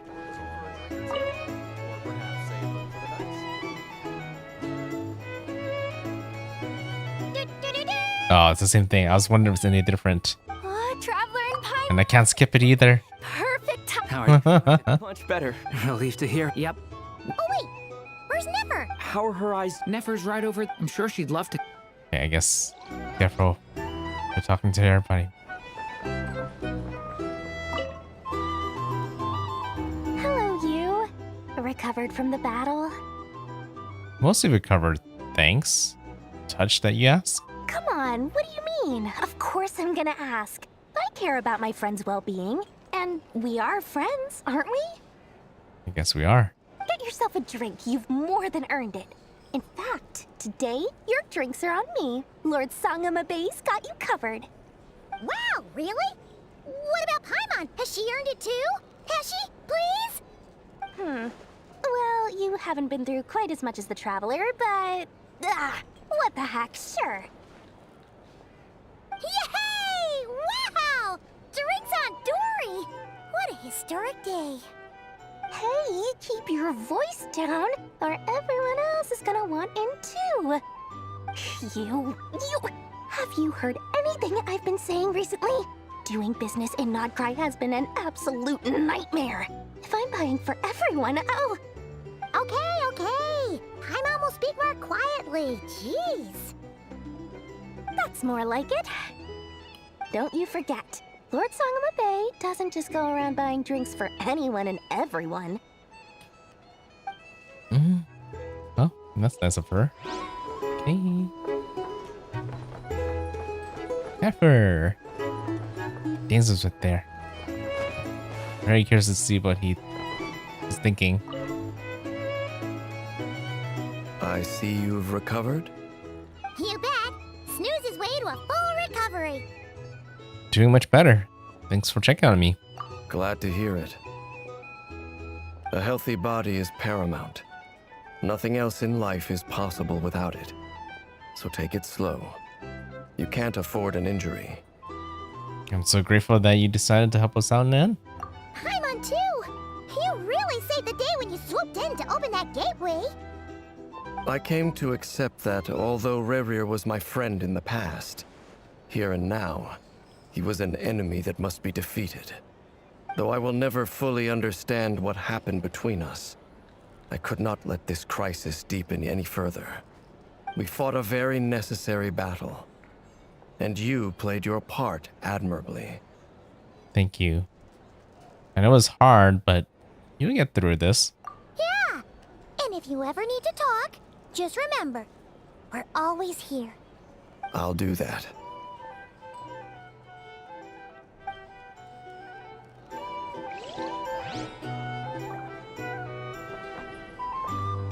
But everybody... Oh, there's a rock right here, too. I thought of 1,000 ways to congratulate you, but now you're here, words are failing me. The honorary knight stuns them speechless once again. Well said. The honorary knight showed us all how it's done. The other knights tell me that Mondstadt was the first stop on your journey. All of us are truly delighted to count you as our friend. I'd like to thank you for supporting the Knights of Favonius, and also for helping us save Nodcry. Don't mention it, Grandmaster. Nonsense. Of course I'm gonna mention it. This is more than just business. It's a relationship. And there can be no relationship without showing gratitude where it's due.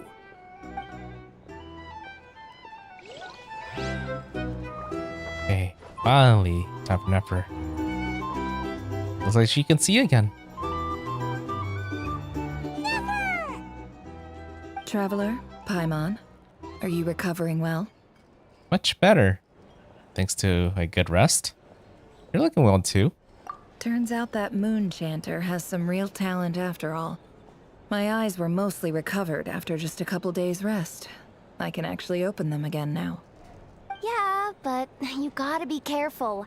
Lauma says not to strain your eyes while they're still healing. Yes, thank you. I'm well aware.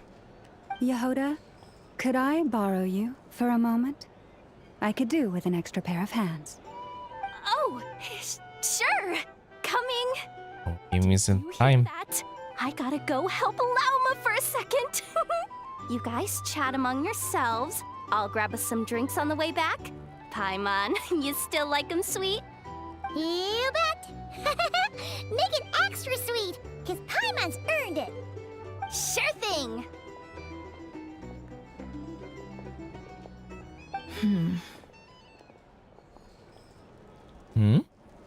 What's on your mind? The Raker of Solnari. Kind of a snake, don't you think? More like a wolf in my mind. No, definitely a snake. A poisonous one who spewed his venomous hatred everywhere. Anyone who seeks revenge out of hatred for other people has become a snake. That's something my dad used to say. Guess he didn't like seeing people go down the path of vengeance. Perhaps. I'm sure it sounds like a very wise and open-hearted perspective to your ears. But me? I think hatred is a perfectly justifiable emotion. What else is left when everything you depended on in life gets stripped away? Something's gotta fuel that drive to keep on living. That's right, she did end up getting vengeance herself. And it makes me wonder what it's like when you achieve a goal like that. When I look at your life, I see a lot of things that you can depend on. If you're worried about me, you can nip that in the bud. I'm not someone who gets stuck in the past. And it seems like she's at a point where she moved on already. It's just... I suddenly feel like I was wrong to call my father a liar. He was just a fool. That's why the Academia turned their back on him. And why the other tribes ganged up on him. Oh, Father. How much better things could have been if you were a skilled liar. Look at the Ibis King. Thoth is a fiendishly cunning liar. And yet, strangely, he feels more like a father to me than my real dad ever was. He's never brought it up, but I'd bet he feels the same way. Why else would he give me the power to perceive the truth, while at the same time training me in the art of deception? Yeah, that's a good question. Sadly, I never heard this Ibis King's voice. What's he's actually like? Well, King Deshret banished him to Aru, which is essentially a prison, and posed 3 questions to him. He promised that he'd have his freedom if he could find the answers. His response was to take on a physical form and approach me, hoping that I could become his envoy and search for one of the answers on his behalf. Did he really think I'd fall for that? He's stuck there. He can't make me return what he gave to me. Sound like he was nice enough to you. Definitely sound like a father and daughter. So that's enough for you to decide he's nice, is it? He's a prisoner, and he was scared. So he decided to perform some good deeds to win people's approval. He lives in fear because he's a deceiver. How is Rerir any different? You can't work as a spy your whole life and expect a happy ending. True. It's preposterous. Yet I can't say I don't understand it. Liars live in the darkness of their own making, but it's still human nature to want to go on living. They say that a liar's soul is the most worthless thing in the world. What do you think?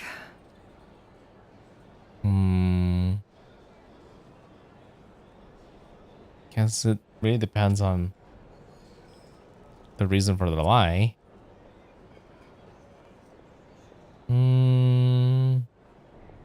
Obviously, if you lie for a very bad reason just to, you know, your own gain, then yeah, I would agree to that, but not everybody lies for that for a reason.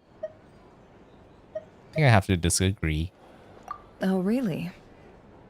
Well, it takes a very kind person to find compassion even for liars.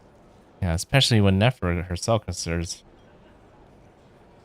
to be one of the biggest liars, especially when knowing her story. But I don't think she's a bad person.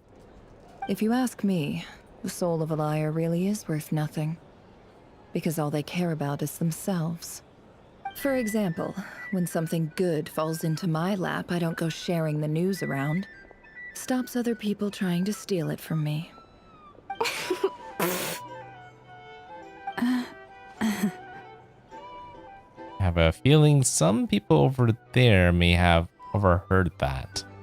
So be it. They have sharp ears. I can't keep anything from them. Is that your way of saying you've warmed up to them now?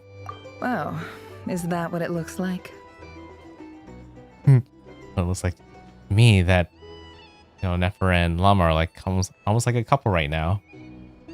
Well, what it looks like is you're starting to see us as your friends. Well, you all know my past now. And I can't simply eliminate everyone who knows too much.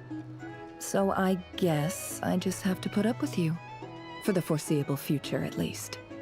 When you find yourself in a situation you can't control, the safest play is to keep calm and start monitoring everyone involved like a hawk. In the intelligence world, you need to have a sense of perspective and play your hand accordingly.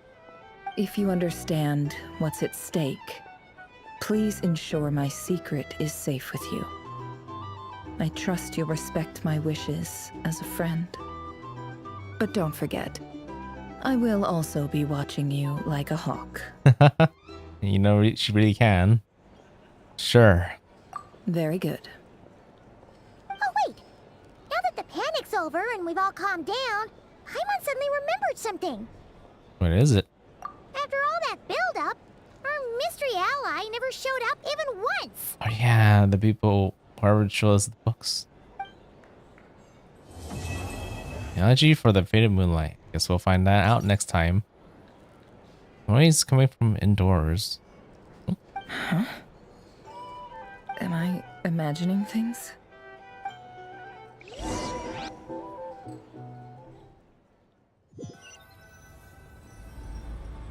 So, that close colleague who stayed behind with you?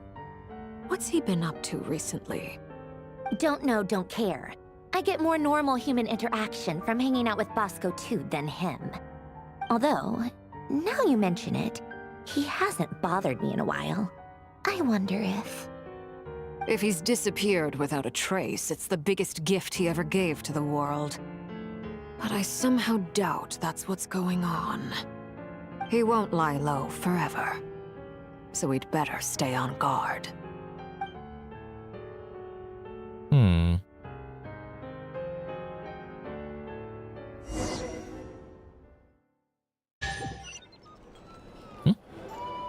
That chest I hear.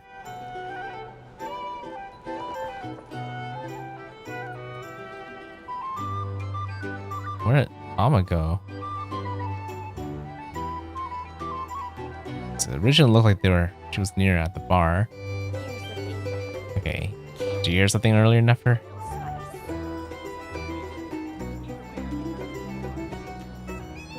Ah, Lord Sangama Bay. How lovely to see you. I must thank you for the device you provided. It was an enormous help. Would I be right in thinking that it was developed by the Academia?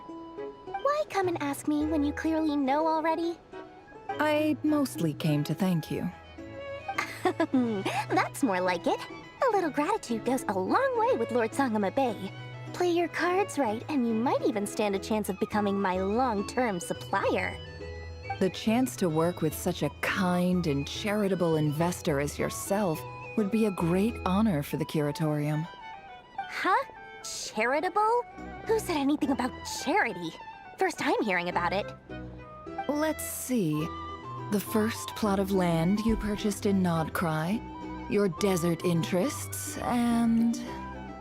Stop! What do you think you're doing? Exposing my investment history! It's nothing to hide from. They're all perfectly legitimate investments. And some of the land you purchased was with the intent of building a sanctuary? Yes, I heard about that too. Oh? How did you... You're a curious case, Lord Sangama Bay. You don't like people finding out about your good deeds, do you? She doesn't know that Nefer could do that. But I'm afraid no matter how hard you try to keep things under wraps, where there's a will, there's a way. You did it for Sumeru, didn't you? It was empty land that was gonna go to waste otherwise. I figured if I built something there, it might at least get some use in an emergency. Disasters are capricious things. They strike without any warning. I've lost family to a disaster before, and I don't want to lose any friends or business partners if I can help it. You're sweet. My elder sister used to dream of finding a sanctuary. Somewhere with plenty of food, water, and medicine. Where everyone could live happy lives. Yeah, something that happened, something like that existed back in the past. Nefer's family or clan could have survived too. It was something I looked into, but after discussing things with the Dendro Archon, I decided on a more effective strategy. The tech people handled the tech, and Moneybags provided the Mora. It just made the most sense. It's a pity that so few people know the truth about you. Everyone says that you view everything in terms of Mora, and all you care about is growing your own wealth. So, what's the problem with that? Everyone wants to be rich. It's human nature. So yes, I love Mora, and it's nothing to be ashamed of. But surely you have dreams of your own beyond just making Mora. You don't get it, do you? My dream is to invest in other people's dreams. And, you know, make a nice little slice for myself along the way. Just thinking about it makes me happy. That sweet, sweet sound of Mora. Thank you. For the device? And the pendant. Oh, that. I was just returning a favor. Don't worry about it. Seems like we've both been away from home for a very long time. Yeah. So long that I barely remember what my family even looked like. Wow, that Would long. be your mother, father, and sister? Yeah, though it's been years since my sister passed away. It's not like I want to forget them, obviously, but memory can be even more ruthless than the most calculating business person. Beyond a certain point, if something isn't helping you, it just gets rid of it. My sister can't help me now. Slowly but surely, her face is fading from my mind's eye. It's become a vague impression. Not everything will fade. When loved ones pass away, the beautiful memories are the ones that last the longest. Yeah, that's true. If you ask me, that's the one silver lining in all of it. Well, that, plus, I'm sure that life is much better now than it was back then. Oh, absolutely. I have tons of Mora, a big beautiful house, business is booming, and I'm as happy as can be. You've got a lot going for you too. Boss of the Curatorium of Secrets? I'm sure there's plenty of Mora to be made in that line of work. I appreciate the vote of confidence. Yep, they're both doing good now. I can help her, I guess. Imagine if I talk to her again, I'll probably go repeat that. So...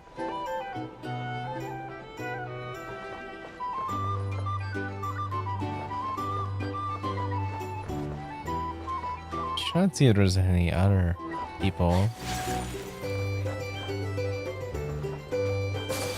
I don't really see anybody else. How have you been holding up? Any adverse reactions? If you start to take a turn for the worse, make sure you tell me right away. You don't need to worry about me, Grandmaster. I'm fine. I mean, I barely did anything, so... What? You're too humble, young man. You played an indispensable role in the battle for Notcry. We can't thank you enough for your support. Sometimes, when people praise you, it's because you deserve it. The best thing is to accept it calmly and with grace. It's important to learn how to respond to words of admiration. Let's do a quick demonstration. Albedo, that was an incredible feat of alchemy. The pressure was on, but you worked flawlessly at lightning speed to get the job done. Thank you. I can't take all the credit, though. Durin played a big part in forming the alchemical array.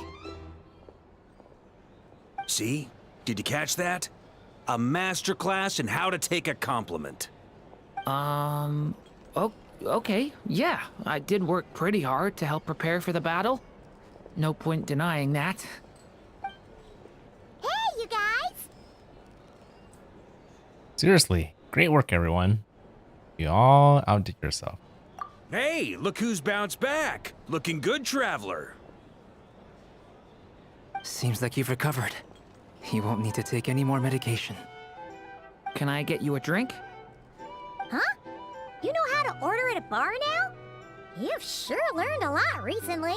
Is he actually old enough to order? Order is ridiculously simple compared to alchemy. Don't worry, I'll blend into society yet. It's true. Paimon believes it. You're clearly a fast learner, just like your brother. To be totally honest, though, Paimon didn't quite follow all the details when you first explained the plan to us. Don't worry, that's completely understandable. Unless you're a student of alchemy, it's hard to grasp the principle and how the process works. To put it in the simplest terms, we saw how our enemy stole the power of Kuvaki. And that gave us the idea of stealing his power to turn it against him. When facing an enemy you have no hope of defeating, it's best not to engage them in battle. So, instead of looking for a way to overpower him, we decided to help Columbina get strong enough to at least stand up to him in a fight. For this to work, we had to analyze his modes of attack, confirm who his main target was, and make sure that he wouldn't go beyond the range of the alchemical array. For added security, we prepared a total of 4 arrays. But to mitigate the impact of the battle, We identified one location in particular as the ideal spot, which is where the confrontation took place. The alchemical array absorbed his abyssal power. Then Durin processed it to render it usable by Columbina. That power enabled her to do what would otherwise have been nigh on impossible. What surprised me was that Dainsleif actually agreed to join us. Given his history with Rerir, he had every right to sit this one out. But we're extremely grateful for the decision he made. Confronting a former friend in battle can't have been easy. It must have been a painful choice to make. But I'm sure that making a decision was far better for him than staying in limbo. Absolutely. He was torn between two paths, but in the end, he made his choice and stuck to it resolutely. He doesn't strike me as the sort of person who'd stay trapped in limbo for long.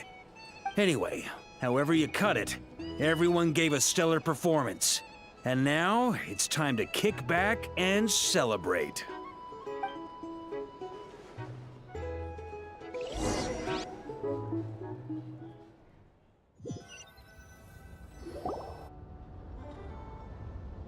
That's the only reason you're here. Yes. I've thought a lot about it. And I've realized that you, me, and Arlecchino should be friends. I think this is very important. So I felt I had to come and tell you. Well, this is a new one.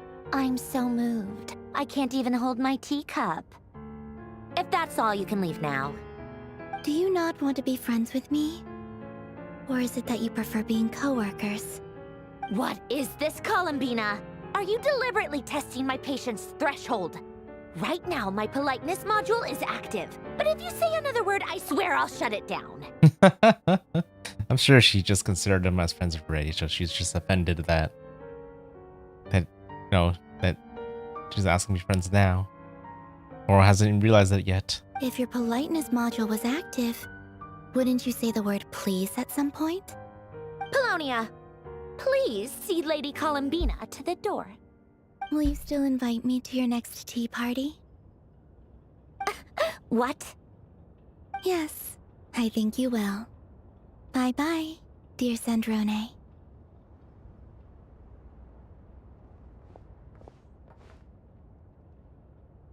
Catching up with a friend? Hope I'm not interrupting.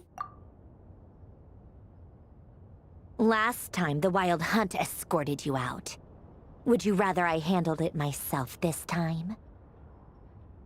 We just wanted to, see how you were doing now that it's all over. Why? Out of concern for my safety? I hope you didn't seriously think that the Rayhir of Solnari would be able to lay so much as a finger upon me, given how prepared I was. Mostly because you kind of helped us out, so we just wanted to check you were okay. Looks like all your robots are fixed, huh? I sit by books and teacups on the table. After tea, so we are interrupting, aren't we? After all. Oh, don't you worry about that. Tea time is already a write-off. The visitor before you managed to kill my appetite. If you're in the mood for tea, go ahead and help yourself. Otherwise, it's going to waste. My coasters are still missing in action, though. Use this notebook instead. Whoa! Pretty hefty notebook. Look at all those calculations. You can ignore those. They're just dumb scribblings. I doodle and write in my free time. Sometimes I remember the distant, dreamlike past. Sometimes I imagine the far-flung future. And other times, I grit my teeth and note down all the crazy nonsense going on in the present. Some people do the crosswords in the newspaper. This is my equivalent of that.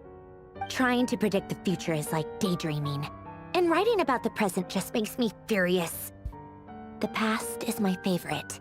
If nothing else, it's already set in stone, so I don't have to rack my brains trying to figure it all out. Huh. Although, having said that, the only vaguely interesting memory in my past is probably that guy they call Lord Artificer. Lord Artificer? You mean Elaine Guillotine? Who else? Pretty much all the mecha and Fontaine are his personal handiwork.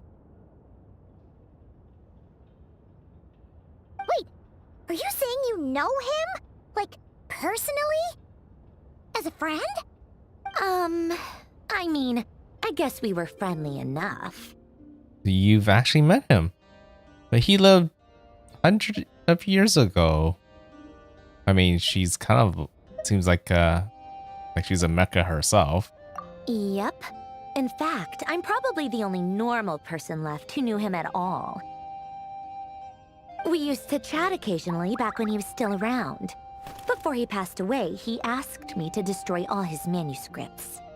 I honored his request, but I did read through everything first before destroying them. I mean, I couldn't let the genius of Lord Artificer Alain Guillotin disappear like that. Would have been such a waste. So, that's where the formula's in your notebook are from? I just told you. Those are my equivalent of crossword puzzles. They're just dumb formulas that I solve for fun when I'm bored. Oh. Alain's work was like epic poetry. The formulas in my notebook are just silly little riddles in comparison. Not that there's anything bad about them. I mean, at least, solving those riddles isn't going to hurt anyone. Except me, 'cause I lose a few brain cells in the process. Anyway, while we're on the topic, I might as well tell you about what happened to him and his friends. Alain Guillotin had two close buddies, Renee and Jacob. They spent their childhood years together in the Narzissenkreuz Institute. They were all quite competitive, so there was some rivalry between them. But it was a friendly rivalry. But beneath the friendship and the rivalry ran something deeper, a sense of nostalgia for the past. Unfortunately, childhood would end. The prophecy would come true. The apocalypse would arrive, and the future would never be. A mad dream that would normally only capture the minds of lunatics began to take root in their hearts. A dream of saving the world. And if Renee and Alain had been people of lesser wits, that dream would probably have ended up as something for them to joke about in their older years. But alas, they were some of the sharpest minds around. They nurtured that dream with the full power of their intellect, and it grew into something that ate away at their souls. The first of them to fall under its spell was Renee. Against Alain's wishes, he persisted in experimenting on a mutual friend of theirs to try and save their life. Alain did not approve and parted ways with Renee. It's complicated. Alain wanted to believe that Renee only did what he did for the sake of their friendship. But when he told me about what happened, I could tell he still had some suspicions about Renee's motives. Perhaps the seed that would grow into a nightmare had already sprouted in Renee's mind. Even then, the next time they met, Renee's soul had been completely engulfed by the dream of salvation. His futile attempt to change the tide of fate only resulted in a wave that swallowed up the world, even before the apocalypse came. And although that wave died down eventually, I hear that it just recently came back with a vengeance. As I understand, Renee wanted to live out his dream of salvation once more. But I'm told that the attempted resurgence finally died out for good. At long last, Renee awoke from his deluded dream. Though of course by then it was far too late. What do you think of Renee? Do you admire his transcendent genius? His view that any price was worth paying to achieve the lofty goal of saving the world? Or do you despise him? Dismiss him as an evil madman who wrought havoc on the lives of everyone around him as he pursued his delusional dream? Same difference, really. Just a matter of perspective. I feel like a lot of that happens so fast that my mind just couldn't keep up.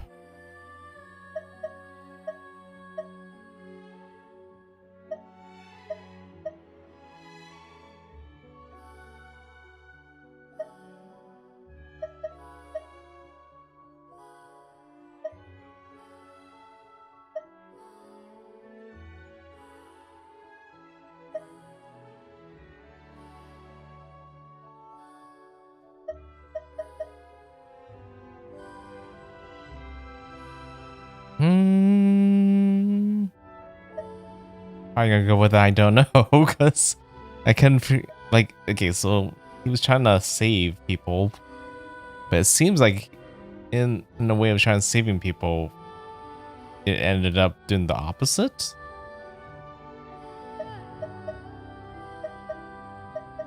It just means he kind of lost sight, right?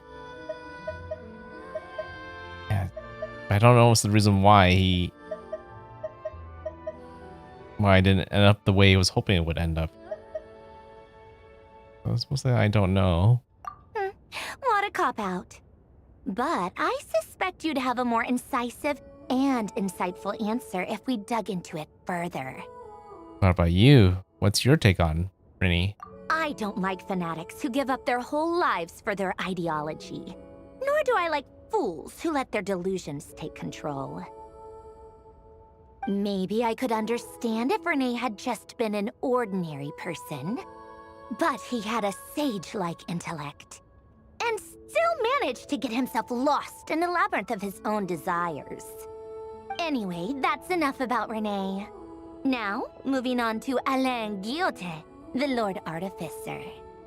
He managed to put a stop to the first storm whipped up by Renee. But after that, Alain lost his friends and family.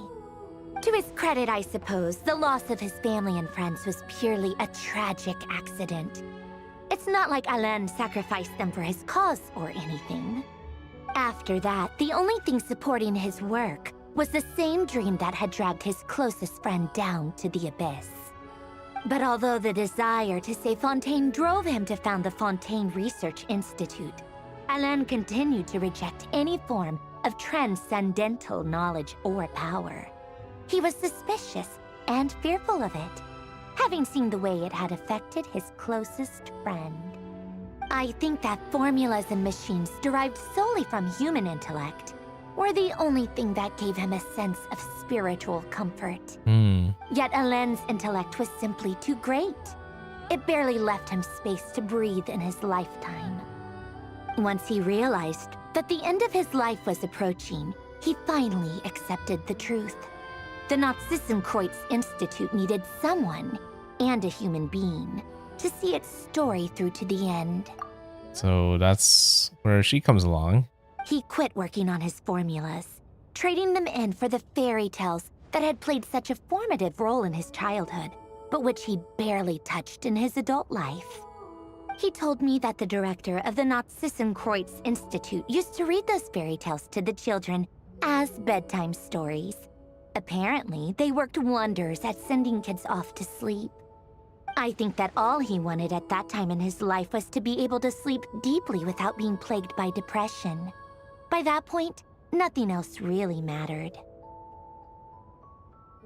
At the very end, he laid down to rest in the ruins of the former Nazissenkreuz Institute orphanage, while the Fontaine Research Institute he had founded continued tirelessly with its work. Many years after that, tensions over competing dreams would once again cause a rift, this time between members of the Fontaine Research Institute. But the actions of those fools had nothing at all to do with Alain. And that is the story of two people from the Nazissenkreuz Institute who both wanted to save the world. One went all in on his fantasy of salvation without ever looking back, and ended up calmly sinking to the bottom of the deepest sea. The other sought desperately to burn bright in his life, even though he wasn't sure where he was going. I do sometimes wonder, why is it that people like them have such grand hopes of saving the world? Even the grandest tree starts as a tiny seed. So perhaps, for each of them, their mission to save the world began with a very simple desire: to save themselves. They were young children with friends and family who mattered to them, desires to explore the meaning of life, ambitions to have a successful career. They didn't want to see all of that taken away in one fell swoop. Or maybe they just wanted to find something to anchor themselves within the chaos, to stop them getting quietly swept away by the storms of life. But instead, the search for their own salvation took them down the rocky road laid out by fate. Do you think the desire to save oneself is enough of a justification to try and save the world?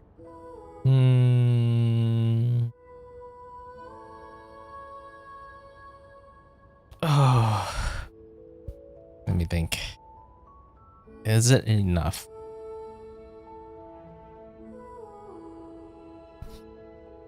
Because, I mean, I feel like we've seen it some situations where some people sacrifice their lives to kind of save the world, right? Well, maybe in like some of the animes I watched, I didn't think about it in like real life case.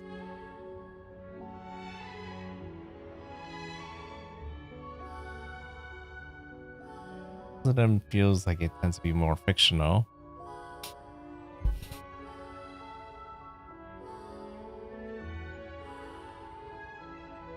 I mean, it's not like it's a crime or anything.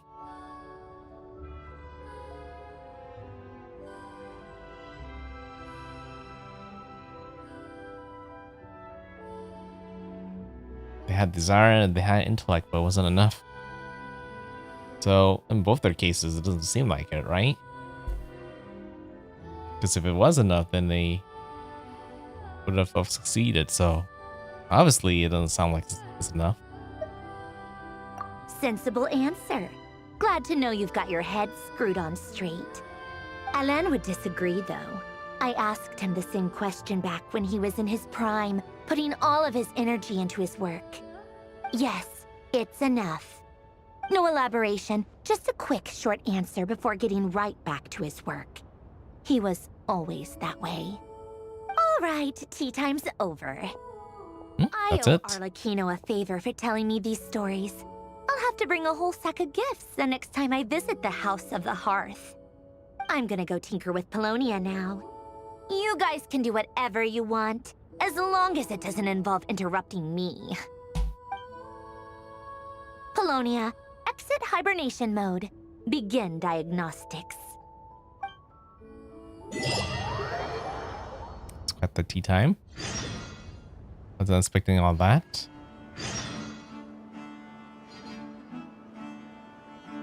Blessing of the Frost Moon.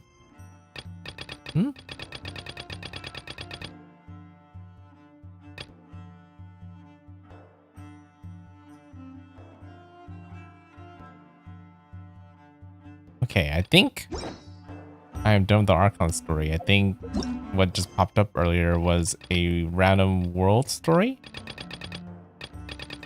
Story quest. Most likely it was something that was tied up from the focus experience mode thing, but got freed up once I beat the mission. Let's go ahead and grab the reward. Kind of what I was aiming for in the first place. Nice. Ooh. How long did that take me? This stream is 5 hours long, and I think the last one is about 3. It's about 8 hours to complete the whole story. Quite a very long one. I feel like that's usually not that long. It's like, I feel like it's usually closer to like 4 hours, but man, that really went around for a long time. The story was good. There's just so many characters involved in the story, and like stuff like Nefer's thing, right, tends to end up being like more like a character story rather than part of the main story, but kind of weaved it into the main story. Yeah, so it ended up being very long, but it was good. I kind of wish there was a bit more gameplay, because it felt like I was just watching a trilogy of movies, if anything. But it definitely caught my attention. It's one thing to, like, you know, watch a very long story when it's not something, when something is hard to follow or doesn't interest you, but this one really kept you at the edge of your seats and wanted you to caused me to want to learn more about River's like story. Too bad I don't know how it ended up. Like what happened when he went past the portal. And somehow it took him like a lot of time to get back.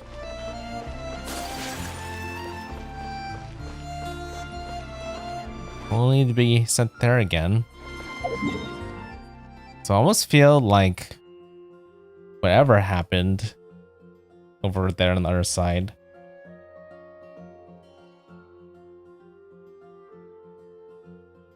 might have caused his fiancée to pass away and he blamed the moon? Maybe? I keep guessing that she was gonna die, but she actually did survive through that story. But I mean, he's so like filled with rage, that's the only thing I can think of, right? Unless he's still searching for her, but she's still searching for her. I don't think he'd be that angry and would want to get back to the moon more than anything. But maybe he just needs to gather enough power to fight against something that stronger than him on the other side. Very hard to say. Even though we say we beat him, I feel like he's more sealed the way than beaten. I guess I won't have to worry about him for a while. But there's probably a chance that he might come back in the future. And I guess if he does come back, we'll be more ready for him. But anyways, I think it is very late. So definitely gonna have to call it at night now. And yeah, it's definitely one of those stories that it's hard to put down once you start, because man, you really want to see how it ends. And the game really teases you when it's gonna be finished too. Add Kind of think it would be like Thank you for finished sooner, but nope, just keeps on going. Haven't you heard? Yeah, it's crazy how good the stories for Genshin has been. It's definitely something I did not expect when I picked up Genshin, but definitely probably how this game was able to keep on doing so well. And I guess I'll look forward to doing more Genshin stories in the future. Well, actually, I don't have to wait too long, because I mean, there's a story event that I can work on next, most likely on my next stream. Yeah, most likely on my next stream. And even though I think these stories aren't as strong as the Archon stories, I think they're still pretty good usually. Usually still am impressed by them. So yeah, I guess I can look forward to this in the meantime until the next Archon story shows. I mean, I still also have an Archon story I need to get back to eventually, but yeah, there's a lot more things I need to kind of address before I get to that. Like a lack of sleep right now. Yeah, that's definitely one of the things I need to just for now and worry about everything else later. So for those who are watching, thanks for watching, and we'll see you guys in the future. Have a good night. NoukonNeko signing out. Bye.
Sadly, even after drying my blanket for 2 hours, still wasn't completely dry. I just didn't flip it around enough. Just what happens when you have a really thick blanket. It's okay. I think I could probably air dry it the rest of the way. I have so much to catch up still. That's why I'm trying to spend as much time as I can trying to catch up to as much as I can. But considering how much trips that I've been going to this year, I'm not surprised how far behind I got. But yeah, I think I'll eventually get there if I keep up with this. Streaming, if I can stream more, then I'll eventually will catch up. For now, let's sleep. So, again, have a good night. Thanks for hanging around. Bye bye.